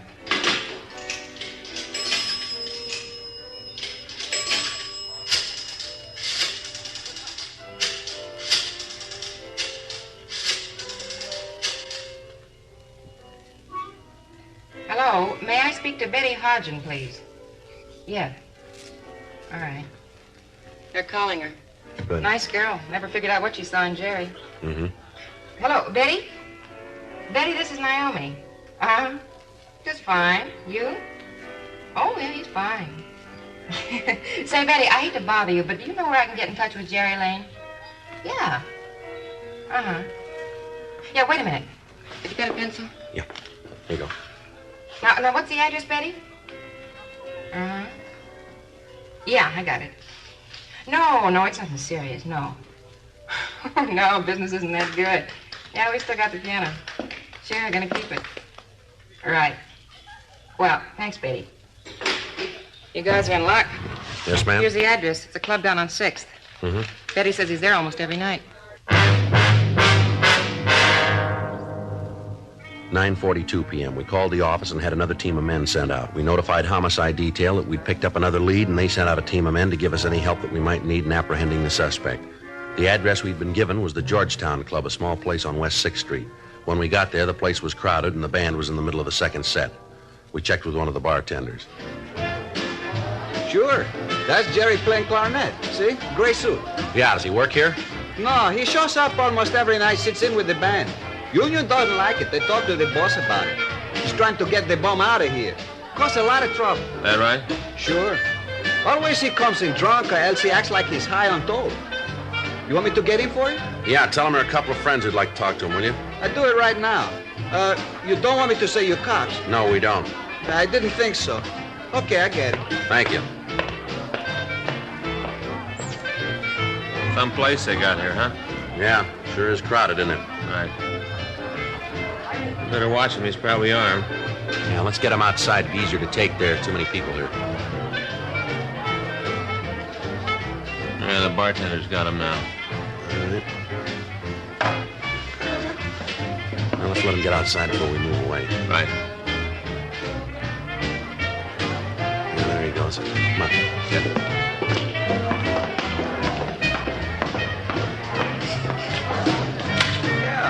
Sure, well, where are they? You said a couple of friends. Where are they? You said they would be here. Now, wait a minute. Here they are. Oh. I know you. Where did I know you fellas from? You Jerry Lane? Yeah. What do you want to see me about? I gotta get back in there. If you fellas don't need me no more, I'll get back to work, huh? Yeah, thanks a lot. Go ahead. No problem. All right, now, what's this all about? I don't know you guys. Police officers, you're under arrest. What for? Frank? Yeah. Stand still. What are you trying to do? You got nothing on me. Stand still. You stay away from me, cop. Now leave me alone. All right, hold it up, mister. All right, now come on your feet. Get up. Now stand still. He's clean, Joe. Now put your hands behind you. I didn't do anything. You got no reason to shove me around. Cut my mouth. It's bleeding. Yeah, well, that makes 2 of us, mister. What are you after me for? What have I done? I have too much to drink? Is that it? I wasn't bothering anybody in there. That's a nice try, Lane, but it won't work. We got a half a dozen positive identifications on you for robbery. I didn't hurt anybody. You killed a man. Yeah. The last one, I heard he died. Is it true? Did he die? That's right. I didn't know what I was doing, you know. I wasn't responsible. I just didn't feel so good. It wasn't my fault. He wouldn't give me the money. I didn't know what I was doing. That's going to make a difference, isn't it? I didn't know what I was doing. I wouldn't know about that, Lane. That's going to be up to the jury, but you can bet on one thing. What's that? They'll know what they're doing.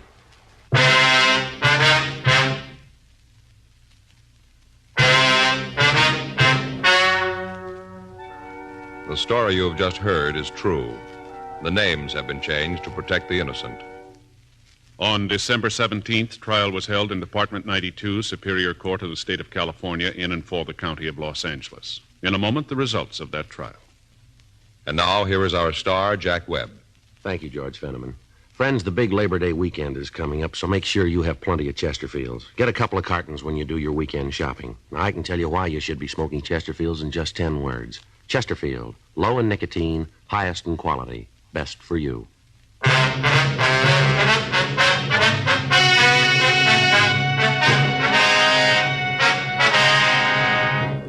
Gerald Carlisle Lane was tried and convicted of murder in the first degree and was executed in the lethal gas chamber at the state penitentiary, San Quentin, California.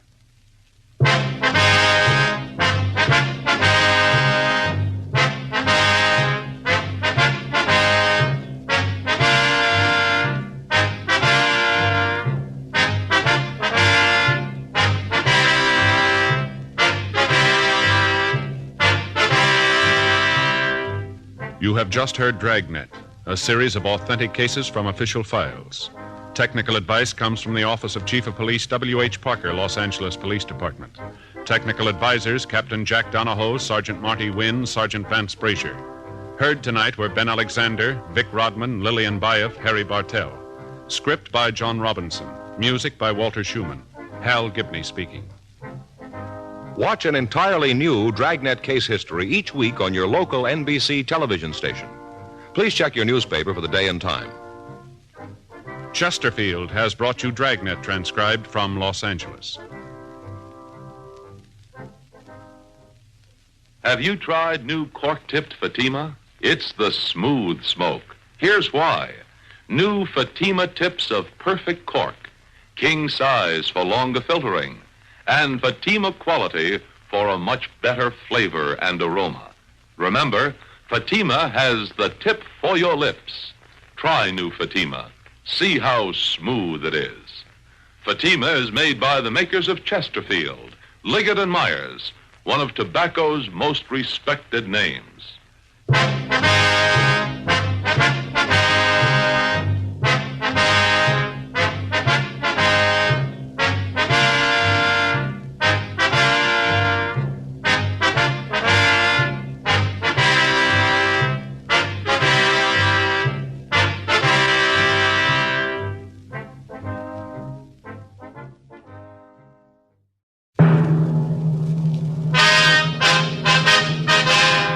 Sound off for Chesterfield.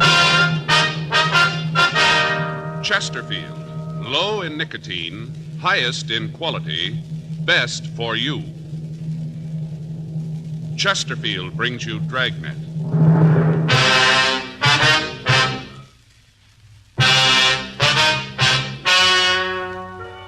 Ladies and gentlemen, the story you're about to hear is true. The names have been changed to protect the innocent.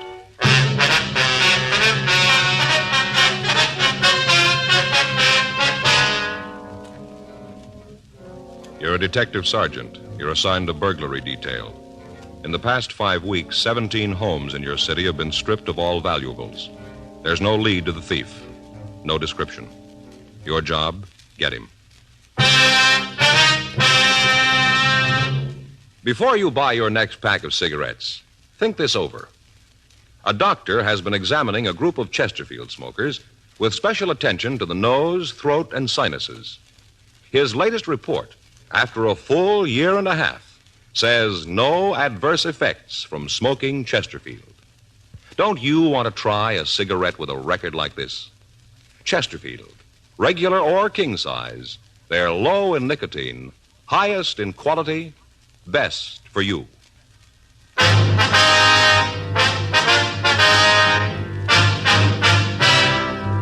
Dragnet, the documented drama of an actual crime. For the next 30 minutes, in cooperation with the Los Angeles Police Department, you will travel step by step on the side of the law through an actual case transcribed from official police files. From beginning to end, from crime to punishment, Dragnet is the story of your police force in action.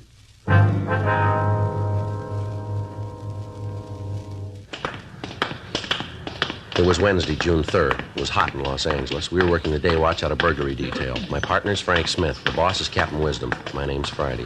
We'd just been relieved from stakeout, and we were on our way to get something to eat. It was 12:27 a.m. when we got to the corner of Fedora and Ardmore Streets. The Cakes and Griddle Cafe. Here's a couple back here, Joe. Yeah, that's fine.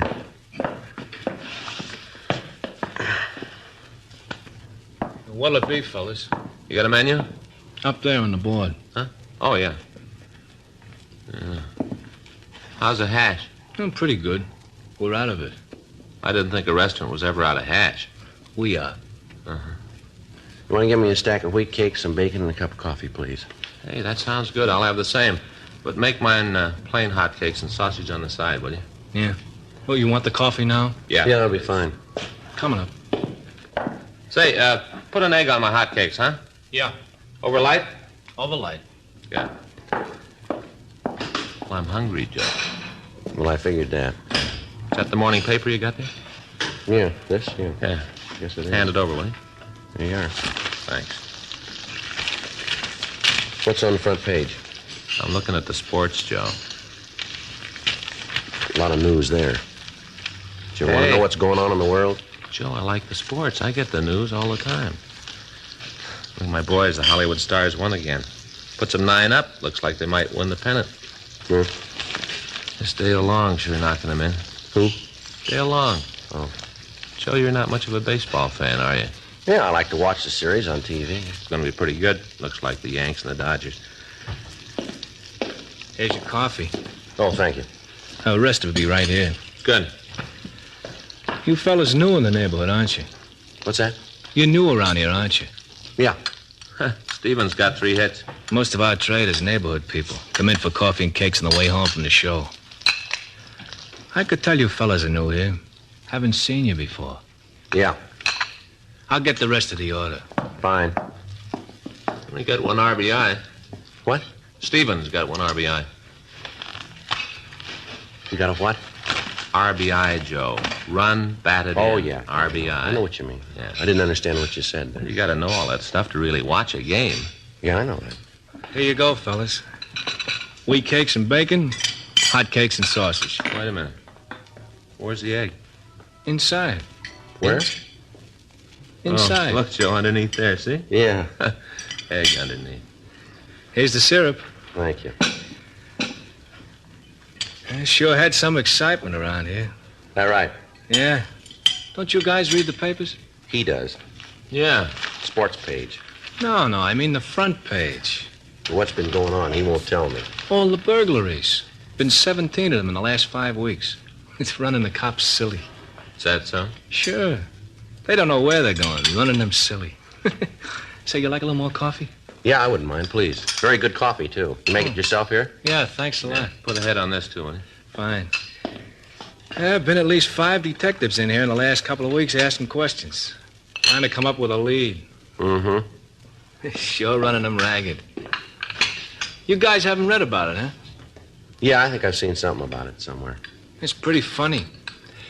Just get this picture. Now get it. A guy, they figure it's one fella. He walks up to the back of a house. First off, he's sure there's nobody home. Then he walks up to one of the windows and punches a hole in the screen. Jimmies the window, walks right in and lifts the jewelry in the house and takes off. Just as cool as can be. They figure he's hitting the places between 6 and 9. You get that? Between 6 and 9 p.m. They must have half the cops on the force looking for the guy. They're running rings around him. How's the cakes? Fine. Good. We got kind of secret recipe here. Wife made it up. Anyway, I was talking to one of the people who had it. You know, one of the victims, guy over on Hobart. He said the cops came in and went all over his house, took fingerprints, pictures, all that. Worked on his house for about 5 hours. Went all over the backyard looking for footprints. And you know what they came up with? No. Nothing. Absolutely nothing. All that time, all those men, and they didn't come up with nothing. He sure got the cops running in circles. You got a check? Check. Oh, yeah, here you go. Stack of wheats, bacon, hot sausage and egg, 2 coffees. I won't charge you for the refills. That's very nice of you, thank you. Oh, that's all right. Let's see, comes to $1.25, taxes $1.29. Okay. You got any pennies, Frank? Yeah, I got 2. Here, take a nickel, break it apart. Wait a minute, I'll get my wallet, Joe. Maybe I got a couple in there. Hey. Hey, how come you guys are carrying guns? You ain't gonna hold up the place, are you? There isn't any money here. We're police officers. Detectives? Yeah. Oh. Say, I hope you guys ain't sore about what I said.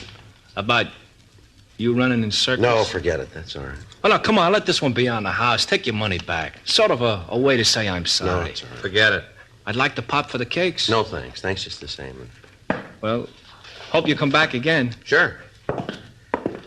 Say, just a minute. Yeah. I'd like to ask you a question. Mm-hmm. About this fellow who's been pulling the jobs. Yeah. When do you figure you're going to get him? When he runs out of circles.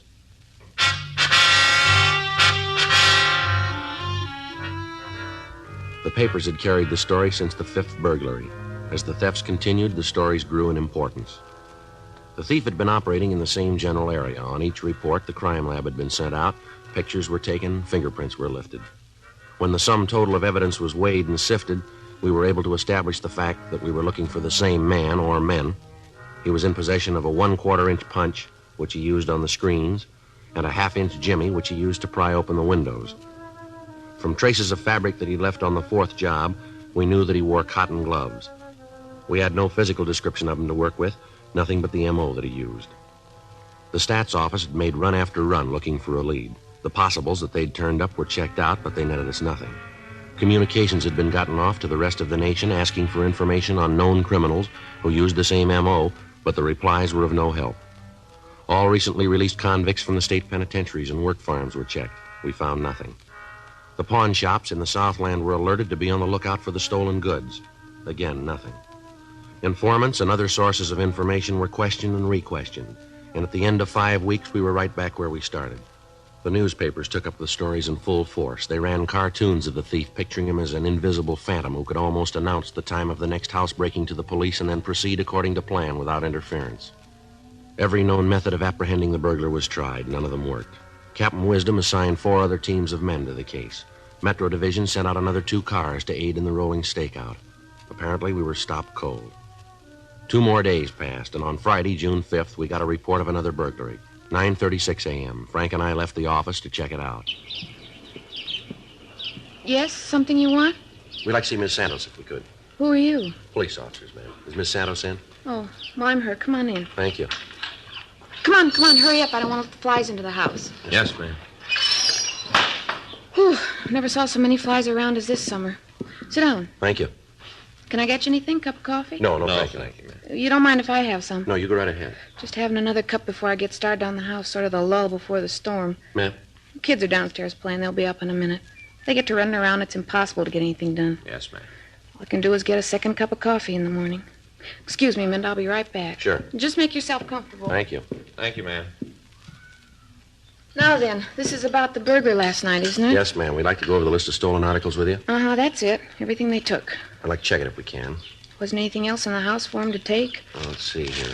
According to what we have on the report, you listed $47 in cash, is that right? Yeah, that's from the jar. Ma'am? We got a little candy jar upstairs. Keep loose change in it. Whenever I have anything left over from my household money, I put in there. Anthony, he's my husband. Yes, ma'am. Well, whenever Anthony's got any loose change in his pocket, he drops it in there. Adds up in time. $47. Yes, ma'am. You're pretty sure about the amount now. Yeah, you see, we keep a little piece of paper in the jar. Got the amount written on it so as we can tell how much we've added to it. Mm-hmm. Whoever stole the money didn't take the paper, just the money.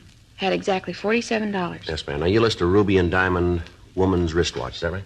Gonna use it for a trip to Las Vegas. A big part?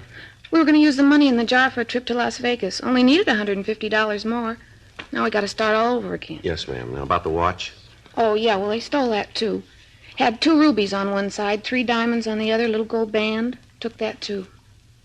Anniversary present from Anthony. He's my husband. Uh-huh. Gave it to me on our 5th anniversary, February 2nd. Now, you list a diamond ring. Wonder if you can give us a little better description of the ring. My engagement ring. Solitaire, not very big. Had it on my dressing table on one of those little ring gadgets. You know, the little block of wood on the little stick? Yes, ma'am. You put your rings on it when you're doing the dishes? Not very big. Yes, ma'am. Now, was there anything else of value taken? No. A couple of cheap little costume pieces, bracelet, couple of pins, nothing really worth anything. I'd like to have descriptions of the pieces, if we could. I can give them to you. All right, fine. You really think you're going to be able to catch the fellow that took the things? Well, we don't know. We're sure going to try. Have there been any strangers that you've noticed in the neighborhood lately? No, none that I can think of right off. Any strange cars, ma'am? You married, officer? Yes, ma'am. Got any kids? Yes, ma'am, too. Mm-hmm. Well, you just ask your wife how much time she's got to take notice of cars driving up and down the street, noticing whether people are loitering in front of the house or not. You just ask her. She'll tell you. You men all the time talking about the modern conveniences. Help out the housework. Just zip and the house is clean with the vacuum. Swish the dishes around. They're all clean with the new soaps. Yes, ma'am. Well, maybe it's better than our mothers had it, but they still haven't come up with nothing short of a straitjacket that'll keep you from having to run after the kids all day. Yes, you ma'am. ask your wife. She'll tell you. Yes, ma'am. You ask yours, too. You'll see. I'm not married, Miss Santos. Hmm. Well, then you wouldn't know. Well, you can talk to his wife. Those fellas last night, they gained clues? We haven't checked with them yet, ma'am. Seems like they should be able to tell something about who did it. All that powder they was putting around, the pictures they was taking, all the excitement. Took me 2 hours after they left before I could get the kids to sleep. All that trouble, they should have something that's going to get the things back. Sure know one thing. What's that, ma'am? Man that stole the watch. Wish they'd taken the book. Beg your pardon? The record book. It was right in the drawer of the dressing table. Where those people at the store are. If you don't find them, they will. I don't believe I understand, Miss Santos. The people where we bought the wristwatch. They'll find him, sure. They won't let him get away with it. Ma'am? The watch. It isn't paid for. 10:42 a.m. We started to canvass the neighborhood. For the next hour, we talked to the people in the houses on both sides of the street. None of them could add anything to the story given us by the latest victim. 12 noon, Frank and I called the office and told them we'd be out for 7. As we were leaving our car, a tall, elderly man approached us. He identified himself as Ross Dunham. He explained that he lived in the corner house on the same street as Mrs. Santos. Yeah, my wife told me you were by the house this morning. Yes, sir, we were. Got something that maybe you can use. What's that, Mr. Dunham? Well, I noticed it right off. Didn't want to say anything about it to the missus. You know, women get upset. Thought it'd be better not to mention it. Yes, sir, what is it? Night before last, Thursday, I saw the car. What car was that, sir? The one I want to tell you about. I was going downtown to tell you officers about it. Felt kind of like it was my duty. You know, public spirit. Yes, sir. How about the car? Well, it was kind of warm night. Mrs. and I were sitting out on the porch in the glider, just taking the night air. Then I saw the car go by. Didn't think much about it at first. I see. Must have been about 6:30, right after supper. We just sitting there taking the air, having a glass of iced tea. Then I saw the car go by again, slow like he's looking the houses over. Could you describe the car for us, sir? Yeah, got written right down here someplace. Car went by the house 2 more times that night. 4 times all told. 4. Uh-huh. Yeah, I think I got it in my wallet. Might have left it in my other pants. I thought Oh, no, here it is. There it is. Even got the license number. Yes, sir. It going to help? Well, we don't know, sir. We'll check it out. Can I have that paper, please? I'll call it in, Joe. Have him check DMV. Right. Sure hope it gives you guys some help. The way the burglars been running around here, terrible. Man isn't safe to leave his house. I've been thinking about having those little bell alarms put on the window. Did the officers talk to you last night, sir?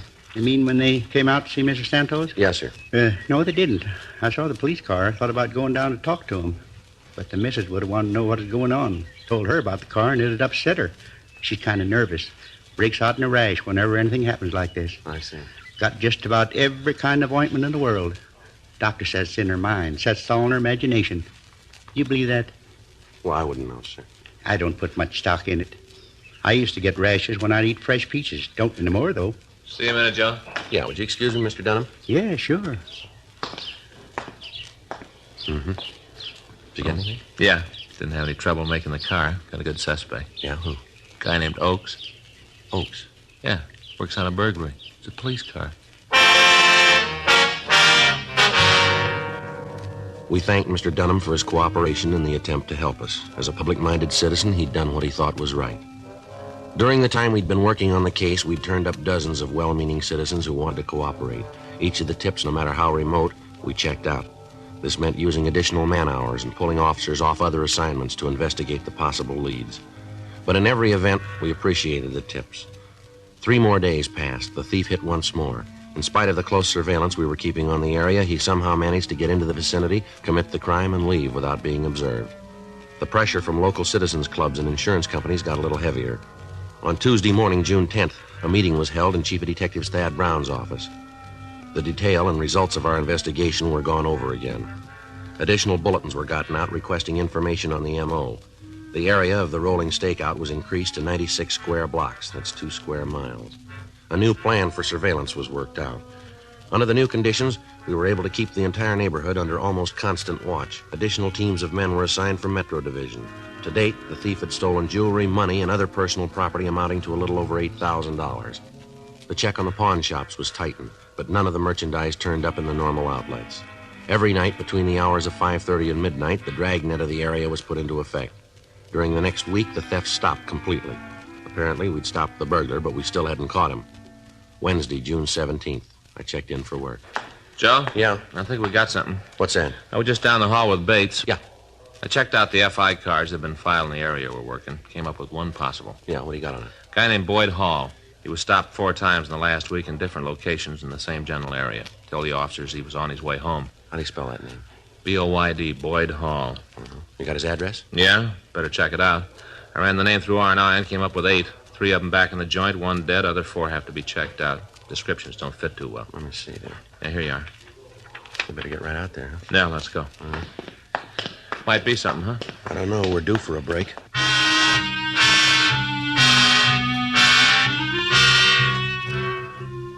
"15 minutes later, we turned off Vermont Avenue onto Venice Boulevard. 4 blocks to the left, and we turned onto Dewey Street. Another block and a half, and we pulled up in front of the address. Well, this is 1800. Ought to be right. Here. Mm-hmm. Well, we're still batting 1,000. 1804 Dewey. Yeah.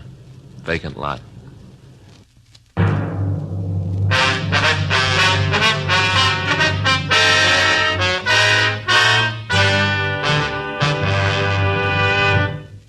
You are listening to Dragnet, the authentic story of your police force in action.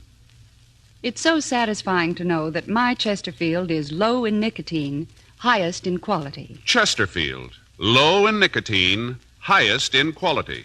A fact proved by chemical analyses of the country's 6 leading cigarette brands. And it's so satisfying to know that a doctor who has been making thorough examinations, especially of the nose, throat, and sinuses, reports no adverse effects from smoking Chesterfields. His report is a part of a program supervised by a responsible independent research laboratory and is based on thorough bi-monthly examinations of a group of Chesterfield smokers over a period of a year and a half. That's 18 full months now. Don't you want to smoke a cigarette with a record like this? Regular or king size? Chesterfield is low in nicotine, highest in quality. Best for me, best for you.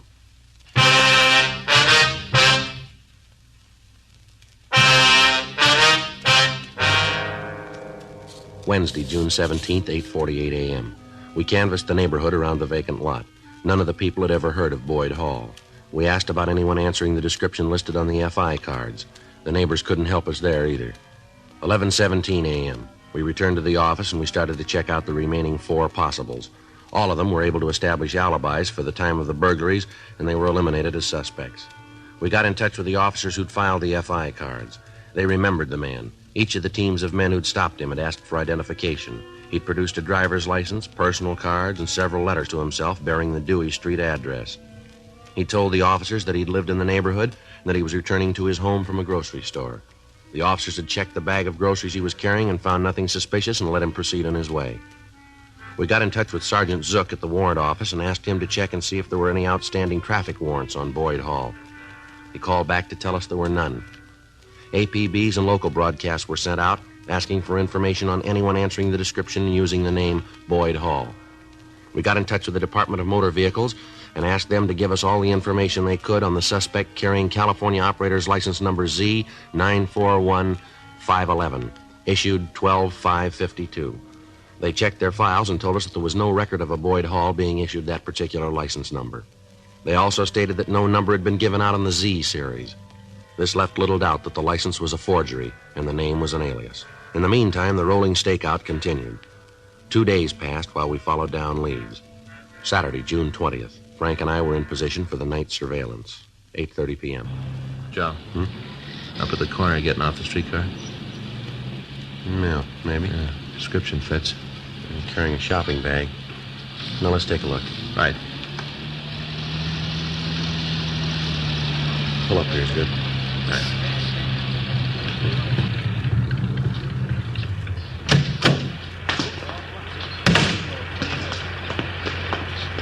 Excuse me, fella. We're going to have to go through this again. Beg your pardon? You're police officers, aren't you? Yes, sir, we are. And you want to see my identification? Yes, sir, that's right. All right. Be glad when you fellas find whatever it is you're looking for. You know, this is the 5th time I've been stopped. Is that right? Yeah. Here, will you hold this shopping bag for me? Sure. Hey, what you got in here? Loaf of bread, groceries. I got my driver's license in my wallet. Here. Would you take it out of your wallet, please? Sure. There. See? Mm-hmm. Boyd Hall. That's your true name? That's what it says. 1804 Dewey Street, and that's where you live? Yeah. Just came back from the store. Mm-hmm. Well, we're sorry we bothered you, Mr. Hall. Perfectly all right. I know you're only doing what we pay you for. I'll tell you what, to make up for causing any inconvenience, let us drive you home, could we? Oh, that's not necessary. It's just a couple of blocks. I don't mind a walk. Don't like to put you fellas out. Well, don't worry about it. Get in the back seat, huh? Really, I appreciate the thought, but it's not necessary. Want to get in the back there? All right. Want to take the shopping bag in front, Frank? Yeah. Go ahead, Hall.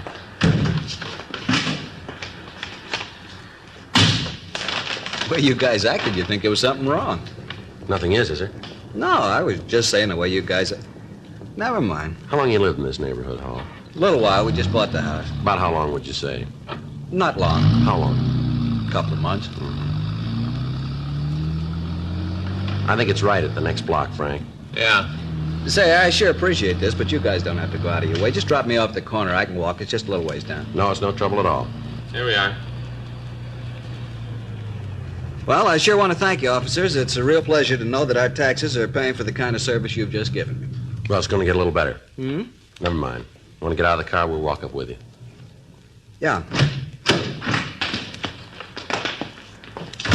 That's okay. I'll carry the bag for you. Well, it might be better if I took it. No trouble. Now, which is your house, Hall? This one right here. Mm-hmm. That's 1802. Then that one's 1806. Let's walk down a little further, shall we? Mm-hmm. It's fine.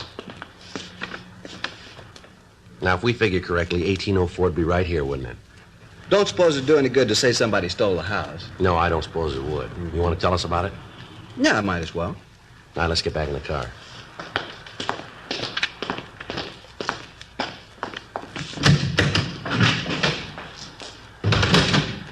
All right. Well, what do you got in this shopping bag? Sure is heavy. Let's see. A box of breakfast cereal. And a loaf of French bread. You ought to take this bread back, Hall. Look here, somebody cut it right in half.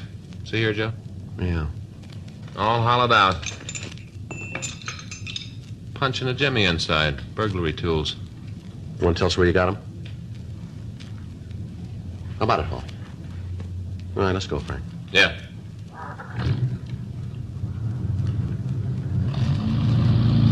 Suppose you guys think you're pretty smart, don't you? No, not particularly. It took us 8 weeks to catch you. I should have let it go. Should have gotten out while the getting was good. Yeah, you should have. How you gonna know? I figured 10 weeks and then quit. Another 2 weeks, that's all I needed. Where's the stuff you took? Hotel room. You shoved any of it yet? No, it's all there. Every bit of it but the money. I lived on that. Figured when I got enough, I'd hit for the border, sell it in Mexico. Let's stop on the way and pick it up, huh? All right, place over on 6th. I'll show you. This isn't another vacant lot, is it? No, this is a McCoy. You know, I had it all figured, all the way down the line, every angle. Hey, how about it? Answer a question for me. All right. Is there any way to beat it, any way to come out on top? Well, you know the answer to that one better than we do. Hmm? You tried. What do you think?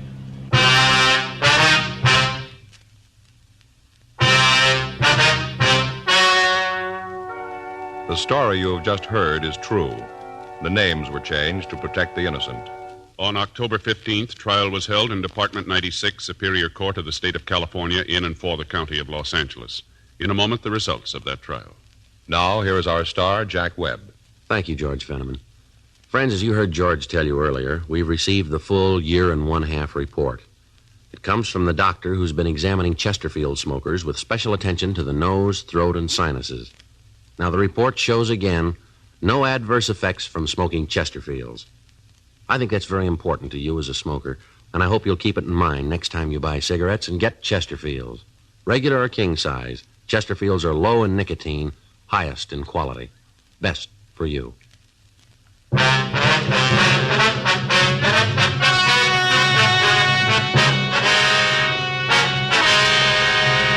Lawrence Philip Harris, alias Boyd Hall, was tried and convicted on 6 counts of burglary in the first degree and received sentence as prescribed by law.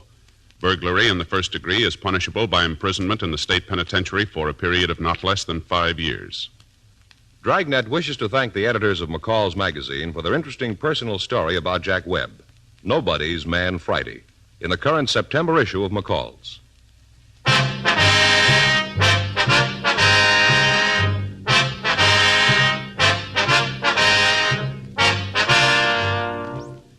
You have just heard Dragnet, a series of authentic cases from official files.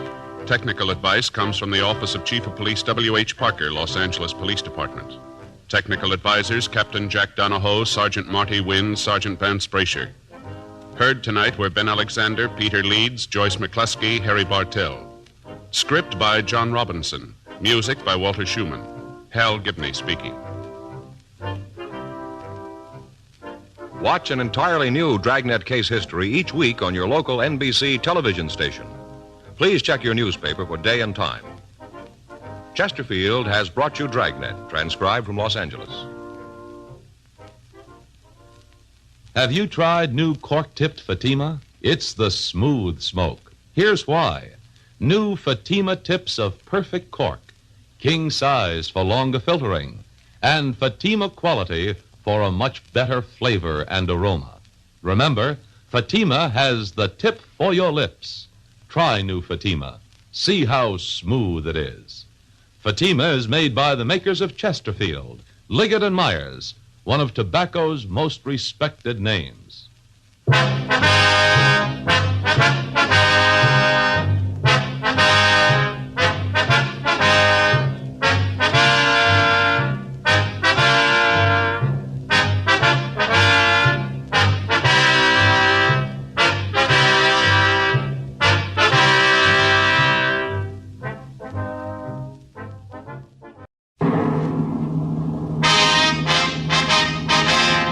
Sound off for Chesterfield. Chesterfield, low in nicotine, highest in quality, best for you. Chesterfield brings you Dragnet.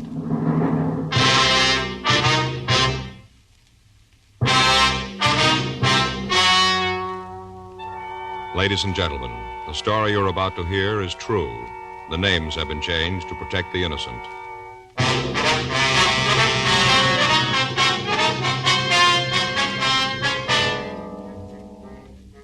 You're a detective sergeant. You're assigned to robbery detail. A hold-up man has robbed the owner of a neighborhood grocery store. The victim has been beaten unmercifully with a sawed-off shotgun. The assailant has escaped into the city without a trace. Your job? Find him. Smokers by the thousands are now changing to Chesterfield, the only cigarette ever to give you 1, proof of low nicotine, highest quality. 2, this proven record with smokers. No adverse effects to the nose, throat, and sinuses from smoking Chesterfield. Chesterfield, regular or king size, low in nicotine, highest in quality, best for you.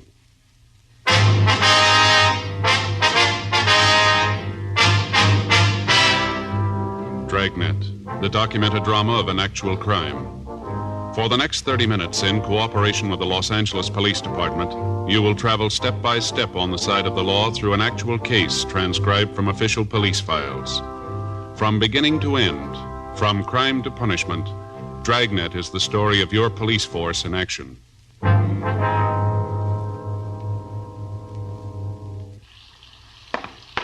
It was Wednesday, February 18th. It was raining in Los Angeles. We were working the day watch out of robbery detail. My partner's Frank Smith. The boss is Chief of Detectives Thad Brown. My name's Friday. The office had called me at 3:46 a.m., and by the time I got dressed and out in front of my apartment, it was 3:59 a.m. Frank was there waiting to pick me up. What's the best way to get there? Down the freeway, I guess, and cut over on the Liso, huh? All right. Who called you, the hospital or the office? The office said that Bailey had regained consciousness. We might be able to talk to him now. The rain's gonna slow us down. Well, I better use the light and siren, Frank. We may not have much time. Huh? The way the skipper put it to me on the phone. Yeah? They still don't know if Bailey's gonna live.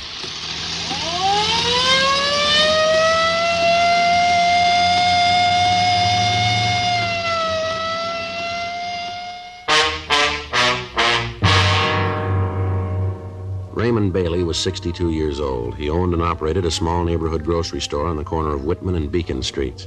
2 days before, on Monday night, a man had entered the store and at the point of a sawed-off shotgun had robbed Bailey.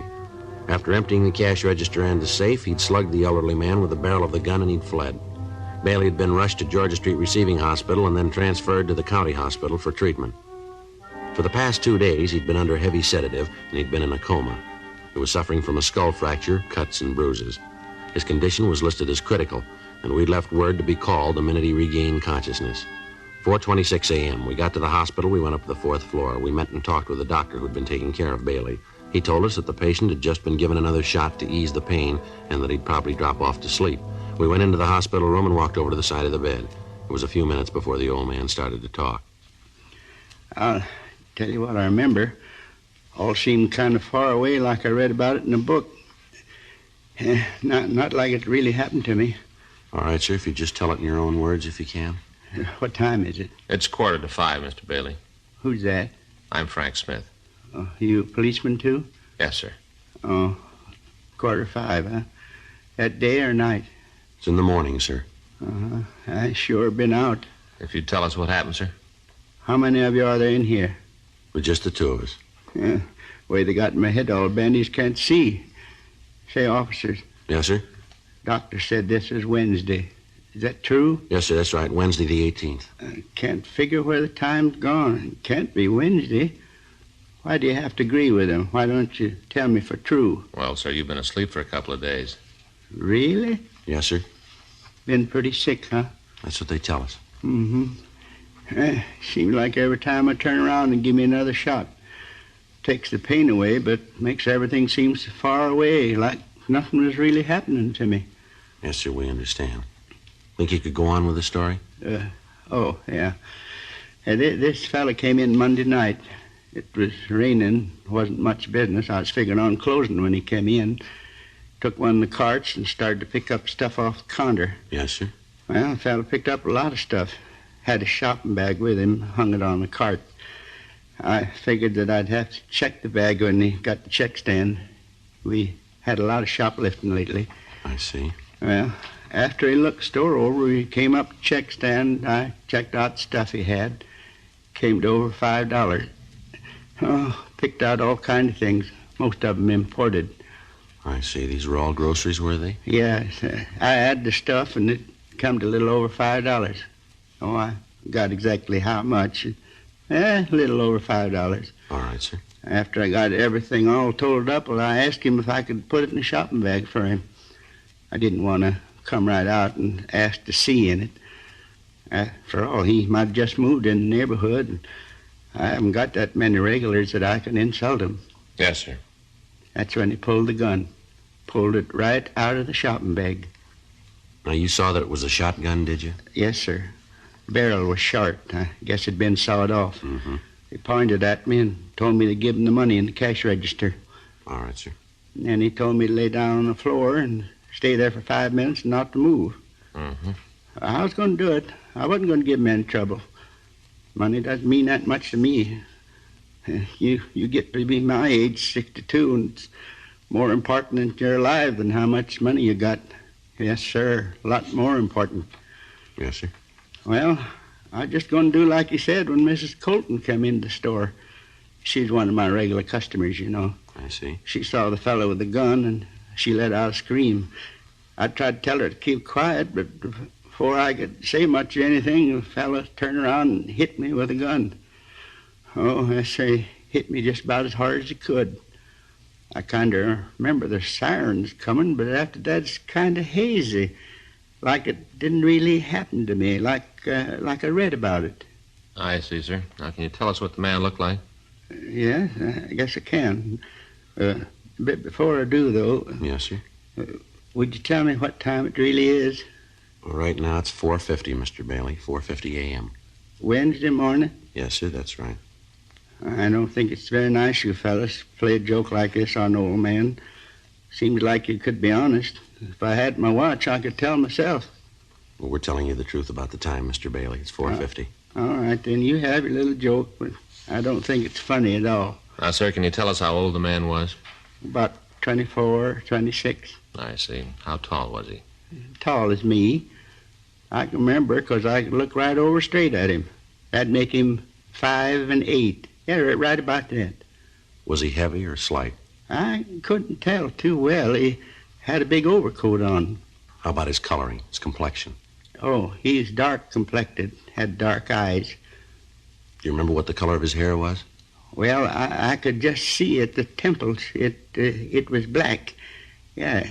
He had this hat on, hat pulled down. Uh-huh. Was he clean shaven? Yes, he was. I'm sorry to have to ask you all these questions, but we have to get to the bottom of this. Did he have any marks or scars? Yes, sir. He had a little mole on the side of his nose. Just a small little one. Which side of his nose, would you remember? Well, when he was facing me, it was on the left, so that'd be on his right. Yeah, that's right, on the right side. I hope we're not tiring you too much, but was there anything different about the way he talked? An accent, something like that? No. Say, how about the things he picked up? You get any fingerprints from him? No, sir. He must have taken all the groceries with him. Would you know the man if you saw him again, Mr. Bailey? You just bet I would. I'd remember that face till my dying day. I won't ever forget it. Think you've ever seen this man before? No, sir, never did. Would you know if he drove a car? Well, I don't think so. He was so wet when he come in. He must have walked a ways. And like I said, his shoulders are just soaking wet. Yes, sir. We'd like to have you look at some pictures when you feel a little better, Mr. Bailey. You just bring 'em on. You got a picture of that young hoodlum, I'll know it. All right, sir. We're going to have to come back and see you.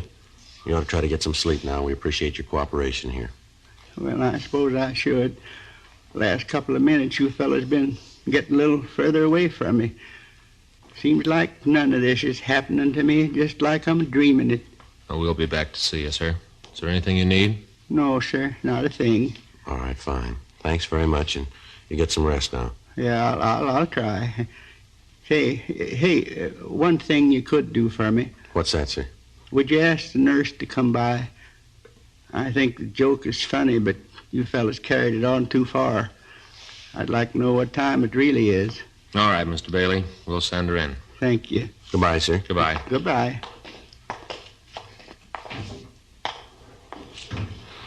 Pardon me, nurse. Yes?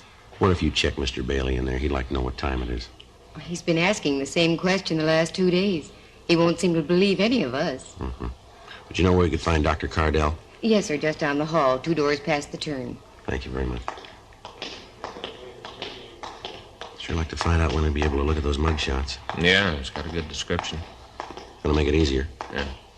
I guess this is it. 2 doors past the turn. Yeah. Come in. Sorry to bother you again, Doctor. That's all right. What can I do for you? We were wondering when it would be possible for Mr. Bailey to look at some pictures for us. I mean, when he's well enough. Well, with the way he's been reacting to treatment, he'll live. Yes, sir. But you saw the bandage. Yes, sir. He's totally blind.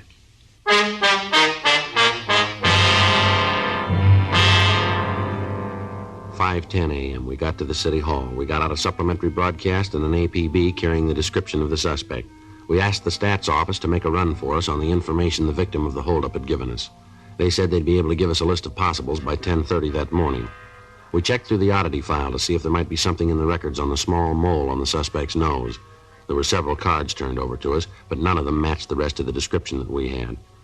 6:30 a.m. We went across the street, we had breakfast, and then we came back to the office and put in a call to the hospital to check on Bailey. The doctor told us that he was sleeping comfortably and he appeared to be past the critical point. For the next hour, Frank and I checked through the mug books to see if there were any recent parolees who matched the description that we had. We came up with nothing that would help us in getting an identification of the suspect.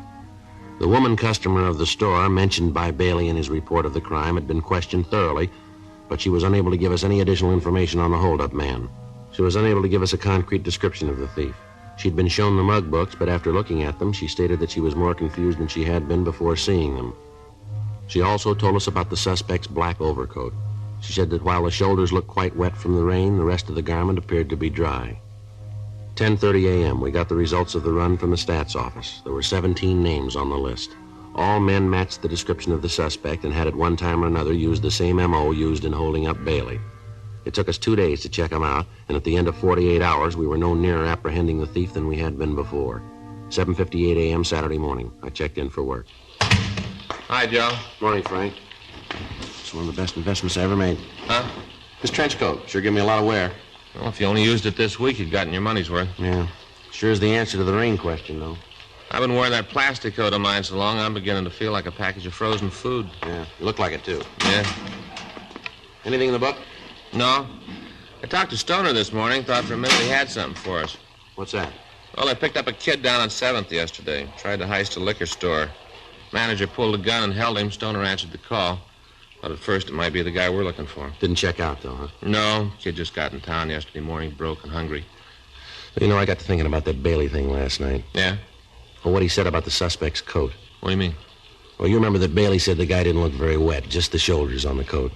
Well, no, Joe. Bailey didn't say exactly that. He said the shoulders on the coat looked wet, but it was that woman customer we talked to, that Mrs. Colton. She's the one that told us the coat looked dry except the shoulders. Yeah, well, that's the point I'm trying to make. I don't remember who said it.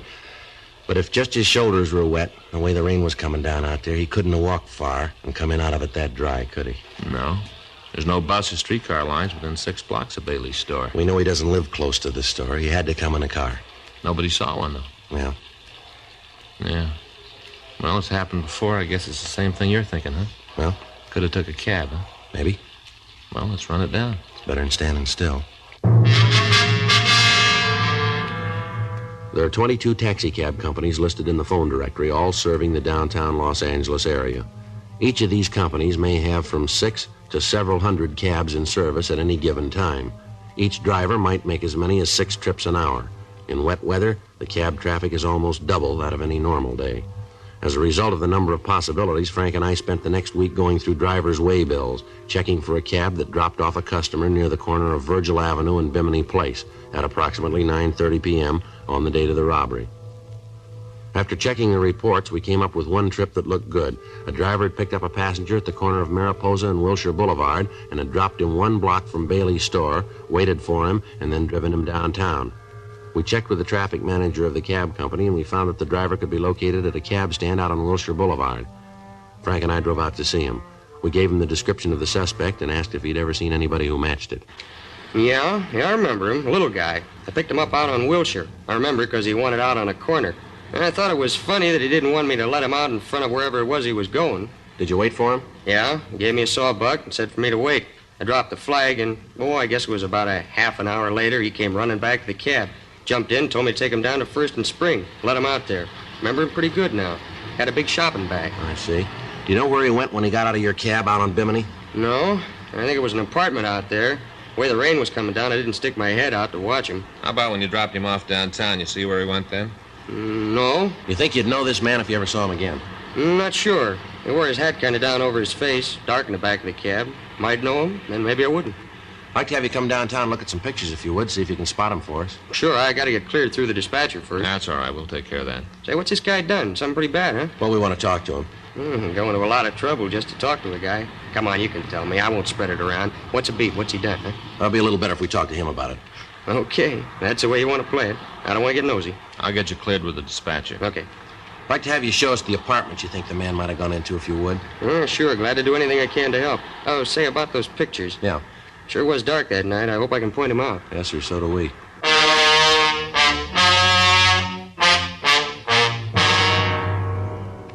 We took the cab driver downtown, and he went through the mug books, but he was unable to come up with an identification. The neighborhoods where he'd picked up the suspect and where he'd dropped him off were checked. None of the people in the vicinity could tell us anything. The usual channels of information were checked, but they yielded no new information. It had been 10 days since the holdup, and we were no nearer to finding the suspect than we'd been the day after the robbery. Another week passed without results. The thief had dropped from sight. We still had no idea where he was. On Tuesday, March 10th, we got the answer. Hot shot, I'll get it.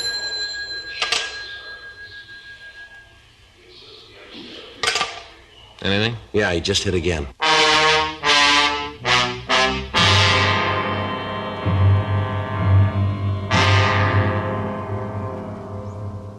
The description in the M.O. the thief had used was the same as he'd employed in holding up Bailey. During the following 3 days, he hit 3 more times. Each time he got away without a trace. From the information we were able to get, it became apparent that he was using taxicabs to get to and from the scene of the holdups. We checked the cab companies and got their full cooperation. They agreed to help us as much as they could, but explained that with the tremendous volume of business that they handled each day, it would be almost impossible to check every passenger that the drivers carried. We got out printed descriptions of the suspect, giving detailed information of the hat and the coat that he wore, the shopping bag that he carried, and the fact that he asked the drivers to wait for him. Another week passed without results. The bandit had stopped operating. Thursday, March 19th, 3 additional teams of men were assigned to the case, and a rolling stakeout was set up in the general area where the holdup man had been working. Additional cars were planted at the cab stands along Wilshire Boulevard and in the vicinity of 1st and Spring Streets. Another 2 days passed. On Thursday, March 21st, Frank and I were sitting in our car, staked out at the cab stand at the corner of Wilshire and Leeward, 8:46 p.m. That looks like it's going to rain again. Yeah. Those clouds have been moving in all afternoon. Pretty black, aren't they? Yeah. Sure cold, too. Mm-hmm.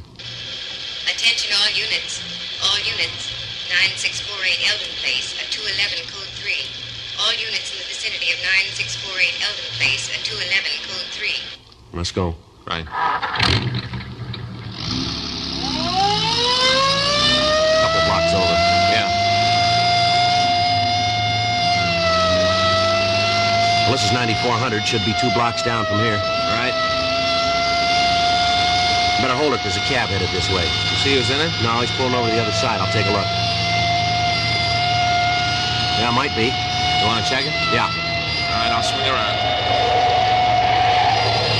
That cab's taking off. You see it? Yeah, he's up ahead, just turning off on Wilshire. See him? Yeah, I hope we don't lose him. There's only 1 man in the back seat. You get a good look at him when we pass? Not too good, no. Hat pulled down, that's about all.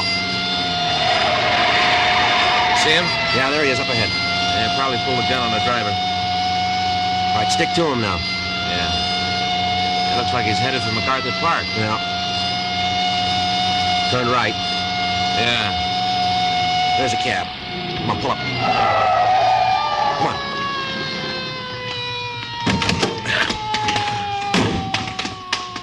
I couldn't stop. He said he'd kill me if I did. He had the gun pointed right at me. You see where he went? Yeah, he ran over there in the park. Good, I'll check it. I didn't know what it was all about. He said if I didn't keep driving, he'd kill me. That's all right. You stay here. I'll be right back. Yeah, sure. Joe? Yeah. You see him? No, he got away. Maybe we got something to go on. Yeah? He dropped his shotgun.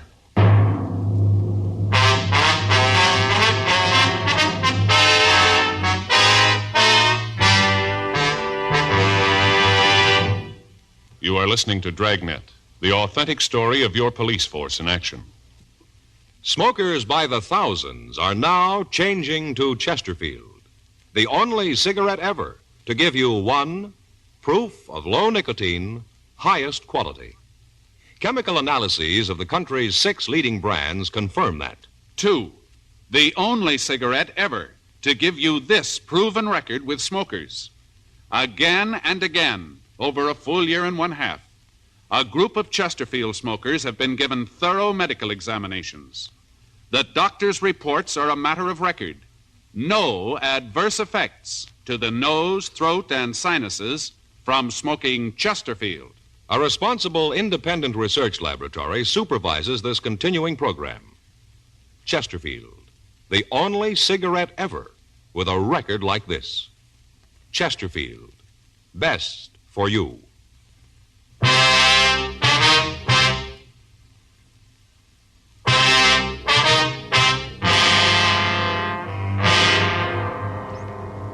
A blockade of MacArthur Park was ordered. The surrounding streets were checked, but apparently the suspect had made good his escape.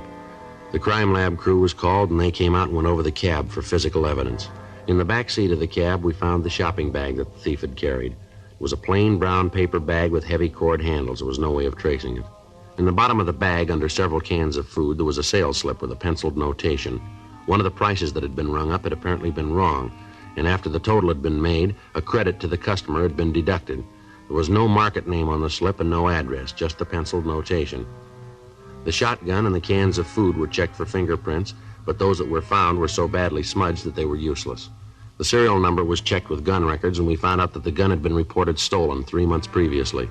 We went out and talked to the man who'd made the report, but he couldn't help us. Lieutenant Lee Jones made photographs of the serrated edge of the sawed-off barrels, and they were booked as evidence. We checked at the store that had been robbed, but they told us that the sales slip wasn't theirs. Monday, March 23rd, we started out to find the store that had made out the slip. We checked all of the smaller grocery stores in the area where most of the cabs had been picked up. It took us the better part of 3 days. On Wednesday afternoon, we stopped at a small delicatessen at the corner of 3rd and Leeward Streets. The manager there told us that he didn't recognize the slip, but he said that it could have come from their cash register. He asked us to wait while he called his wife. She came over to the store, and we showed her the receipt. Yeah, that's one I made out. A customer bought 4 cans of tomato sauce, and I made a mistake on the register. I overcharged him a penny on each can. He noticed that he made quite a scene. It was pretty embarrassing. I apologized, and I gave him a credit. Do you know the man? Yeah, he comes in quite often, once, twice a week. Does he live in the neighborhood, would you know? No, I can't tell you that. He just comes in, then he leaves. Do you know his name? No, I don't. He drive a car? I've never seen him in a car. He usually walks in, gets what he wants, and then walks out. You ever come in with anybody else? No, he's always alone. And you don't know if he lives around here, huh? Well, I told you no. What's he done? What's this all about? We want to talk to him, ma'am. When do you think he'll be back? Well, let's say this is Thursday. Might be in this evening, maybe tomorrow. What times do you usually come in? Mostly in the late afternoon or early evening. Is there something I can do? Do you have a message I could give him? No, ma'am. We'll give it to him.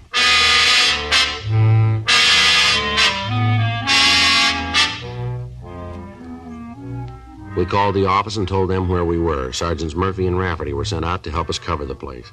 They'd stopped by the business office and brought out 2 shotguns for us. Frank and I checked the small store for some place to stake out. The only place we could find where we could keep the entire store under observation and yet not be seen ourselves was on top of one of the large refrigerators that held frozen foods and dairy products. Murphy and Rafferty took up their positions outside of the store, and we waited. At 5:30, it started to rain again. There was no sign of the suspect. 7 p.m., 8 p.m., still no sign of him, and the rain got heavier. 8:30, 9 p.m. Oh, every time this thing switches on, it feels like the dentist is working on my teeth. Sure not much room up here. Don't shove me off. Yeah, there just isn't one. What's that? Well, there just isn't any way a man can lay on top of an icebox and be comfortable. Yeah. Evening. Yeah. Glad to see you back. Huh? I thought you might be mad about me overcharging you the other day. Looking for anything special tonight? No, just a couple of can things. I can get them. Sure is raining. Yeah. Looks good. Yeah. Let's wait till he comes over this way. You can jump him then. Huh? Right.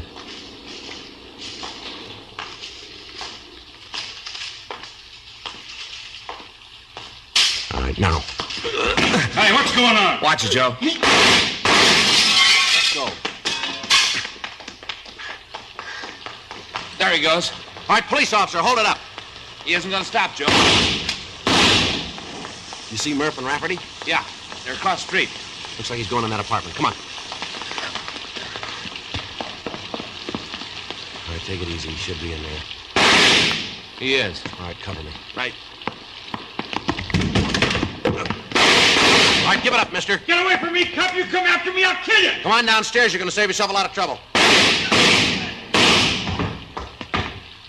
You okay, Joe? Yeah. He's still alive. You want to call the ambulance? Yeah. Who told you? Who tipped you off? You did. I never talked in my life. I wasn't even worried. You were once, fella. What about? 4 cents.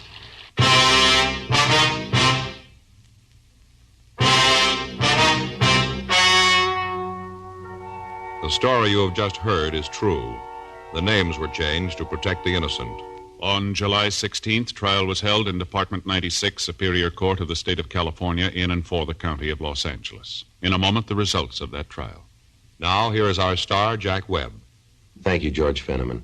I only need 7 seconds to tell you why you should be smoking Chesterfields. Chesterfield is low in nicotine, highest in quality, best for you. I'd like you to try them. Regular or king size? Chesterfield.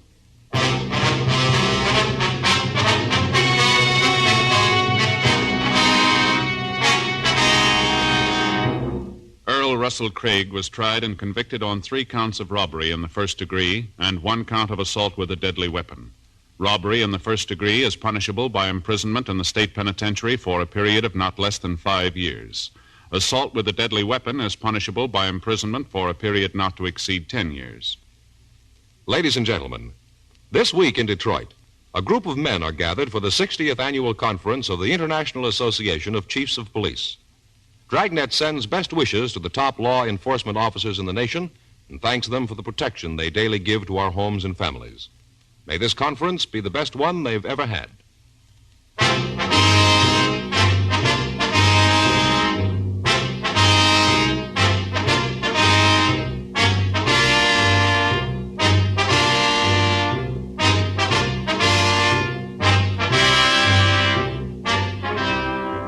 just heard Dragnet, a series of authentic cases from official files.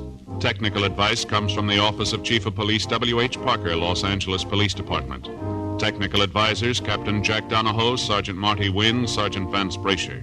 Heard tonight were Ben Alexander, Ralph Moody, Lillian Bayev, Jack Crucian. Script by John Robinson. Music by Walter Schumann. Hal Gibney speaking.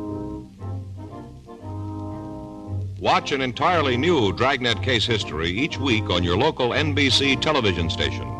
Please check your newspaper for the day and time. Chesterfield has brought you Dragnet, transcribed from Los Angeles. Have you tried new cork-tipped Fatima? It's the smooth smoke. Here's why. New Fatima tips of perfect cork, king size for longer filtering, and Fatima quality for a much better flavor and aroma. Remember, Fatima has the tip for your lips. Try new Fatima. See how smooth it is.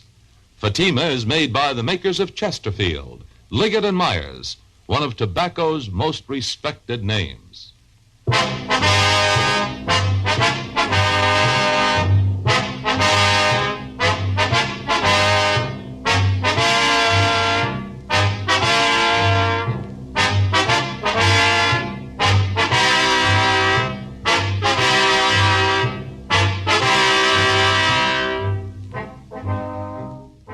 Cerebral Cinema hopes you have enjoyed this movie of the mind.